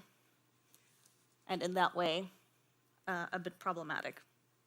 And so I think certainly in that context, it's important for the United States and other Arctic states to reach out to India and other countries that have an interest in the Arctic, and a legitimate interest. But I think that's something that needs to be explored further. All right. Something to further also think about academically and critically. Mutu, I want to come back to you. You've been observing the Arctic world a bit now for 1.5 days, and also when we met previously. So you know a bit what the Arctic debates are about, knowing that this is, as Eva also said before, a region, a complex region, So sometimes I think we talk more about the region than about the topics that concern the region. So that having said, my argument would be we should maybe not even have this Arctic Security Conference here in Oslo, but maybe in Delhi or somewhere else. And if that is the case, how do we discuss the Arctic in Delhi? What should be the topics that are of interest to Indian actors, but also of key interest to Arctic ones, and that could then be connected in order to create, as I said before, more stability, etc. Okay, first I'll tell you the Arctic Circle Forum, the conference was in India. It was held by Iceland, who actually chairs the conference, was held in India just this year, sometime in May 2025. So I think we will take a call here now. AAC 26 will be in New Delhi. Okay, and I want to just, before I start with the point which you just mentioned about neutrality, for us in India, neutrality comes very, very natural to us simply because we are so diverse. You go 100 kilometers, they speak a different language, they eat a different type of food. So if you start taking sides in India, then you're forever, you won't know which side you are finally in. So neutrality, acceptance. So that is a beautiful word which in India we have is called unity in diversity. So I'm sure for the culture that we are in, it comes very natural to us. We don't believe that we have to be in somebody's side to be right. Okay, we can be in everybody's side and yet be right. That is the point which I would like to make here. So that is a point which you just mentioned, that neutrality is not well accepted. But yes, in our part of the world, neutrality is the only one which is accepted. Okay. Now coming to the question you said is that if the Arctic Security Council were to be in 26, were to be held in New Delhi, I think the issues what we mentioned here are the exact issues that you need to take, except that you would be sitting in a warmer climate. Other than that, there should be no change, because the Arctic Security Council, the topics which have been discussed in the last 2 days are so vital, are so important, that to me, who's come and attended an international conference for the very first time, I learned so much that, okay, let me give you the takeaways for me as a person who's come from outside. There are a lot of differences amongst the various Arctic states over here, but yet you work together. You sat here together. You discussed issues here together. Yesterday it was very interesting to see the indigenous people's issues being spoken in the Arctic, how the Samis of Norway have somehow diversified from how the Sami tribe of Sweden have taken themselves. And second, I would like to quote this beautiful lady here who's well-dressed, and I would say you look so beautiful in that. In fact, when she was today sitting in this very chair and trying to tell how she is not able to connect with the Samis of Russia, I saw the emotions in the eyes.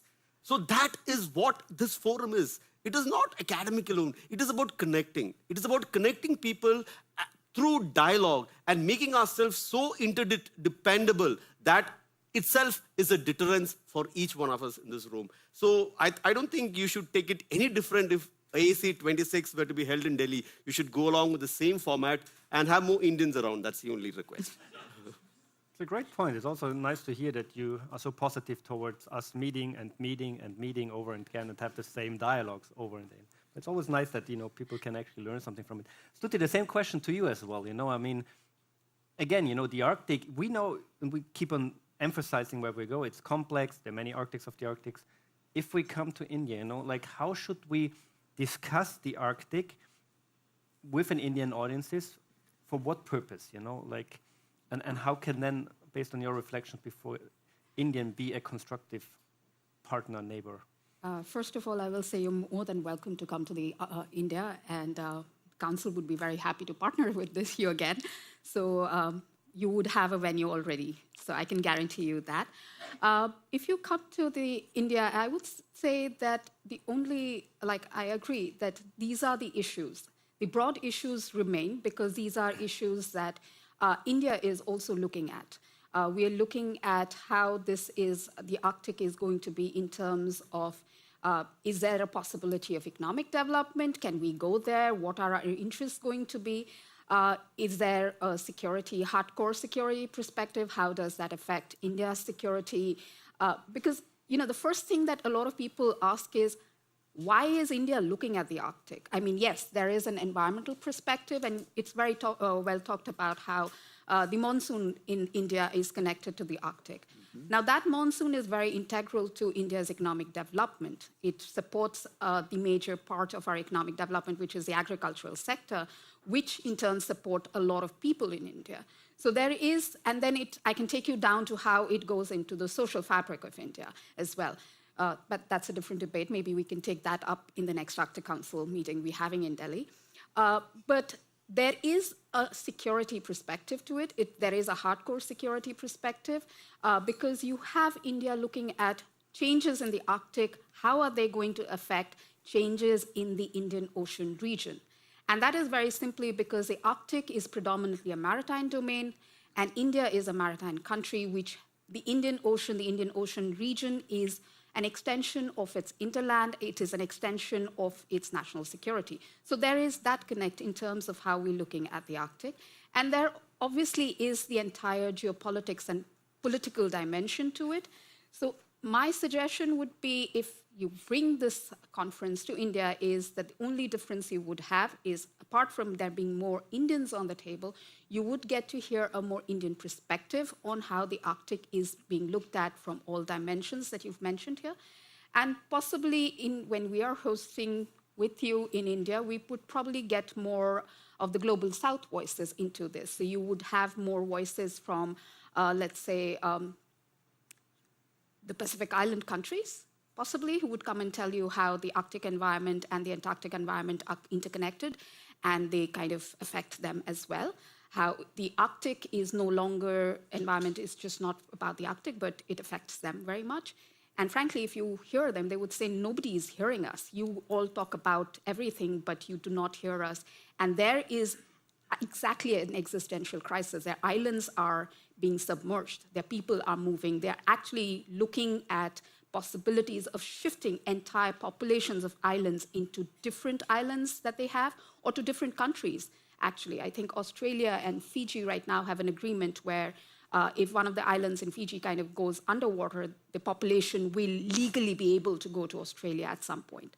So these are issues that the Pacific Island countries have. Africa has very different concerns as well. So my take would be, if you actually come to India, you would probably get these views as well into the narratives and discussions that we're having. Thank you very much. I just had to laugh because we got a couple of questions from the audience, and I want to ask them as well before we have to end precisely 5 minutes to 3, as has been noted here by the organizers. Eva, a question to you. You started your remarks about great powers, and now you listened a bit to our Indian colleagues here now. Are those expressions part of India becoming a rising power or is already India a rising superpower in the global system of today? Well, the US and China are in a league of themselves, and there is no doubt whatsoever in my mind that the next layer consists of Russia, the EU, and India. And then we can discuss how far down we have to go to meet Brazil, Indonesia, etc. But I think it's actually a scandal that India does not have a seat on the Security Council. And I congratulate my 2 Indian colleagues by having had an entire panel without mentioning this point, Because usually it comes out very quickly, and rightly so. Mm-hmm. Mm-hmm. I think it's part of the changes we will experience in the years and decades to come. Another question here is also, and I said before, I know a bit the Arctic audience by now, and I guess I know who posed that question. It's a critical one to our Indian colleagues here, and please feel free to answer it or not. If Russia were to invade Bangladesh or Nepal, for example. You might have a different view on Russia, as you just explained to us now when it comes to Russia and the Arctic. The proximity European states are facing to a country that is obviously violating territorial sovereignty or human rights is a concern for many European states, and we've heard it before. Russia is not to be trusted. What are your reflections on that point? Saying also like what you said previously, neutrality, Russia as a partner, we can be a bridge. Okay, I think that's a very lovely question from the audience. We are not new to invasions. Why Russia to invade Bangladesh? We have been invaded so many times. But have we stopped dialogue with those countries? No. We believe dialogue is the only way ahead. I would say that since the Indian civilization, we have never conquered another country. But countries have come and conquered us. Even after our independence, we have waged 4 major wars. And yet, we believe in dialogue and dependence. So I don't think you need to be that far for us to say Russia coming to invade Bangladesh. I'm talking about my own example. And we still believe that, yes, dialogue and is the only way forward for you to solve your issues when it is around. Okay? Thank you very much. So I'm giving you a very personal example. Yeah, it's very positive. Well, first of all, I quite don't understand why Russia would want to invade Nepal or Bangladesh. Pathetically. So that is because, I mean, just in sheer geography, to do that, they would have to cross over a few other countries, and I'm not sure that would quite be possible. I mean, if they're coming from China, there would be a big, they would be actually fighting China, and I don't think China is going to let them. The question relates more to the geographic. Yeah. So in terms of what we would be doing, like I said, I think we would, like Commander said, we would be doing a dialogue with them. We would try to assert why they're doing it, what are the reasons for it, and we have been doing it with, in the neighborhood, it's not the most stable neighborhood, and we are continuing dialogues with all our neighbors. So with Russia, since we have a history, we have a foundation of relationships with them, I think that it be possible to actually get them onto the table and understand what they are aiming for and try to find solutions to it. Is the best I can give you on this right now. Thank you very much. Sophie, a question to you also. We know that the Arctic policy world changed in DC, with some actors having disappeared. If we want to restart the Arctic debates also in DC, try to get new actors involved, try to have a more comprehensive discussion about Arctic security, that it's not only about the China threat, whatever. How should we do that in DC, like based on your experience on how the network and think tank world works in Washington?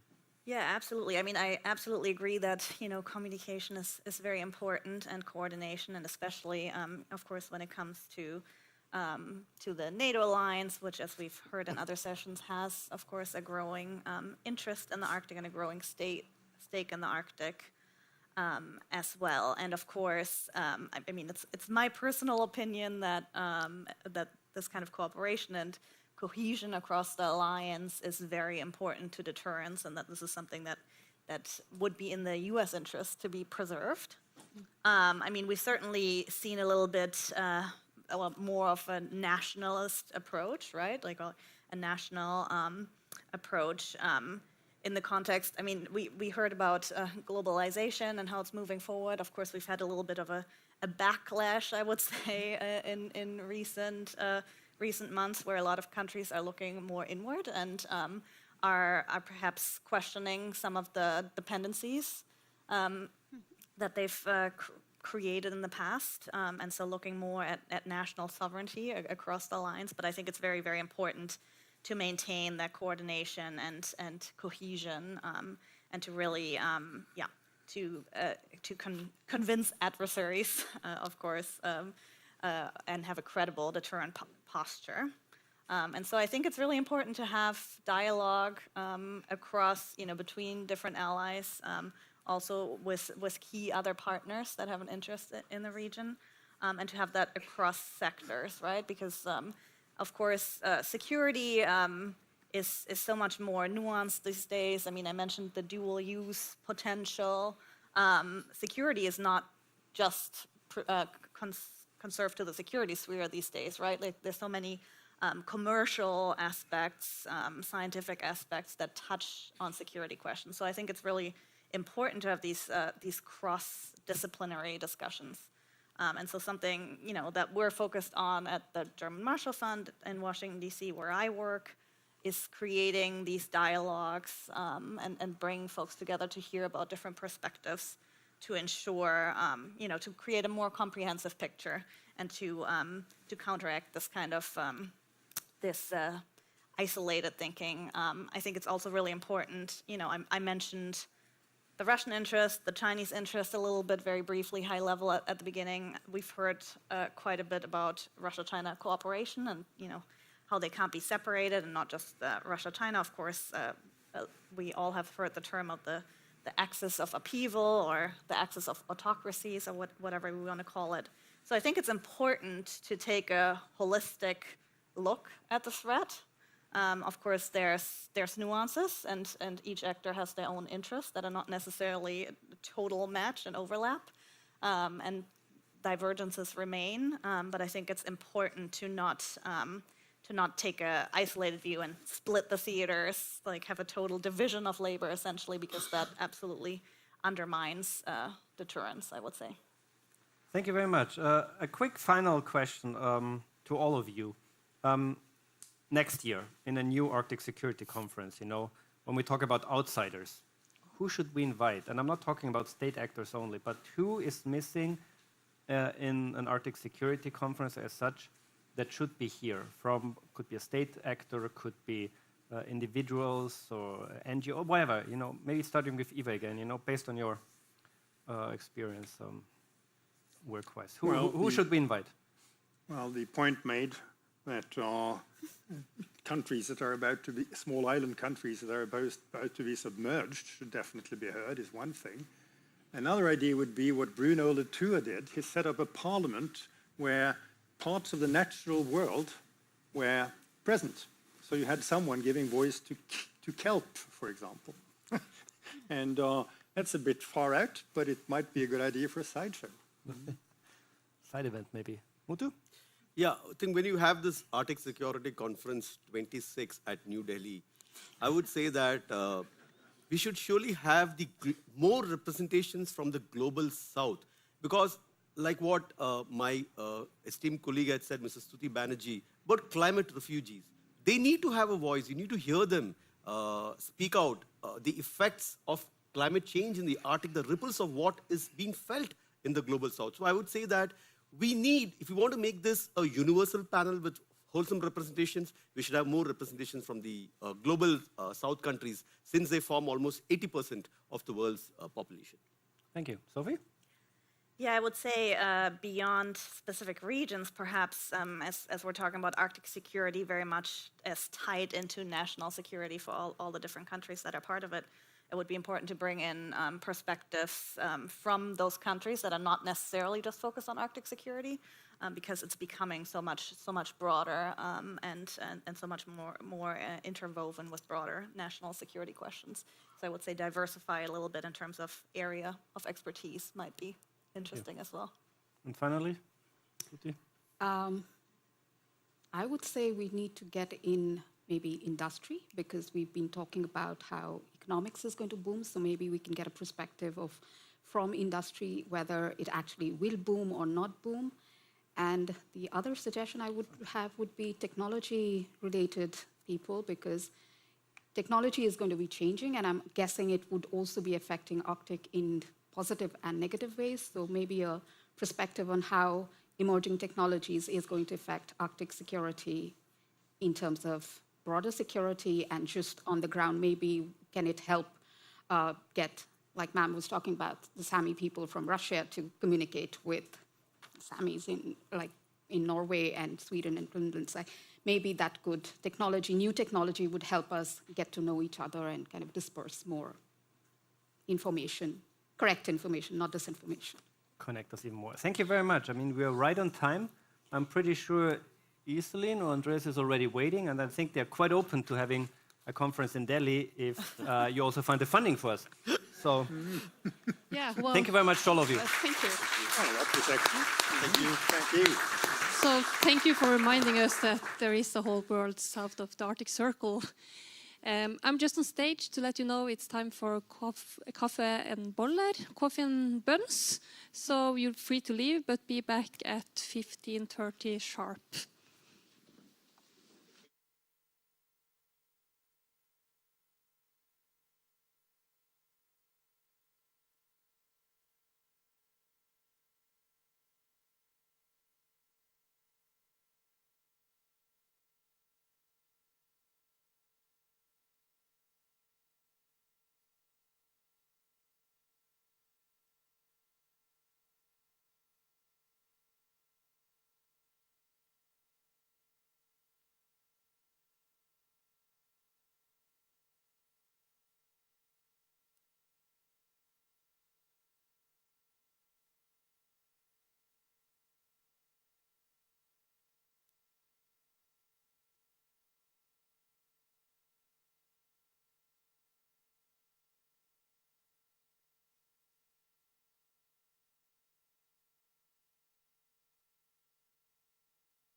I'm impressed there's still people here. Yes, so am I. I mean, I mean, it's time to pick up in barnehage. I should go to...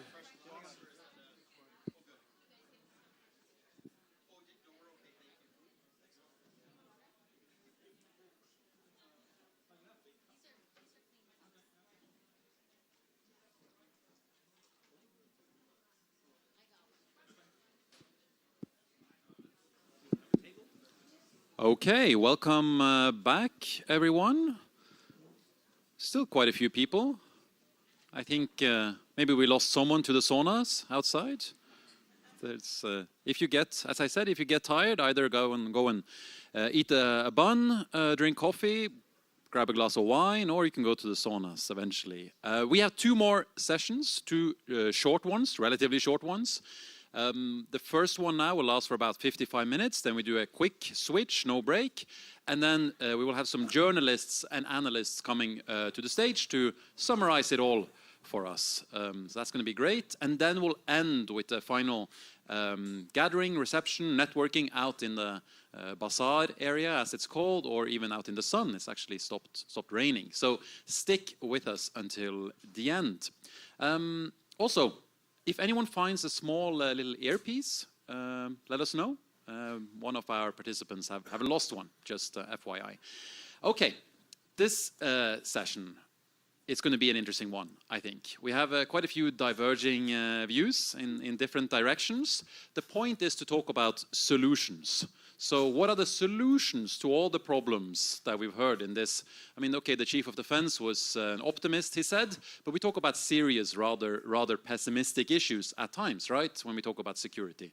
This panel will provide us all the solutions. And to lead it, we have, I guess, one of the most, if not the most prolific writer on Arctic security and Arctic history, Professor Whitney Lackenbauer. He's Canada Research Chair at Trent University, focused on Northern Studies, history, Arctic, military studies. He just spent a couple of months with the Canadian Rangers, so he will lead us through this session. Whitney, the floor is yours.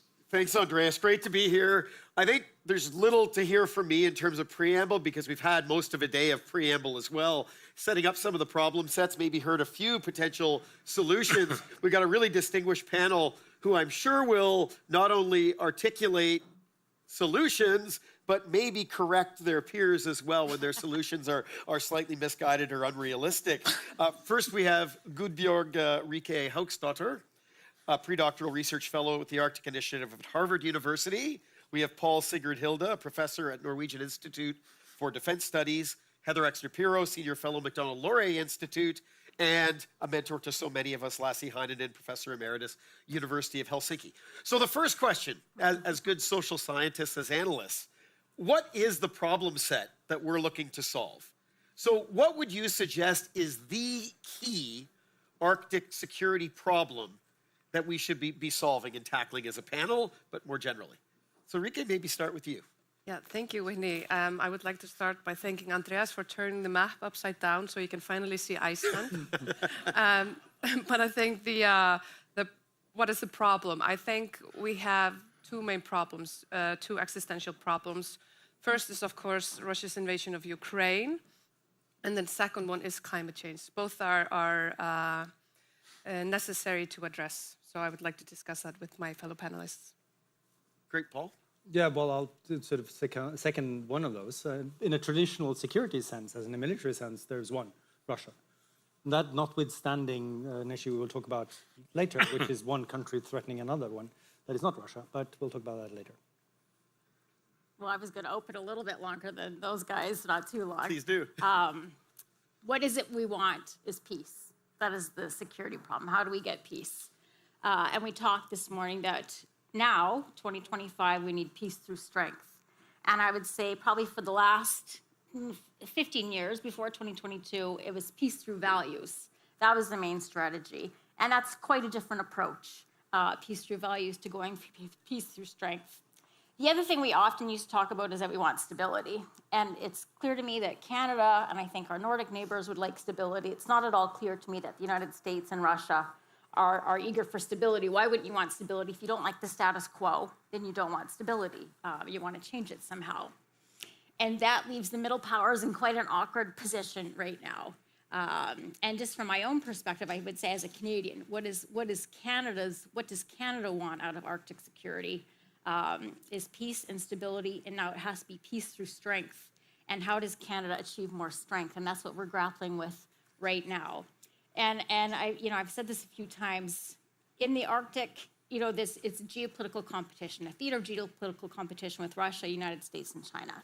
And the rest of us are in the waves, floating along. And I've said, we are surrounded by wolves, but that doesn't mean that we have to be the sheep. And so how can Canada, the Nordic countries, not be the sheep in this dynamic? And then the last thing I'll start to kick us off is, it was a famous line, I think in the 50s, what is the point of NATO? And it was to keep the Soviet Union out, the United States in, and Germany down.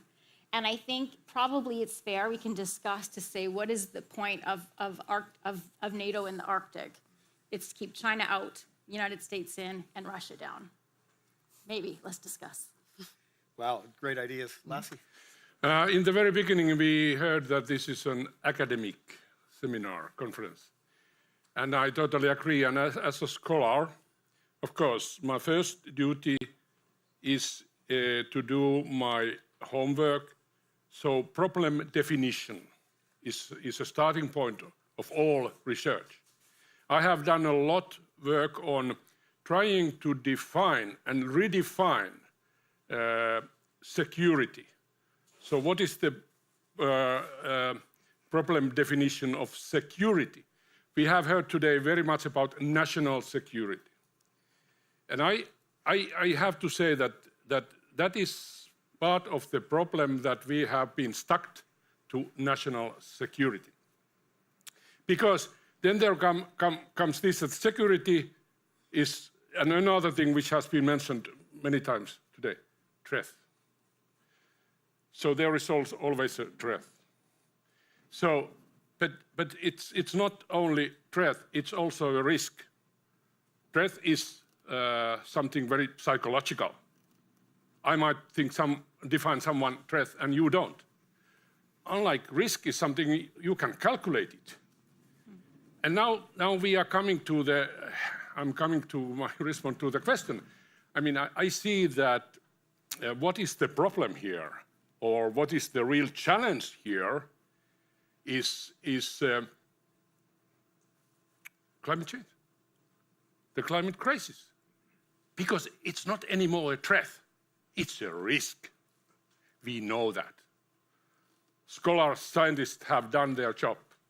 They have very well analyzed that, described that. There are the scenarios, even a little bit old-fashioned, but however, and they are showing that the climate crisis is a risk to national security, state sovereignty even. So, and so that in a way that you have there the both. You have the threat as we have starting to change our behaving accordingly. But of course, if there is a threat, then there is a threat picture, and soon we are describing an enemy picture. And then there is an enemy. I used to be doing peace studies, and I know that this is very easily happening if we don't put it back and really be exact what we mean by a threat. So, and okay, another thing is, which is more risk, is nuclear weapons. And I'm really worried about that, not what they are now there located, but the fact that the last arms control treaty between the USA and the Russian Federation will expire next year, next February. And then after that, nothing. And there are no negotiations going on. I'm very worried about that, because there you have a real risk.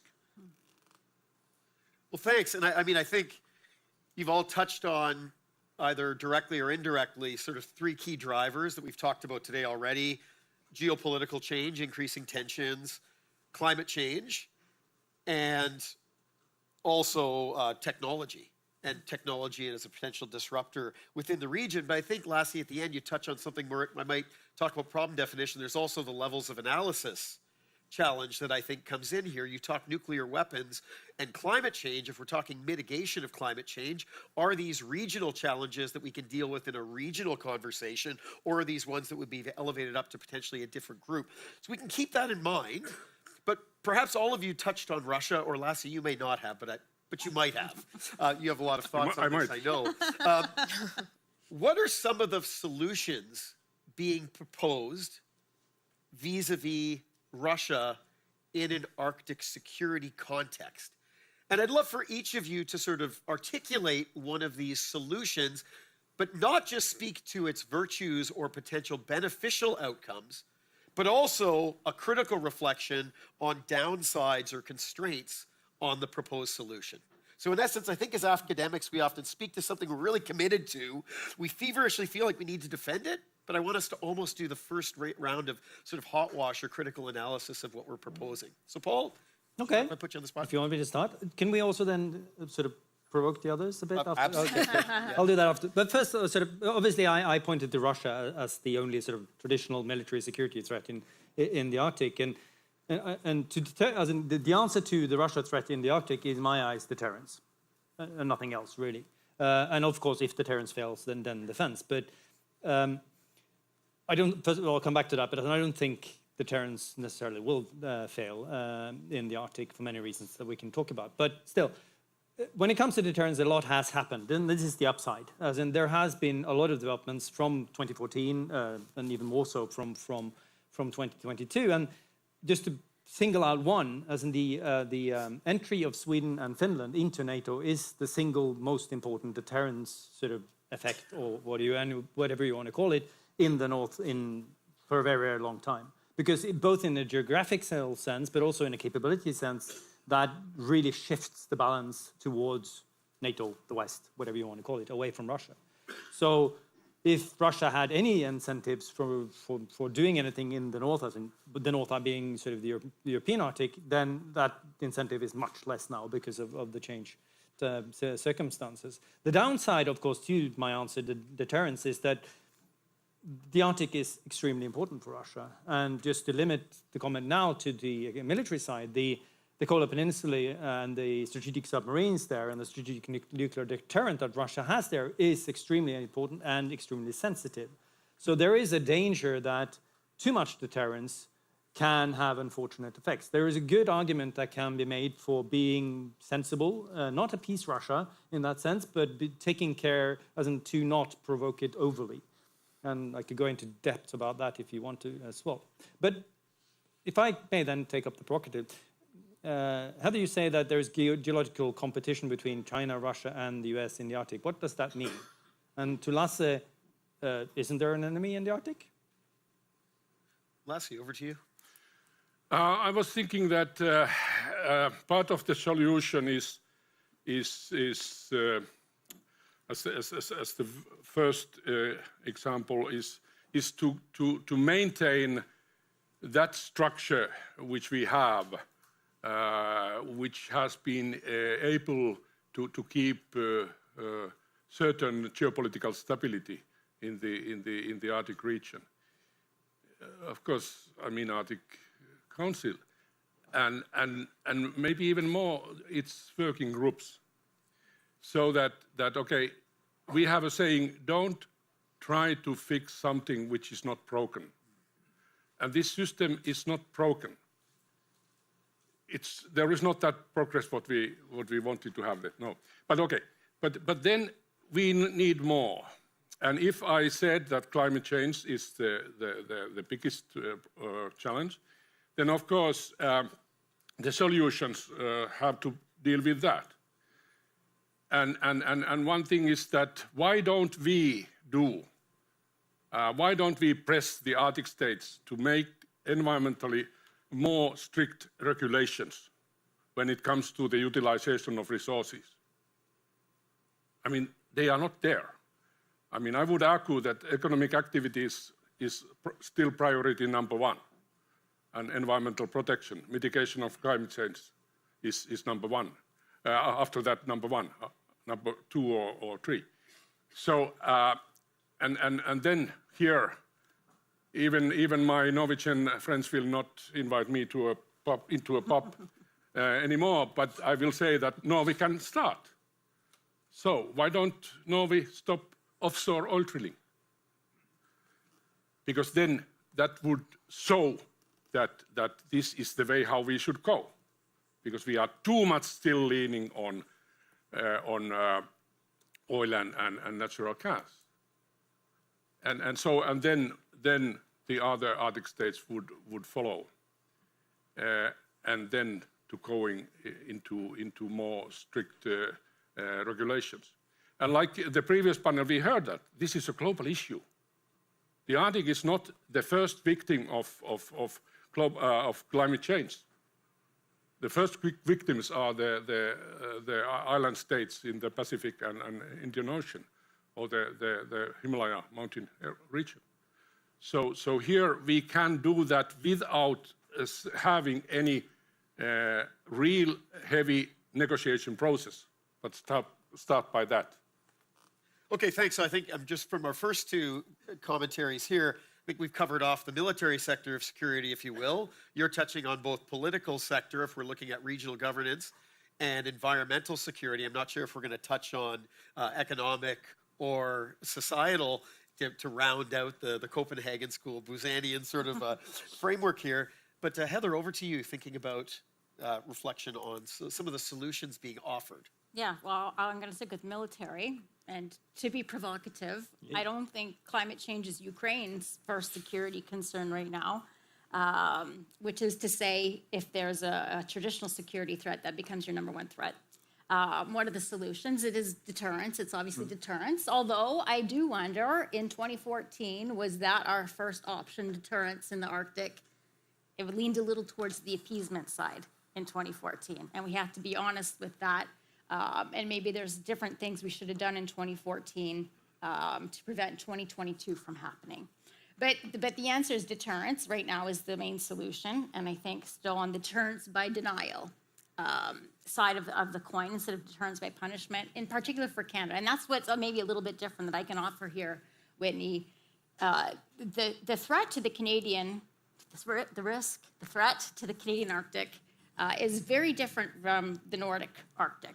And we're not beside the Kola Peninsula, and we don't really have a history of any kinetic conflict within our borders since Confederation. So how do we perceive Arctic threats? And Whitney has written about this very eloquently.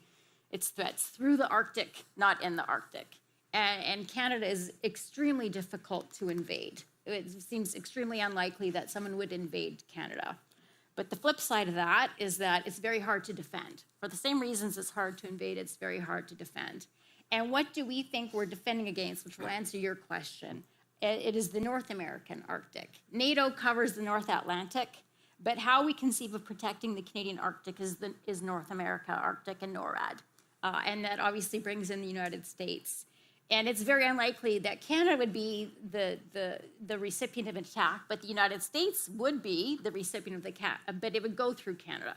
And that's why Canada and the Arctic becomes important. That's why NORAD becomes important, because we are an attack vector for Russian and Chinese hypersonic missiles to come through our Arctic. And if we're not defending it, the United States has to defend it. If we're not stepping up, then they will have to step up. And so the answer is, well, we're going to spend more on Northern modernization. We're going to put in a couple, tens of billions of dollars into that to have more deterrence by denial. But to answer your question, what's the downside of that? It's a very precarious moment for Canada to double down on a defense relationship with the United States. And so by emphasizing the NORAD relationship, by emphasizing the threats to the United States from China and Russia through the Arctic, again, we are doubling down on a continental approach to our defense when the threat is a little bit coming from south. Thank you. Rike? Sure. I think you've covered quite well the military aspect, so I would like to focus on something else. I found it quite refreshing to hear, for example, Gunhild's lecture yesterday about disinformation and hybrid threats and the discussion earlier this morning. And I think all of us here, Arctic scholars, academics, we have a role to play here. So I think that was one of the solutions, is to give informed information to journalists, policymakers, etc. And we see this recently being used in, for example, this argumentation that China has economically taken over Greenland and Iceland and the Faroe Islands, used as a justification of the need to annex Greenland. And I think we have a role to play here to bring up the new ones. Andreas has been speaking about the many Arctics, and that we need to show that the Arctic is not a monolith, it's many things. But because you asked for a counterpoint, like nuance doesn't make a good headline. So. Well, we're fortunate that some of our wonderful esteemed journalists here show that you can accomplish nuance when I think of High North News, when I think of Barents Observer, some of the others here. So, but yeah, great points all around. Lasse, you mentioned the Arctic Council, and it's come up several times today. What is the role of regional institutions in the security solution space?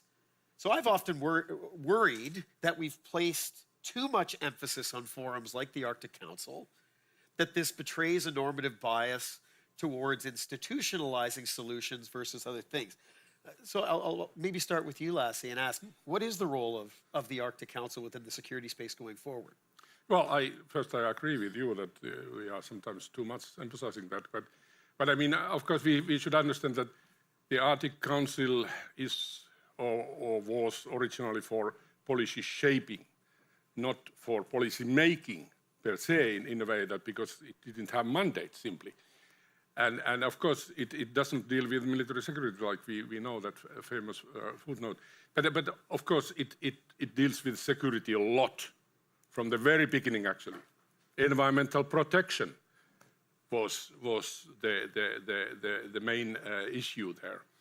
And of course, I totally agree with the comprehensive security that we have, which has been adopted already a few decades ago. So that we should elaborate that further, and climate change is a good example that we should take it seriously. So I mean, but I would like to say that Arctic Council, like working groups, plus the scientific community doing research on the Arctic. I mean, that is part of the solution. And that is not only regional, it's also global. And we have heard that during this day. And so that why don't we use that more? And I have tried to say after February 2022, let us to do our job. And there is freedom of science. That is the leading principle for me. And I know that is what I have to believe in, but first of all, I have to implement it. So I would say that if we would keep these connections, these structures, but also, first of all, to allow scholars, researchers, other experts to do the job. And here, of course, it's to keep the communication lines open, channels open. And one really big issue is data sharing today when it comes to Russia. Now I mentioned that. Because of permafrost. There you have the real permafrost area in the Russian Arctic. And so that we have to know, we have to have that data and analyze that data. And there are structures for that. There are experts for that. There are communication lines for that. But they are being stuck now, and we don't have that. And that's why we don't know. We are not able to make the new scenarios, so that how fast the Arctic is warming. And so that I would say that yes, for that purpose we should keep the structures on. Functioning, but use the scientists, use the experts as a channel to continue the work. Ulrike, do you have any thoughts on the institutional mechanisms that we have to sort of come up with solutions for the roles? I mean, I think the Arctic Council is so important for Arctic cooperation and confidence building. It has, like Lasse says, a role in fighting climate change. And security, if you look beyond the military-human security binary, it definitely has a role there. But we tend to focus more and more on only the military aspect, for good reasons, but the human security aspect is also important. Well, I'd love to jump in on there. I mentioned at the beginning that today we're peace through strength, and we used to be peace through values. And the Arctic Council was very relevant and very good at peace through values. It was purpose-built for peace through values. And we talk about that it did environmental protection, and did Indigenous rights, and it did sustainable development. But what it did was confidence building. It was set up for confidence building. Those were the ways to achieve confidence building. And it also was a norm setter. And if you wanted to be in the Arctic Council circle, if you wanted to be an observer, if you wanted to be in this happy Arctic world, you had to adopt our norms and values. And that is no longer the case. Confidence building is not possible right now because there's no confidence in Putin and there's no confidence in Russia. We heard that very clearly this morning. They've not been acting in good faith. We did everything I think we could for 10 years in the Arctic to build confidence, and that wasn't enough. It wasn't enough to constrain. And so we're not doing confidence building in the Arctic Council anymore. That's what I think. And we aren't doing norm setting either. So now the Arctic Council is less relevant. So what fills the gap? If you want peace by strength, what fills the gap? And it's NATO. NATO is what fills the gap. And what have Arctic states, what have the Arctic 7 done? Well, now we're committing to 3.5% GDP. This is deterrence. We've moved from confidence building and norm setting to deterrence through NATO and more NATO spending. And so these are, I actually really think that international relations theory is having great explanatory power over what is happening today. And a 3.5% GDP spend is a very clear articulation of what is our strategy right now. You probably now think I'm going to fully agree with Heather. I'm actually going to take a middle ground a little bit here because my general view is the same as Heather. It's marginally and perhaps probably not even important now, but actually there is something, and I'd call it a signpost and a future promise. And the signpost is that clearly Russia is interested in keeping the Arctic Council alive. If not, they would have left it. They had plenty of opportunity to do that with big fanfare with the transfer of the chairship from Russia to Norway. They didn't. So there is an interest. So it signifies that the Russia takes a different approach to the Arctic than to many other regions, the Baltic Sea Cooperation Council, et cetera, which they left. And the future promise is that one day, once we're, as in the war in Ukraine somehow comes to a hopefully sort of good end, to put it simply, then the Arctic could again become an area where you could have this reset that Obama talked about, because there are shared interests here, that there is a sort of little flag in the future there that maybe it could become again a forum for confidence building and re-engaging with a very different Russia, which it has to be. So we focused a lot on Russia just now, conversations about China as sources of competition, uncertainty, possible conflict. What about the other great power? The great power, the United States. I mean, perhaps it's out of respect because so many of us are NATO allies and committed that we sort of do a little dance, pirouette around the big question. Where do you see the US as part of the solution, and where might the Trump administration be a spoiler in terms of potential solutions? So Heather, I don't know if you want to kick us off for this one.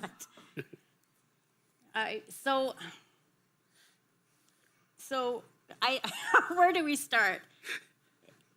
The United States is Canada's best friend, or was Canada's best friend, and we would like it to be our best friend again. But a lot has happened in the last year to make Canada have to position itself differently in the geopolitical order. And this is a true statement. The only country whose territory has been threatened in the Arctic in the last 30 years was threatened by the United States. And that was obviously Greenland this year was threatened by the United States. And what was the reaction to that? This should be a stunning thing. An Arctic Security Conference in 2025, we should almost be talking about nothing except this. The United States threatened Greenland, and the nuclear umbrella has switched from the United States to France. And Denmark just announced this week that they were going to choose the French-Italian air defense system over the American air system. And this is stunning, stunning stuff. And none of us want it to be true. None of us want it to have happened. We all hope we can wake up tomorrow and we'll go back, and it was a Trump fever dream, and the administration didn't really meet it, and they don't really want to do that. And next year, it'll somehow sort itself out. And maybe that is still the case. But as middle powers, we better not depend on that happening. We have to think of some plan Bs. And so that's where we're at. And that's why I say, let's not be the sheep in this scenario. Let's be the sheepdogs or something like that. Lassie? Well, yeah, I mean, we should have freedom to talk about this issue as well. And I take that as one issue under the freedom of science. So, yeah, I mean, is USA part of the problem? Is USA becoming a threat under this Trump administration? Yeah, I mean, we should be able to and dare to think about that possibility. And then, of course, then we are doing exactly what I said earlier. So if it is becoming a threat, then there is a threat picture. And then there is one step further enemy picture, and then an enemy. I don't go that far, but I'm simply trying to say that yes, everything is possible but this is very dangerous to think about, and that's why let's keep it only theoretical.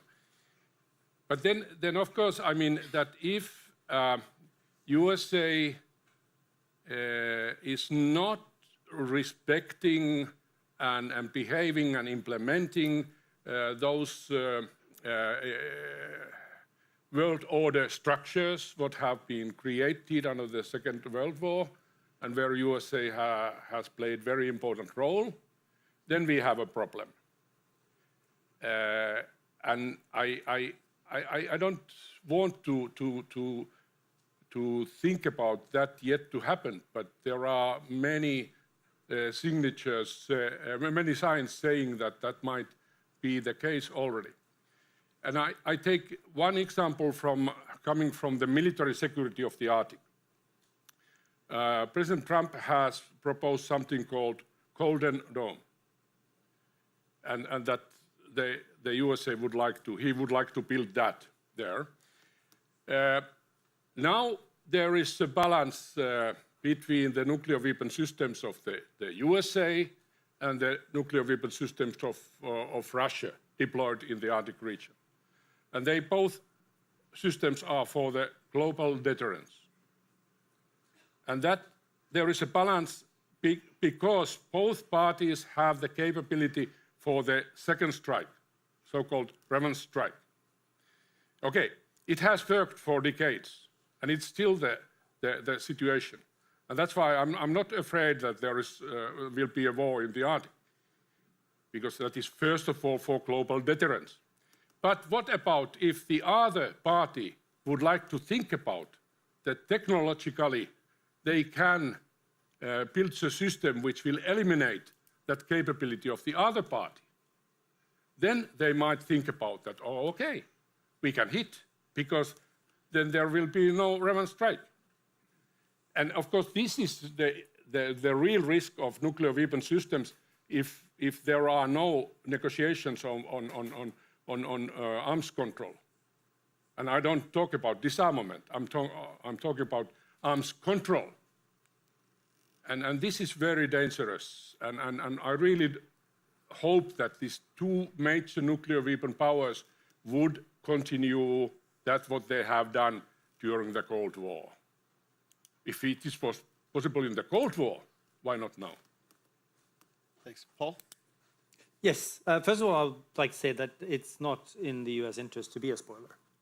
As in, I don't see any good rational reason why the United States should be a spoiler in the Arctic.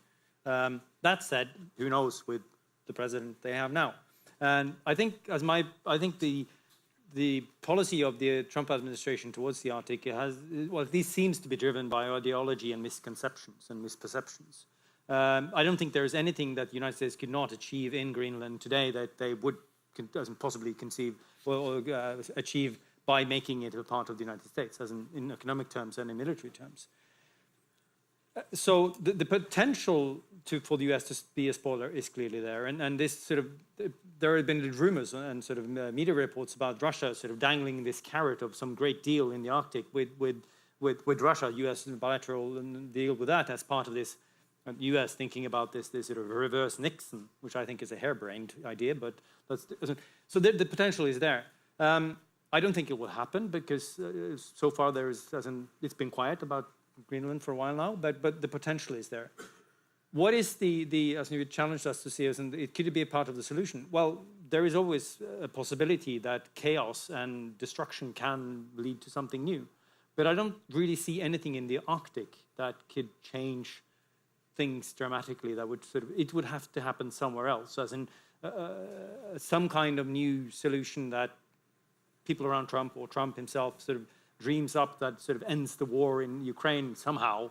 That could have a positive effect on the Arctic, but I don't see anything in the Arctic as such that would change enough to make a difference. Yes, if I may put the focus on Iceland a bit. So Iceland doesn't have a military, and historically, even talking about security, the word security is a huge taboo. So the invasion of Ukraine shifted that conversation quite a lot, like more discussion on security than ever before. But our former Foreign Minister, Þórdís Kolbrún Reykfjörð Gylfadóttir, stated that a few statements from Trump changed the discussion more than Ukraine ever did. So then the statements she was referring to was of course Greenland and then Canada, or the possible invasion of those countries. But what's interesting is so there's two things that's happening. Is that if you speak to the people at the MFA or statements from the government, the US is still our greatest ally. There's still a lot of cooperation happening. The US is increasing its military infrastructure in Keflavik. So all of that is happening, but at the same time, the trust that the public has in the US has gone so much down. And the sense I get from people is like, if it takes Greenland, are we next? Because we rely on the US for our security. So what the government has also been doing at the same time as they're saying the US is still our best friend is we're working with the Nordics, we're going to work with Jeff, we are going to apply for EU membership. All of this. Join. If you go in first, we'll join. Or the other way around, definitely. No, you go first, you see.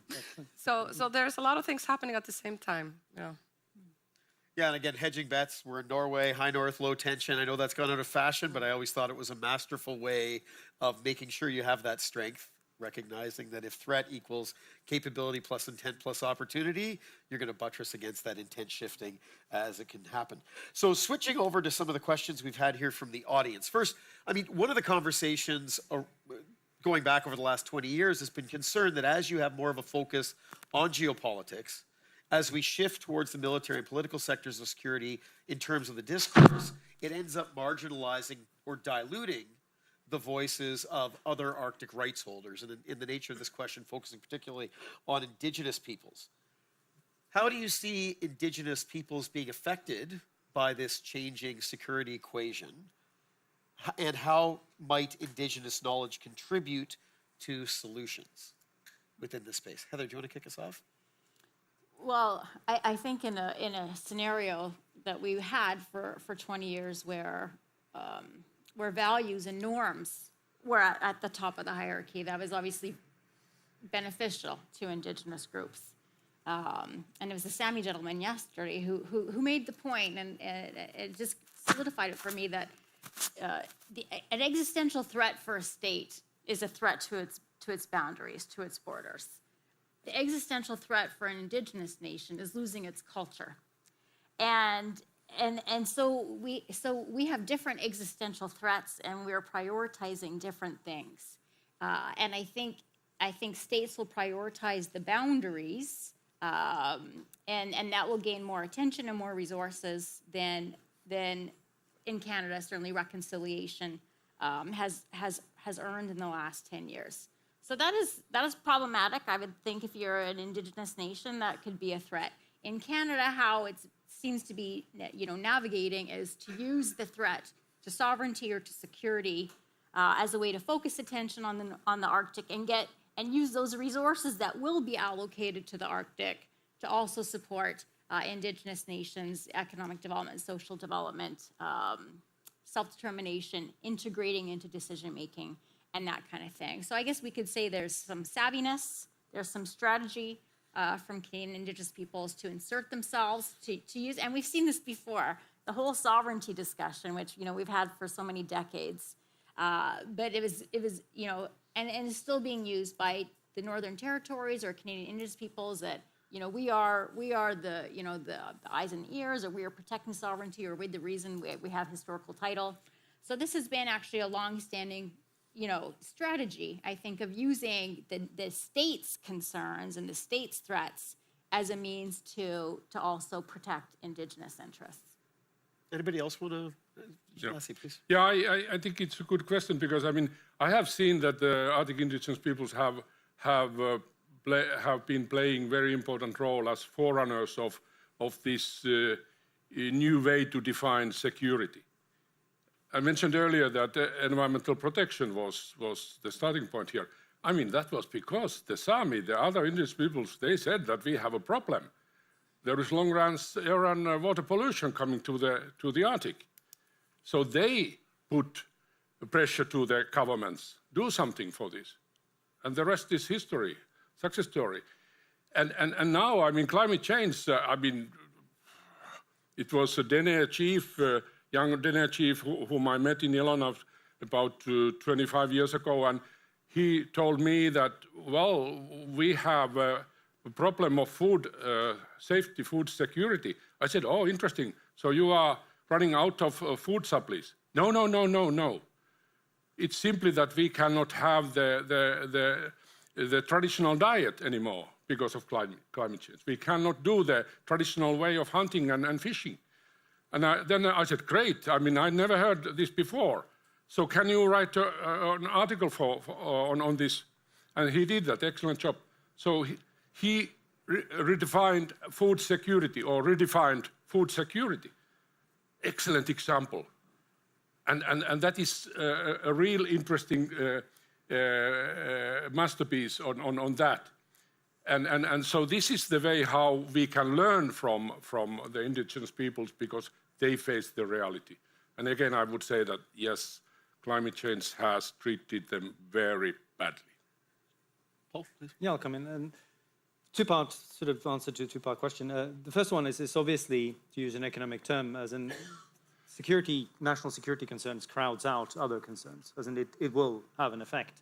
But that said, as in the main problem, what at least the biggest problem, is not that, but it's Russia blocking. It's Russia, as in the Arctic Council and the contact. I wasn't available to be here earlier today, but I understand there was a sort of a discussion about sort of the inability of the Sami communities to talk with Samis on the Russian side. Well, because Russia sort of blocks this and makes it impossible for people to actually have their own opinions, etc. As I understand the problem, at least. So yes, there is an impact, but blame Russia. Second part of the question is, can sort of indigenous knowledge contribute? And obviously there's a big debate about science and indigenous knowledge, etc. But I'll illustrate with a little sort of story of what is true, but as in something I was told today. A U.S. Special Forces unit was in northern Norway for an exercise not long ago, and the weather was really, really bad. And a part of the mission set for Special Forces is military assistance, where you go in and to sort of train a local unit. So they asked to be able to train on this, and they got a Home Guard unit in northern Norway to play military assistance. And the mission report said that, whoops, actually we learned more from the locals because we had to survive in this weather. So yeah, there is something to it.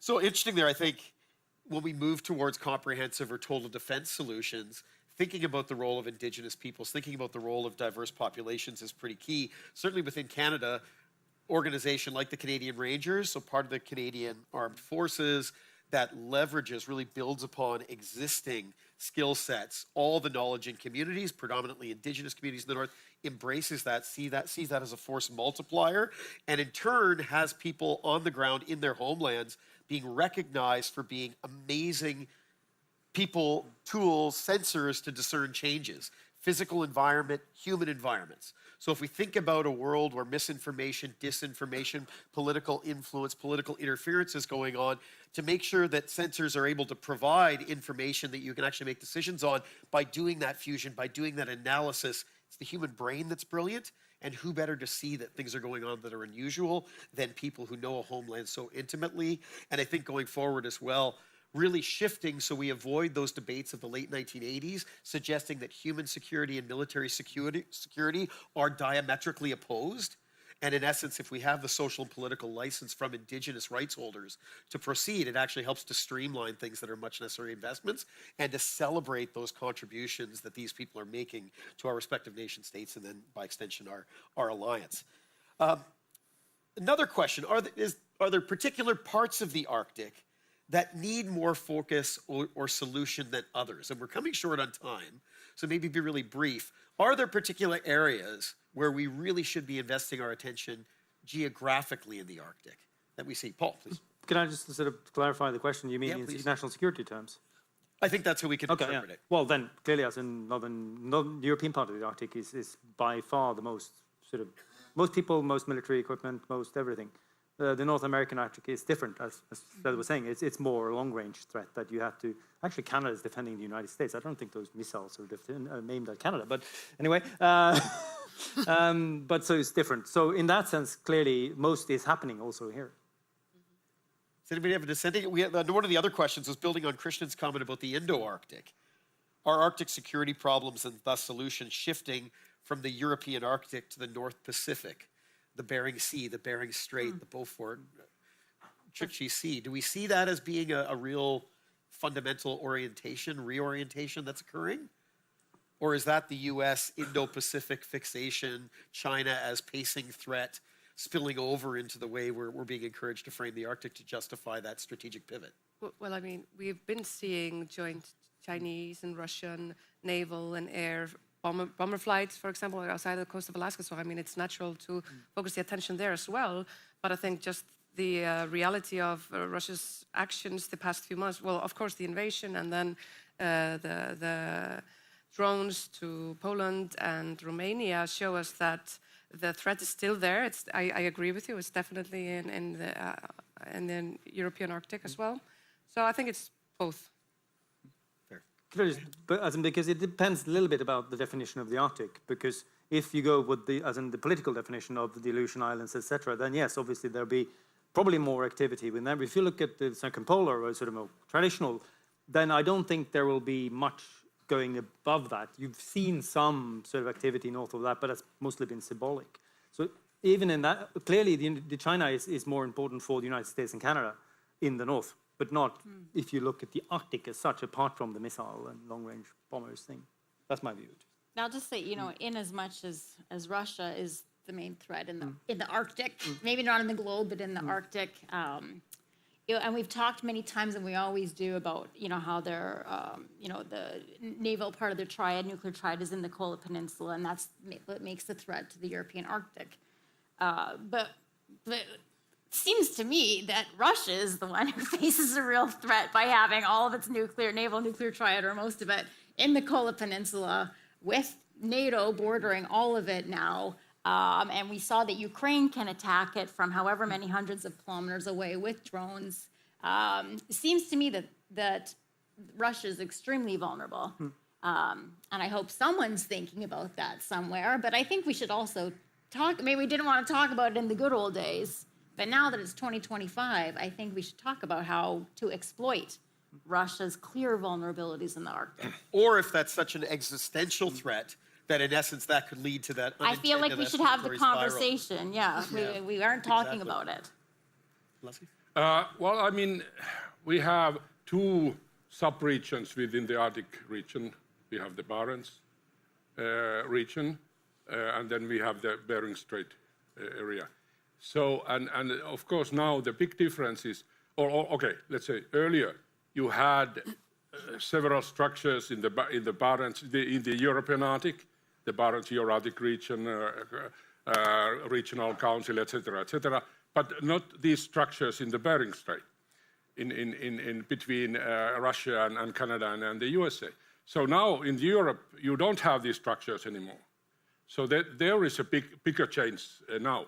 And then the question is that what kind of, do you need some structures in order to keep that stability and that little bit that confidence what you have still there, so that there wouldn't be some surprises and risks of some military accidents, first incidents and then maybe conflicts. So I would be worried about the European Arctic now because of the fact. Interesting. So this conversation, we've really elevated things up to national defense, national security. Another conversation could have been looking at whole of government approaches as we're gestured to, hybrid threat environment, gray zone, those pieces. We'll have to save those for another day. But to keep Andreas happy, because that's what we're all here for. Of course. The final question, and maybe just keep it succinct. We've got 4 minutes and 4 of you left. How can we avoid the extreme scenario? How can we avoid a war in the Arctic? And from what we've heard today, likely a spillover, but nevertheless war or the Arctic becoming a military theater of active kinetic exchanges. Lassie. Well, like I earlier said that, I mean,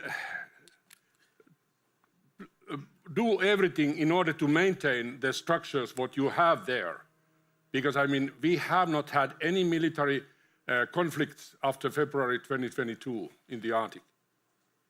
And so that is an achievement. I mean, and that is because of the structures and because of the fact that there are the two nuclear weapon systems are there, and then there is a balance between the two securing capability for revenge strike.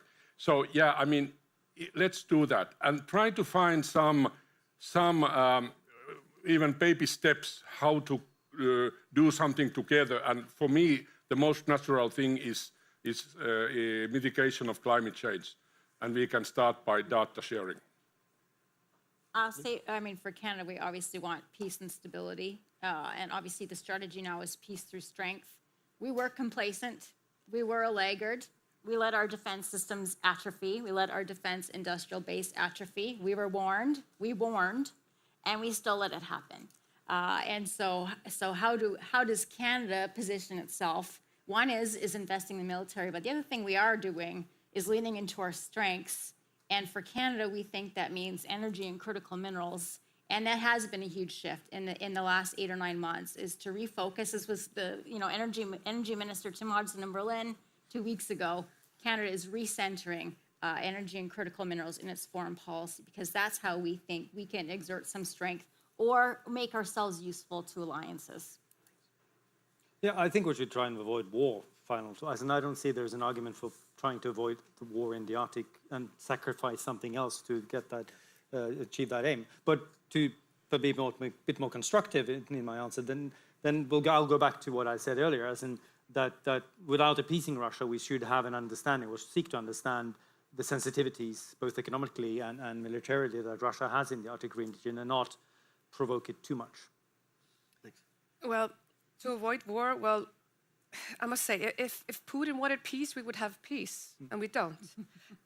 So to avoid war and avoid spillover, Ukraine must win. I think to me, it's quite obvious. Well, to end on an abstract, opaque academic note, perhaps we're also presupposing that this line between war and peace as dichotomous states of being are obsolete, that our thinking is out of date, and that perhaps we're already at war in the Arctic. It's in the narrative space, it's in the information domain, and it's kinetic activities. So perhaps it requires us flipping, and maybe next year we're having a panel talking about how are we waging war in the Arctic without resorting to kinetic means? Anyways, thanks, panelists, for the wonderful discussion. Thanks to you as an audience. Thank you. And thank you for disagreeing with each other.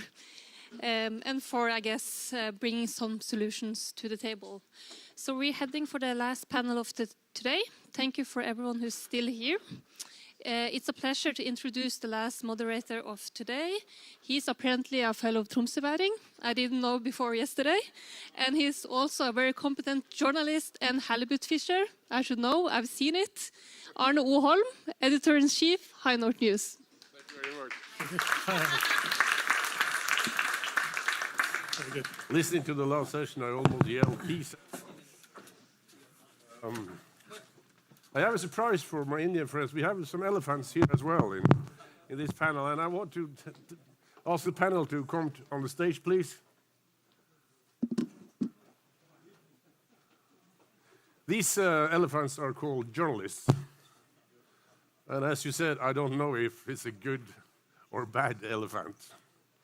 But anyway, we're going to meet the journalists and we're going to meet some communicators. And we are trying to figure out what kind of role do we play in all the games that you have been discussing the whole day.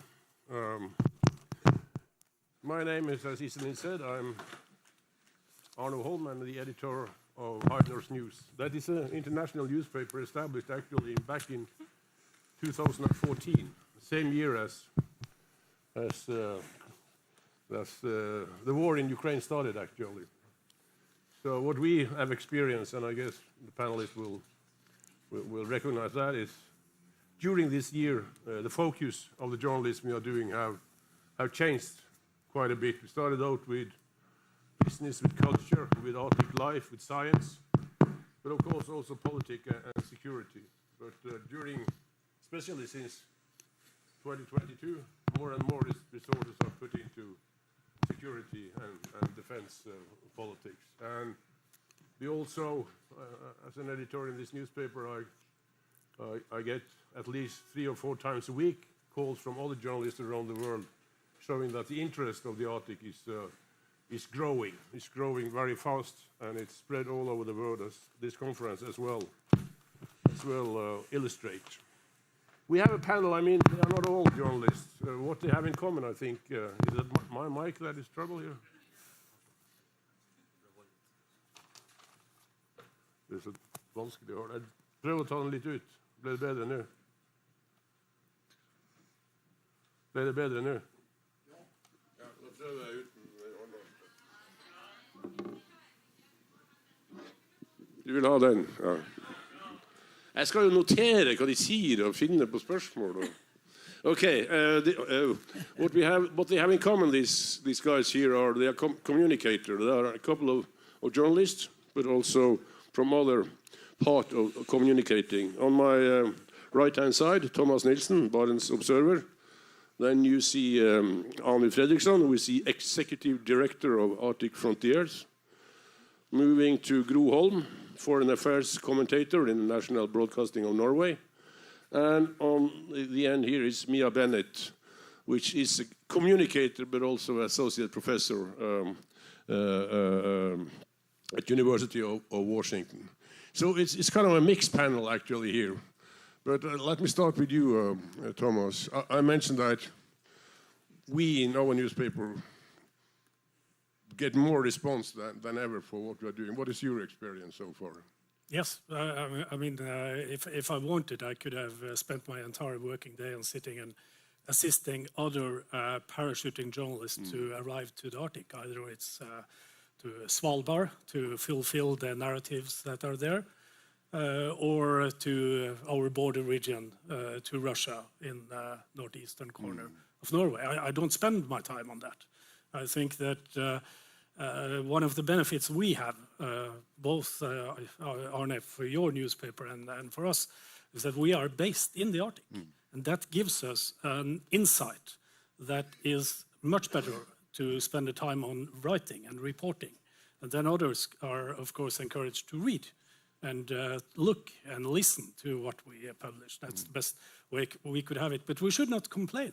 I mean, nothing is better than that all the aircrafts from Oslo to northern Norway is filled up with international journalists. It is. You call it parachute journalism. I like that saying very well. Could you like to spell it? Explain it? You shouldn't like it because it's negative. It's a way to tell that there was an article in the New Yorker 3/4 of a year ago, 20 pages, very comprehensive, telling the story about the hybrid operations of Russia in the border area to the Kola Peninsula, Barents Sea region, etc. And that was followed by The Economist, the Wall Street Journal, Financial Times, BBC World Service, Deutsche Welle, Süddeutsche Zeitung, etc., etc., etc. And all of those are not coming to do their own investigations. They are coming to get their own photos. They could pretend that the stories they are selling is unique for them. And they fly in, they jump out with a narrative, they get the quotes they needed, and then they leave again without letting their readers necessarily be more knowledgeable about what's happening in the Arctic. That was a phrase normally used during the first period of Donald Trump, actually, because a lot of journalists from New York and whatever traveled to the Rust Belt with a narrative in their head, jumped out, traveled back, and thought they Physically understood. jumped out. No, but we call it parachute. Yes. Yeah. Anne Fredriksson, you have been a director for Arctic Frontier for some years now. What has happened to journalism and the interest for the conference during the last few years? We can easily show two numbers. If we just think 3 years back in 2023, we had 50 journalists attending Arctic Frontiers. This year, over 100. So there is definitely a shift in the interest. But I also see that there's a shift in what they're interested at. 3 years ago, the majority of articles were probably about geopolitics and about green transition, industrial development. Now, it's the number one question we get from journalists is United States and Greenland. And if there's a common denominator for all of those, I say that's conflict, one way or another. So they go to Tromsø to ask questions about Greenland, actually. They do, but there is an easy explanation to that. Arctic Frontiers is a place where you have access to thought leaders, policymakers, scientists, a lot of experts. So obviously they come there to meet these experts. Gro Holm from NRK, I won't give you all the responsibility for the coverage of Arctic in the national broadcasting, of course, I will not, but I mean, you have also been working as a correspondent for a couple of times, at least in Russia, in Moscow. So you have seen it both from the Norwegian side and living in Moscow. How do you feel that the interest for the Arctic have changed, or do you see any changes? Well, the interest for Arctic is great now.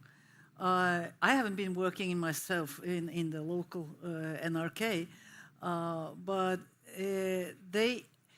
Of course, you have this discussion, should the locals in NRK, the local offices, should they make stories from the local perspective or from the national perspective? It tends to differ a lot.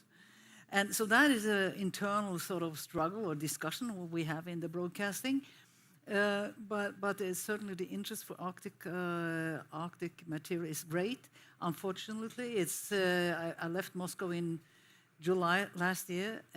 It's difficult to get permission to go to the Arctic. Like just a simple thing, I wanted to make a story about this extension of harbors in Murmansk and Arkhangelsk. It has, of course, military perspectives to it, but I wanted to do the civilian story.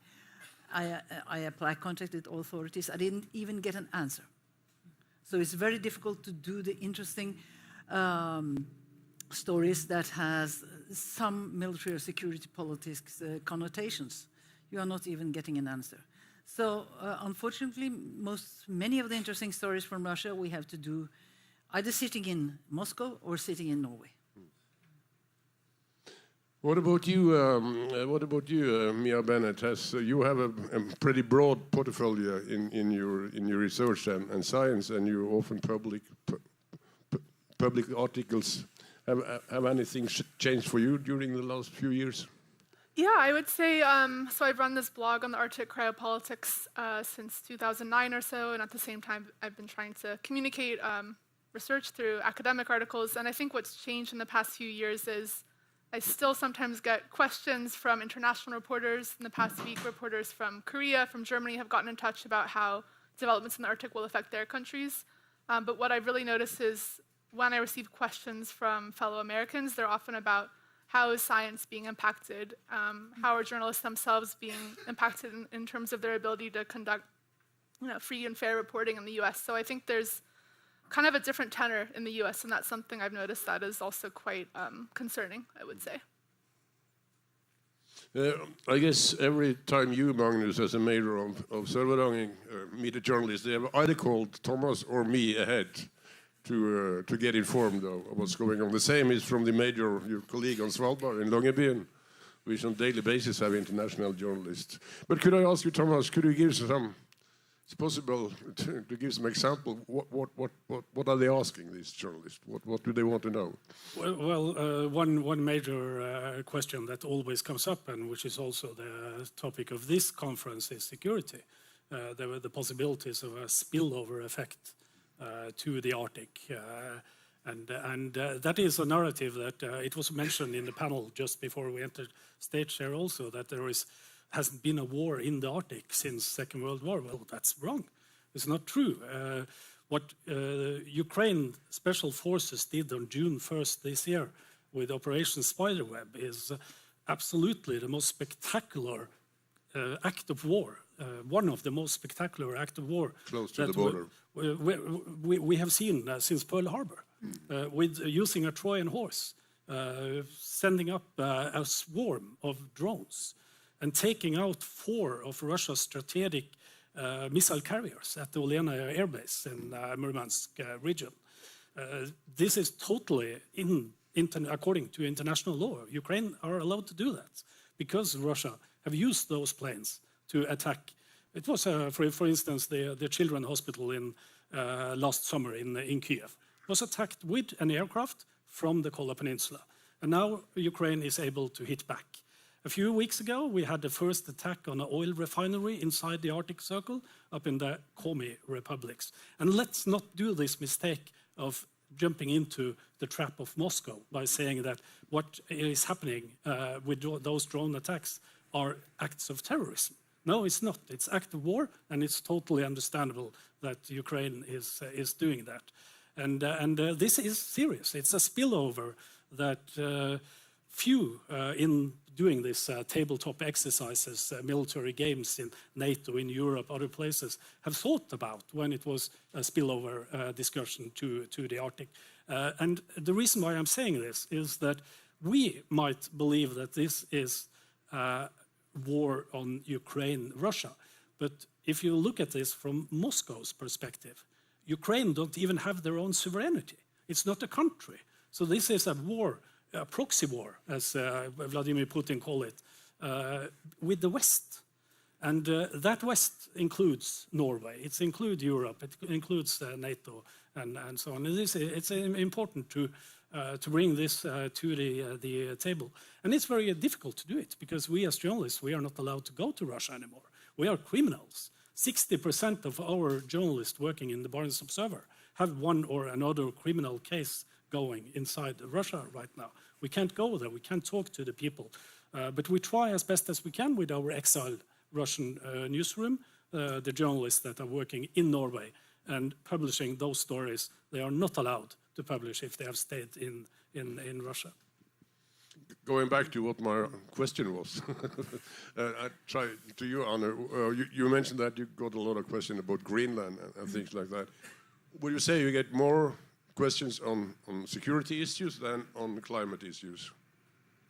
I would definitely say that we do see a switch there. But then at the same time, the foundation of Arctic Frontiers and the work that we do is still knowledge-based. A lot of the science that's being discussed at the conference has a focus on climate. So it is not an aspect that's being forgotten. But when I think about the interview requests that come to us as team, there's more and more weighing on security aspects on that. Absolutely. I remember many years ago I was sitting in an international journalist panel in Tromsø. We were discussing Arctic journalism, and there was journalists from India, and there was journalists from all over the world actually, and the saying was that they could never have an article published on the front page, at least if there wasn't a picture of a polar bear alongside it. That has changed a lot, hasn't it, Gro? Absolutely. It's. I think that in today's circumstances, of course, what's happening in Ukraine, it also tends to color our coverage of the Arctic. You can't look away from the fact that you are in a war situation where Russia is the one that attacked, and everything almost is seen in that light. So there are a lot of stories that also isn't been written because we have no access to the Arctic. It's very difficult to travel there. You cannot just take the car and drive to the areas that are really interesting in the Arctic, apart from Murmansk and Arkhangelsk and some other areas, but it's too difficult. You have to have permission to go there. So, of course, then what is always covered is when cables are cut on the Norwegian seabed, the fishery, the Norwegian Russian fishery cooperation, and the fact that now there is a conflict. Russia has given until the end of this month for Norway to skip we said that vessels from two Russian companies have no access to Norwegian territorial waters. They are not permitted to deliver fish at the 3 harbors still open for Russian vessels because they have been taking part in, suspicious activity, crisscrossing cables and this kind, maybe also cutting, but crisscrossing at least. So Russia responded and said that will be excluded from the economic zones. Well, this is, of course, a big story in Norway. This is not directly about war, but it's related to the situation we are in and to Russian hostile activity in Norwegian waters. So everything is related. I would like to do more, focus more. I'm on a leave now to write a book, so I haven't done this story, but I'm following as if. We would like to do more civilian, but it's not. We have to. Everything is related now to security. The day, this very long day started with Chief of the Defense arguing what is the biggest security crisis possibility in the world, and he pointed out climate on the top as number one critical thing. Are we, Thomas, feeding our readers with too much of a war that is not as important as the climate, to refer to the Chief of Defense? If I should try to judge from the statistics of the articles we publish, I see that the interest on climate, let's call it not climate changes, but climate crisis, is increasing month by 1 month. It's absolutely one of our most read stories are those we publish related to the consequences of climate changes in the Arctic, whether that is on the Siberian tundra or along the coastline, the erosions or temperature records in the high Arctic seas, and switching from white Arctic to blue Arctic and all that. That is absolutely, like our Indian friends said here on stage earlier, this is an issue of global interest, and we see readers from all over the world about it. So I think maybe it's for us that is living in the Arctic that we are getting a bit tired of it, but it's a highly relevant topic to write about. And good that you bring up the polar bear, because the most important in journalism on climate crisis now is to tell about the consequences for the rest of the society. Well, we know that the ice is getting or melting, and that the polar bears are in deep danger. But it's not only the polar bears. So we as humans, industrial activities in the Arctic, reindeer herding, the Sami issues, everything happening on tundra. How is Russia going to build an oil pipeline from the Yamal Peninsula down to China, or from East Siberia down to China, if the tundra is melting? It's not possible to build such construction there. So it should be of deep concern for everyone. We will continue to have that as a main focus area in our reporting, in addition, of course, to the armed conflicts that are going on. As mentioned, on the Arctic frontiers also have a huge part on science and climate. As a reader, do you think journalism in general, then I talk about serious media outlet, not only these two media outlets, but serious as general, are they too focused on war and armed war compared with climate? If you wanted a short answer, that would be yes. But I would like to provide a little more elaborate one, if that's possible. This morning, the Foreign Minister opened up by saying that Arctic is the most important strategic area for Norway. And I don't always feel that as someone who lives in northern Norway. And no, I'm not another northern Norwegian who's here asking for more state subsidies. What I refer to is that I don't think the rest of the country really knows what northern Norway is about. And I feel that I'm qualified to say that because I lived in Oslo for 10 years before moving up to northern Norway. And I know that the level of competence about their own country is quite low. So that's something where I would like to see more diversification, basically more education, because you don't even know what you don't know. No, you have to be told what you don't know to get to know it. But education has been a word that has gone through many of the presentation here. So you say that Thomas is talking about the international lack of knowledge about what's going on in the Arctic, but you also feel that that's the same inside in Norway as well. I would definitely say that the same lack of knowledge regarding our own country, the northern parts of our own country, applies. And it's not just a Norwegian phenomenon. I know Finland relatively well, and I dare to say that the same thing applies to Helsinki area compared to Lapland. How is that seen from your point of view, Mia? Oh, I think the U.S. could do a lot better when it comes to education, and I say that from elementary school up to university level. I'm a geography professor, and I didn't even know geography was a legitimate subject until I got to university. It's not a subject taught in primary, secondary school in the U.S., so leaving aside Arctic geography, it's just not really something that's very high on the agenda. In my own department at University of Washington, I teach classes in GIS, so making maps on a computer and remote sensing. There's just not a lot of demand, even in Seattle, for a class on Arctic geography. So I wish I could change that, but the students want to learn skills that will honestly find them employment. So there's just not a lot of capacity to teach about the Arctic. So I kind of do that on my blog, hopefully, but it's a small market there. But. Again, Gro, you are not responsible for NRK, so just let me... Don't try to make me. Well, I try anyway. Oh. No, I won't, but I mean, how...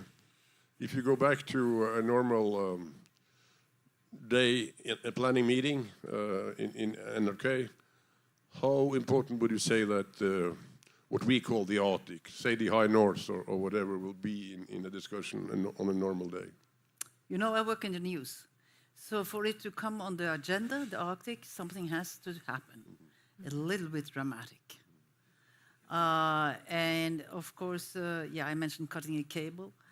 Something with the fisheries, a boat sinking, something like that. Something happened, like when the Ukrainian attack on the Olenia base in Kola was, of course, a news. But apart from that, we're not particularly focused on that. Now, I work in the foreign news desk, so we would talk about it if it's related to Russia or some other countries. But it's not very high on the agenda, no. I suppose when our local office talks to the news desk, they will mention if it is something on a daily basis, but not in general. I sometimes wonder if Arctic is a name that is only used on conferences. More on conferences than anything else, I think. Yeah, I think you're right. It's a little bit academic. A little bit academic, because like Svalbard is a part of the Arctic, and it's a tourist destination for Norwegians. The more security political aspects concerning Svalbard, it's out of the mind of most Norwegians. You have to educate them, as you said, educate. now because this 100-year anniversary of the pact, people might know a little bit more, but it's a difficult topic. It's a very difficult topic. And all the kind of sea rights on the sea, on the high seas, and all these the conventions is difficult for people to understand. I think most people just skip it. But if there is a stranded whale, so still the whale or the hungry polar bears. Then and the polar bears. Yeah. And if the polar bear babies could cry, they would certainly be on the front page, right? Yeah. Well, what do you say about that, Thomas? Is Arctic just a cliche used about among us that hasn't had better things to do than talk about the Arctic? Well, I live and work at 69 degrees north, and it east. Was and 28 degrees east, but 69 degrees north, and it was just when I started to attend the Arctic Frontiers and Arctic Circle in Reykjavik, and previously when I were allowed to go to Russia on the Arctic conferences in Murmansk, Arkhangelsk, St. Petersburg, and so on, that I learned that I actually live in the Arctic. I never considered that. For me, Arctic is Svalbard is the Arctic, Novaya Zemlya, Franz Josef Land, those areas. I live in northern Norway. But let's don't focus too much about the geographical terms and so on. It's the more attention there is up in the high north, the more attention there is to northwest Russia and even the Svalbard area. It's good. So let's call it Arctic. I can live with that. Okay. Yes. Even the foreign minister said it was good with everybody looking to the Arctic here a couple of hours ago. But if you look at a conference like this, I mean, it's pretty smooth. Andreas told him it should be an academic conference, this, and I guess it has been. But if so, the academics are they agree very much on the issues and the topics that has been discussed. And so was also even when we had the Labour Party and the Conservative Party on stage this morning. That was hardly possible to if you only listen to say who was Labour and who was the Conservative in this area. And that is, of course, a good thing for a country to have a kind of a common security and foreign policy. But one of the ideal role that the press or journalist should have and shall have is to be a kind of a corrective to the power, to the elite. Could we take around in which way you think we are filling this role as journalists? And I say we. Are we doing our job, or are we just preferring the majority in security issues and in defense politics and international politics? Let's start with you, Mia. What is your impression? Are we doing a good job? I think, gosh, that's a tough question. I mean, I don't speak as a journalist, so it's more kind of maybe observations. I think journalists oftentimes are going into the field with a really strong conviction to try to speak truth to power and expose wrongdoings, environmental, social injustices, what have you. And I think oftentimes that comes up against these more structural issues of the fact that journalism these days, it needs to get clicks, they need to sell, newspapers, TV shows, what have you. And so there's maybe a little bit of a tension there. The other force I see that's really becoming a problem in the US now that is impeding journalists' ability to do their work is the fact that the Trump administration continues to sue major news organizations for billions of dollars, and they're often just settling. ABC, CBS, New York Times now has been facing a $15 billion lawsuit. I think that's really worrisome to see a country that for so long has kind of prided itself on defending freedom of speech and freedom of the press. Now these institutions themselves are really at risk. So I hope that journalists can still do that work, but it's a very tough environment there. Mm-hmm. What do you say, Gro? Well, I say that there's a lot of, and I cannot now talk only about the Arctic, that is sort of, but there is a lot of, I wouldn't call it self-censorship, but self-correction. There are some issues in Norway that has been difficult for journalists to move outside the consensus on security policy in Norway. The consensus mainly between the Labour Party and the Høyre, the right party, and particularly, of course, with regard to everything connected to NATO and security politics. So just take one example. When NATO started expanding in the 90s, I had been a journalist in Russia then, and I was continuing working on the foreign desk. And I was quite critical of the NATO expansion for what it could mean with regard to revanchism. And I remember in a seminar in Romania where I took part, I was speaking out and saying it could be dangerous. You could have a situation similar to that with Germany between the wars, world wars, that you got a revanchist Russia.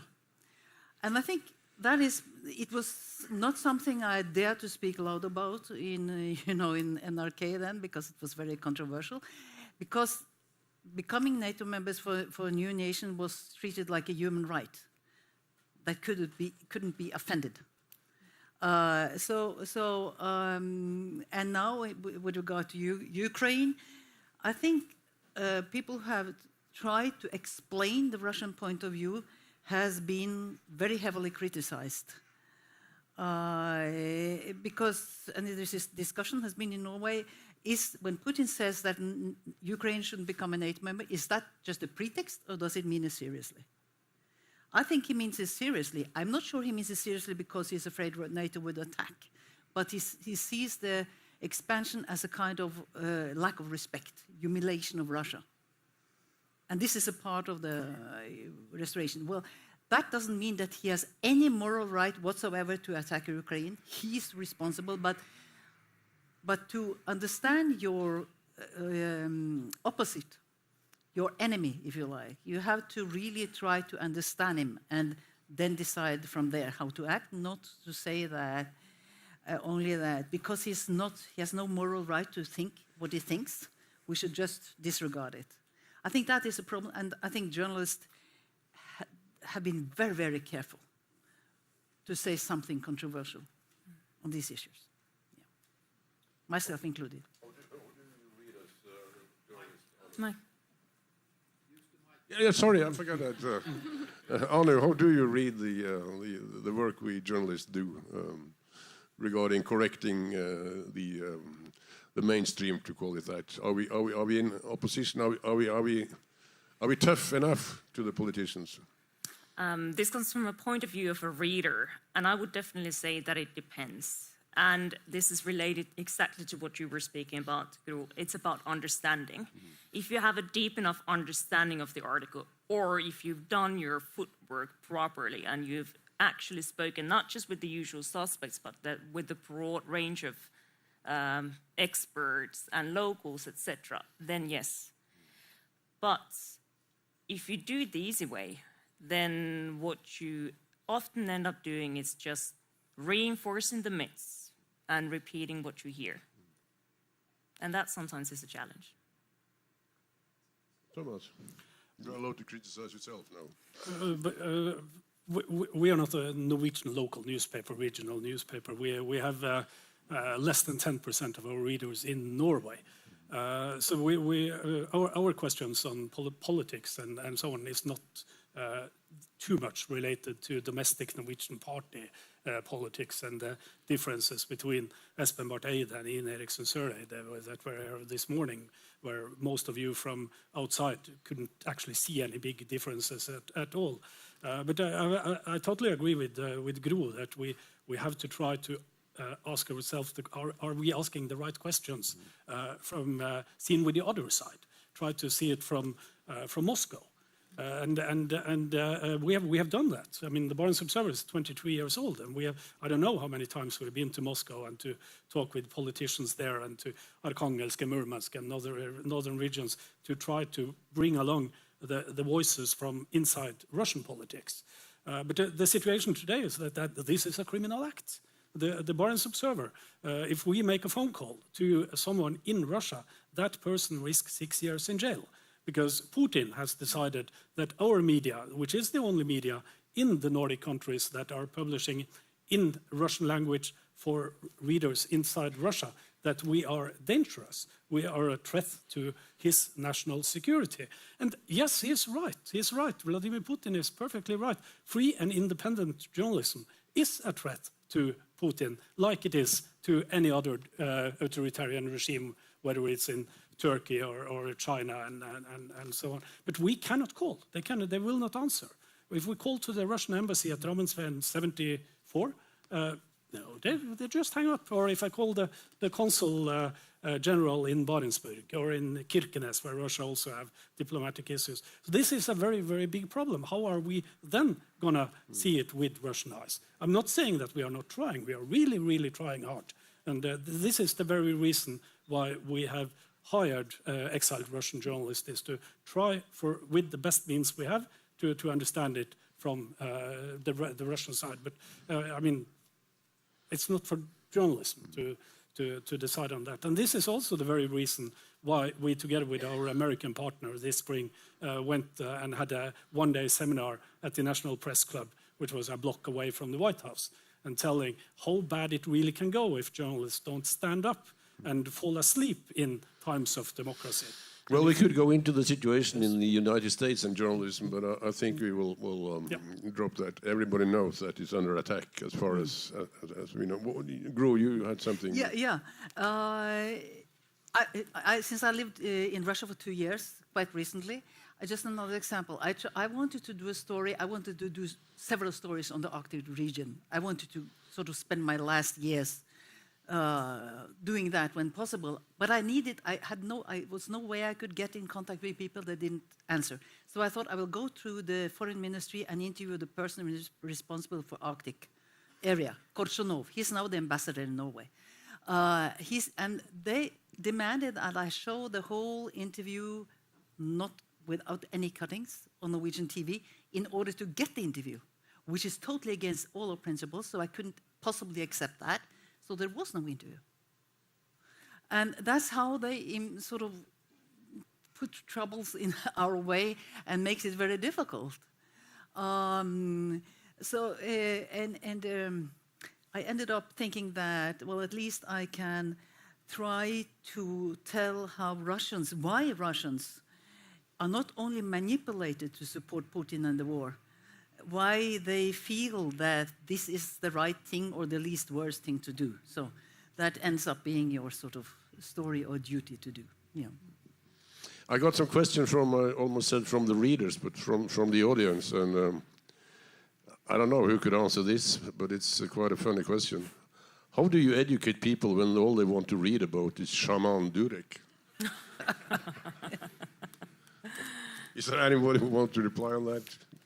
This is actually something that I thought of before coming to this panel, because I do believe that this is a serious problem, and I've reflected a lot on this during the election campaign here in Norway, especially when you read reports about where youth get their news from, because it's not from the proper news outlets anymore. It's from social media. And what kind of a content is it that you get there? At least it's not controlled. It's not redaktionell, as you would say in Norwegian. And the only solution that I can come up with, and this is only based on my micro experience with my own children, is to actually force them to read newspapers. There are great national newspapers that do weekly editions for children. Try to implement them the habit of getting proper news from somewhere, in addition to social media, because you probably can't control that. But start when they're young. Mia, somebody want to know if... I have this still on, so that's why I keep forgetting it. Mia, they want to know if it wouldn't be best to keep the general US population not interested in the Arctic. Wouldn't that be a good solution? Oh gosh, putting me on the spot. I don't think that's the answer, is the short answer. I think as a proponent of education and informing people, and I think, yeah, having an informed public is the basis of a legitimate democracy. And I think the more informed Americans become, hopefully, the more they would realize how ridiculous it is to even consider taking over a place like Greenland. At the same time, if we had a little more debate on Greenland, we would see that Trump is not the first person to suggest such a wild kind of real estate deal, if you will. So yeah, I think the more Americans that are interested in the Arctic, the better it would be for the country and for the region. As long as that is the right Americans. Sorry? As long as it's the right group of Americans. Yeah, I think that's where it becomes very problematic, is when we start introducing questions of class into education and who is getting access now. Thomas, there's a question for you and me, and it's about funding of our newspaper? How are we able to keep this business going? I don't know. But we have managed it for more than 20 years. The Barents Observer is fighting censorship. We are blocked by Russia's censorship agency for more than 6 years now, and we don't want to make it harder for our readers to get access to our publications. So we are not behind paywall. Our main success has been to copy the idea of The Guardian. Everything is free and available, and then by the end of the article, send us £10 if you liked what you read. Send us 100 kroner or €5 and so on. And with a global audience of readers, millions of people around the world, we get some money. Not that much from Russia anymore, but still some. We got some crypto from Russia the other day. I have to learn how to transfer that. So free and independent journalism is not free of charge. It costs money to make, and encourage everyone to kind of take a responsibility like you do when you read The Guardian and so on. That said, I want to add one more if I want. Because in Norway now, we are raising our defense budget up to, how much is it? 2.5%? And then, too late in the evening. Yeah, and then we're gonna spend 1.5% in addition on civilian, on civilian harbors that can have dual purpose, on a double railway track from Narvik and up to Kiruna or to the Riksgrensen or that and so on. But in times when the U.S. Agency for Global Media is shutting down exile Russian journalism in Europe, I think it's high time for Europe to stand up, fill in what the US previously have paid for to Radio Free Europe. And I really want Norway to team up with the European Commission to support exiled Russian journalism in Europe. It's tremendously important if we one day want Russia to become another place. And the only way to get Russia to become another place is that the country itself take responsibility for all the crimes it is committing against Ukraine, against its own population. I guess you applied too late. It seems like all the people with the public money has left the stage. But it's recorded by a video back there. Okay, yeah. Okay, that's good. One last question from the audience. NRK seems to care more about Trump than about what happens in the north. Why is that? Oh my God. Did you have to ask that? No, we are, of course, we are not a commercial broadcasting. We are totally state financed by tax money. But the logic, to be honest, is quite commercial. It means we are counting clicks as anyone else. The internet, the websites are more important than TV and radio, than traditional channels. And reading everything Trump is very popular. Everything Trump is popular. And everything Putin is also quite popular. The most read article in the first half of, was it last year, I think, or the year before? That was about, I wrote it, does Putin have a double, other 2 or 3 Putins? It was so commercial. But it was the most read in 6 months.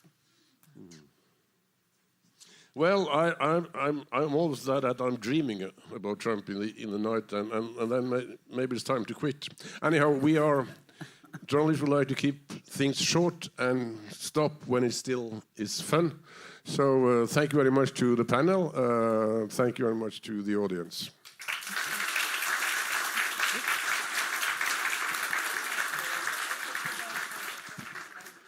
Thank you so much, Arne.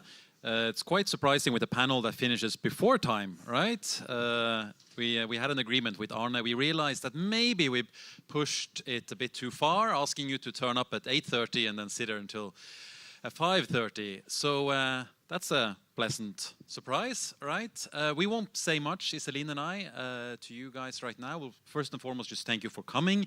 Thank you for sticking with us. It's still rather full in this room this late in the evening, in the afternoon. I must say, Anu had a point here about competence and knowledge in Oslo.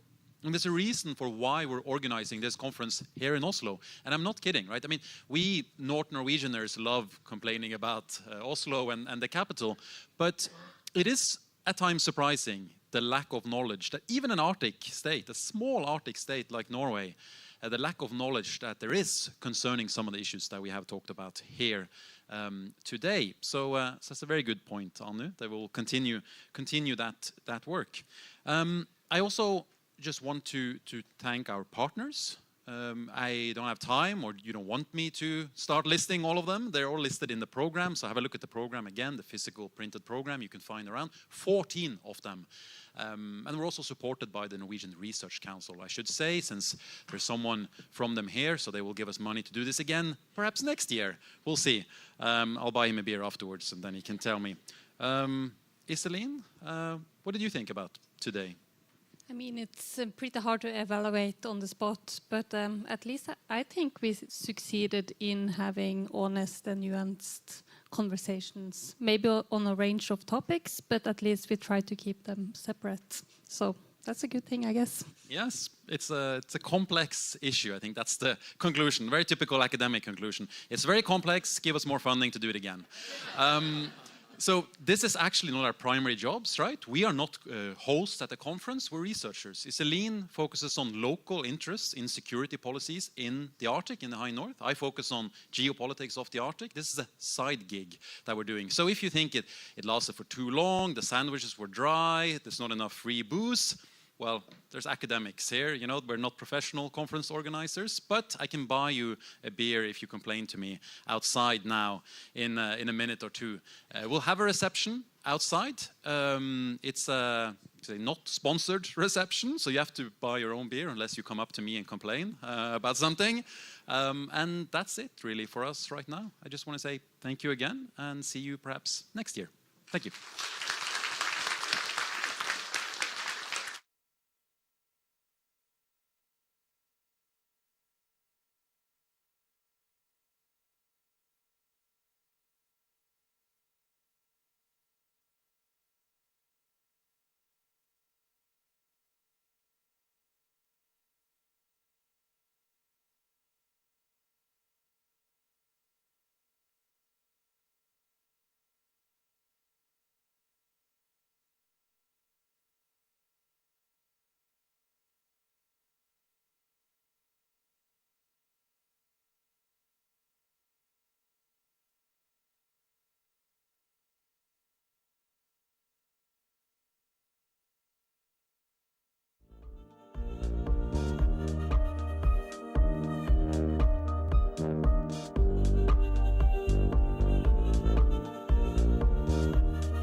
Gonna be so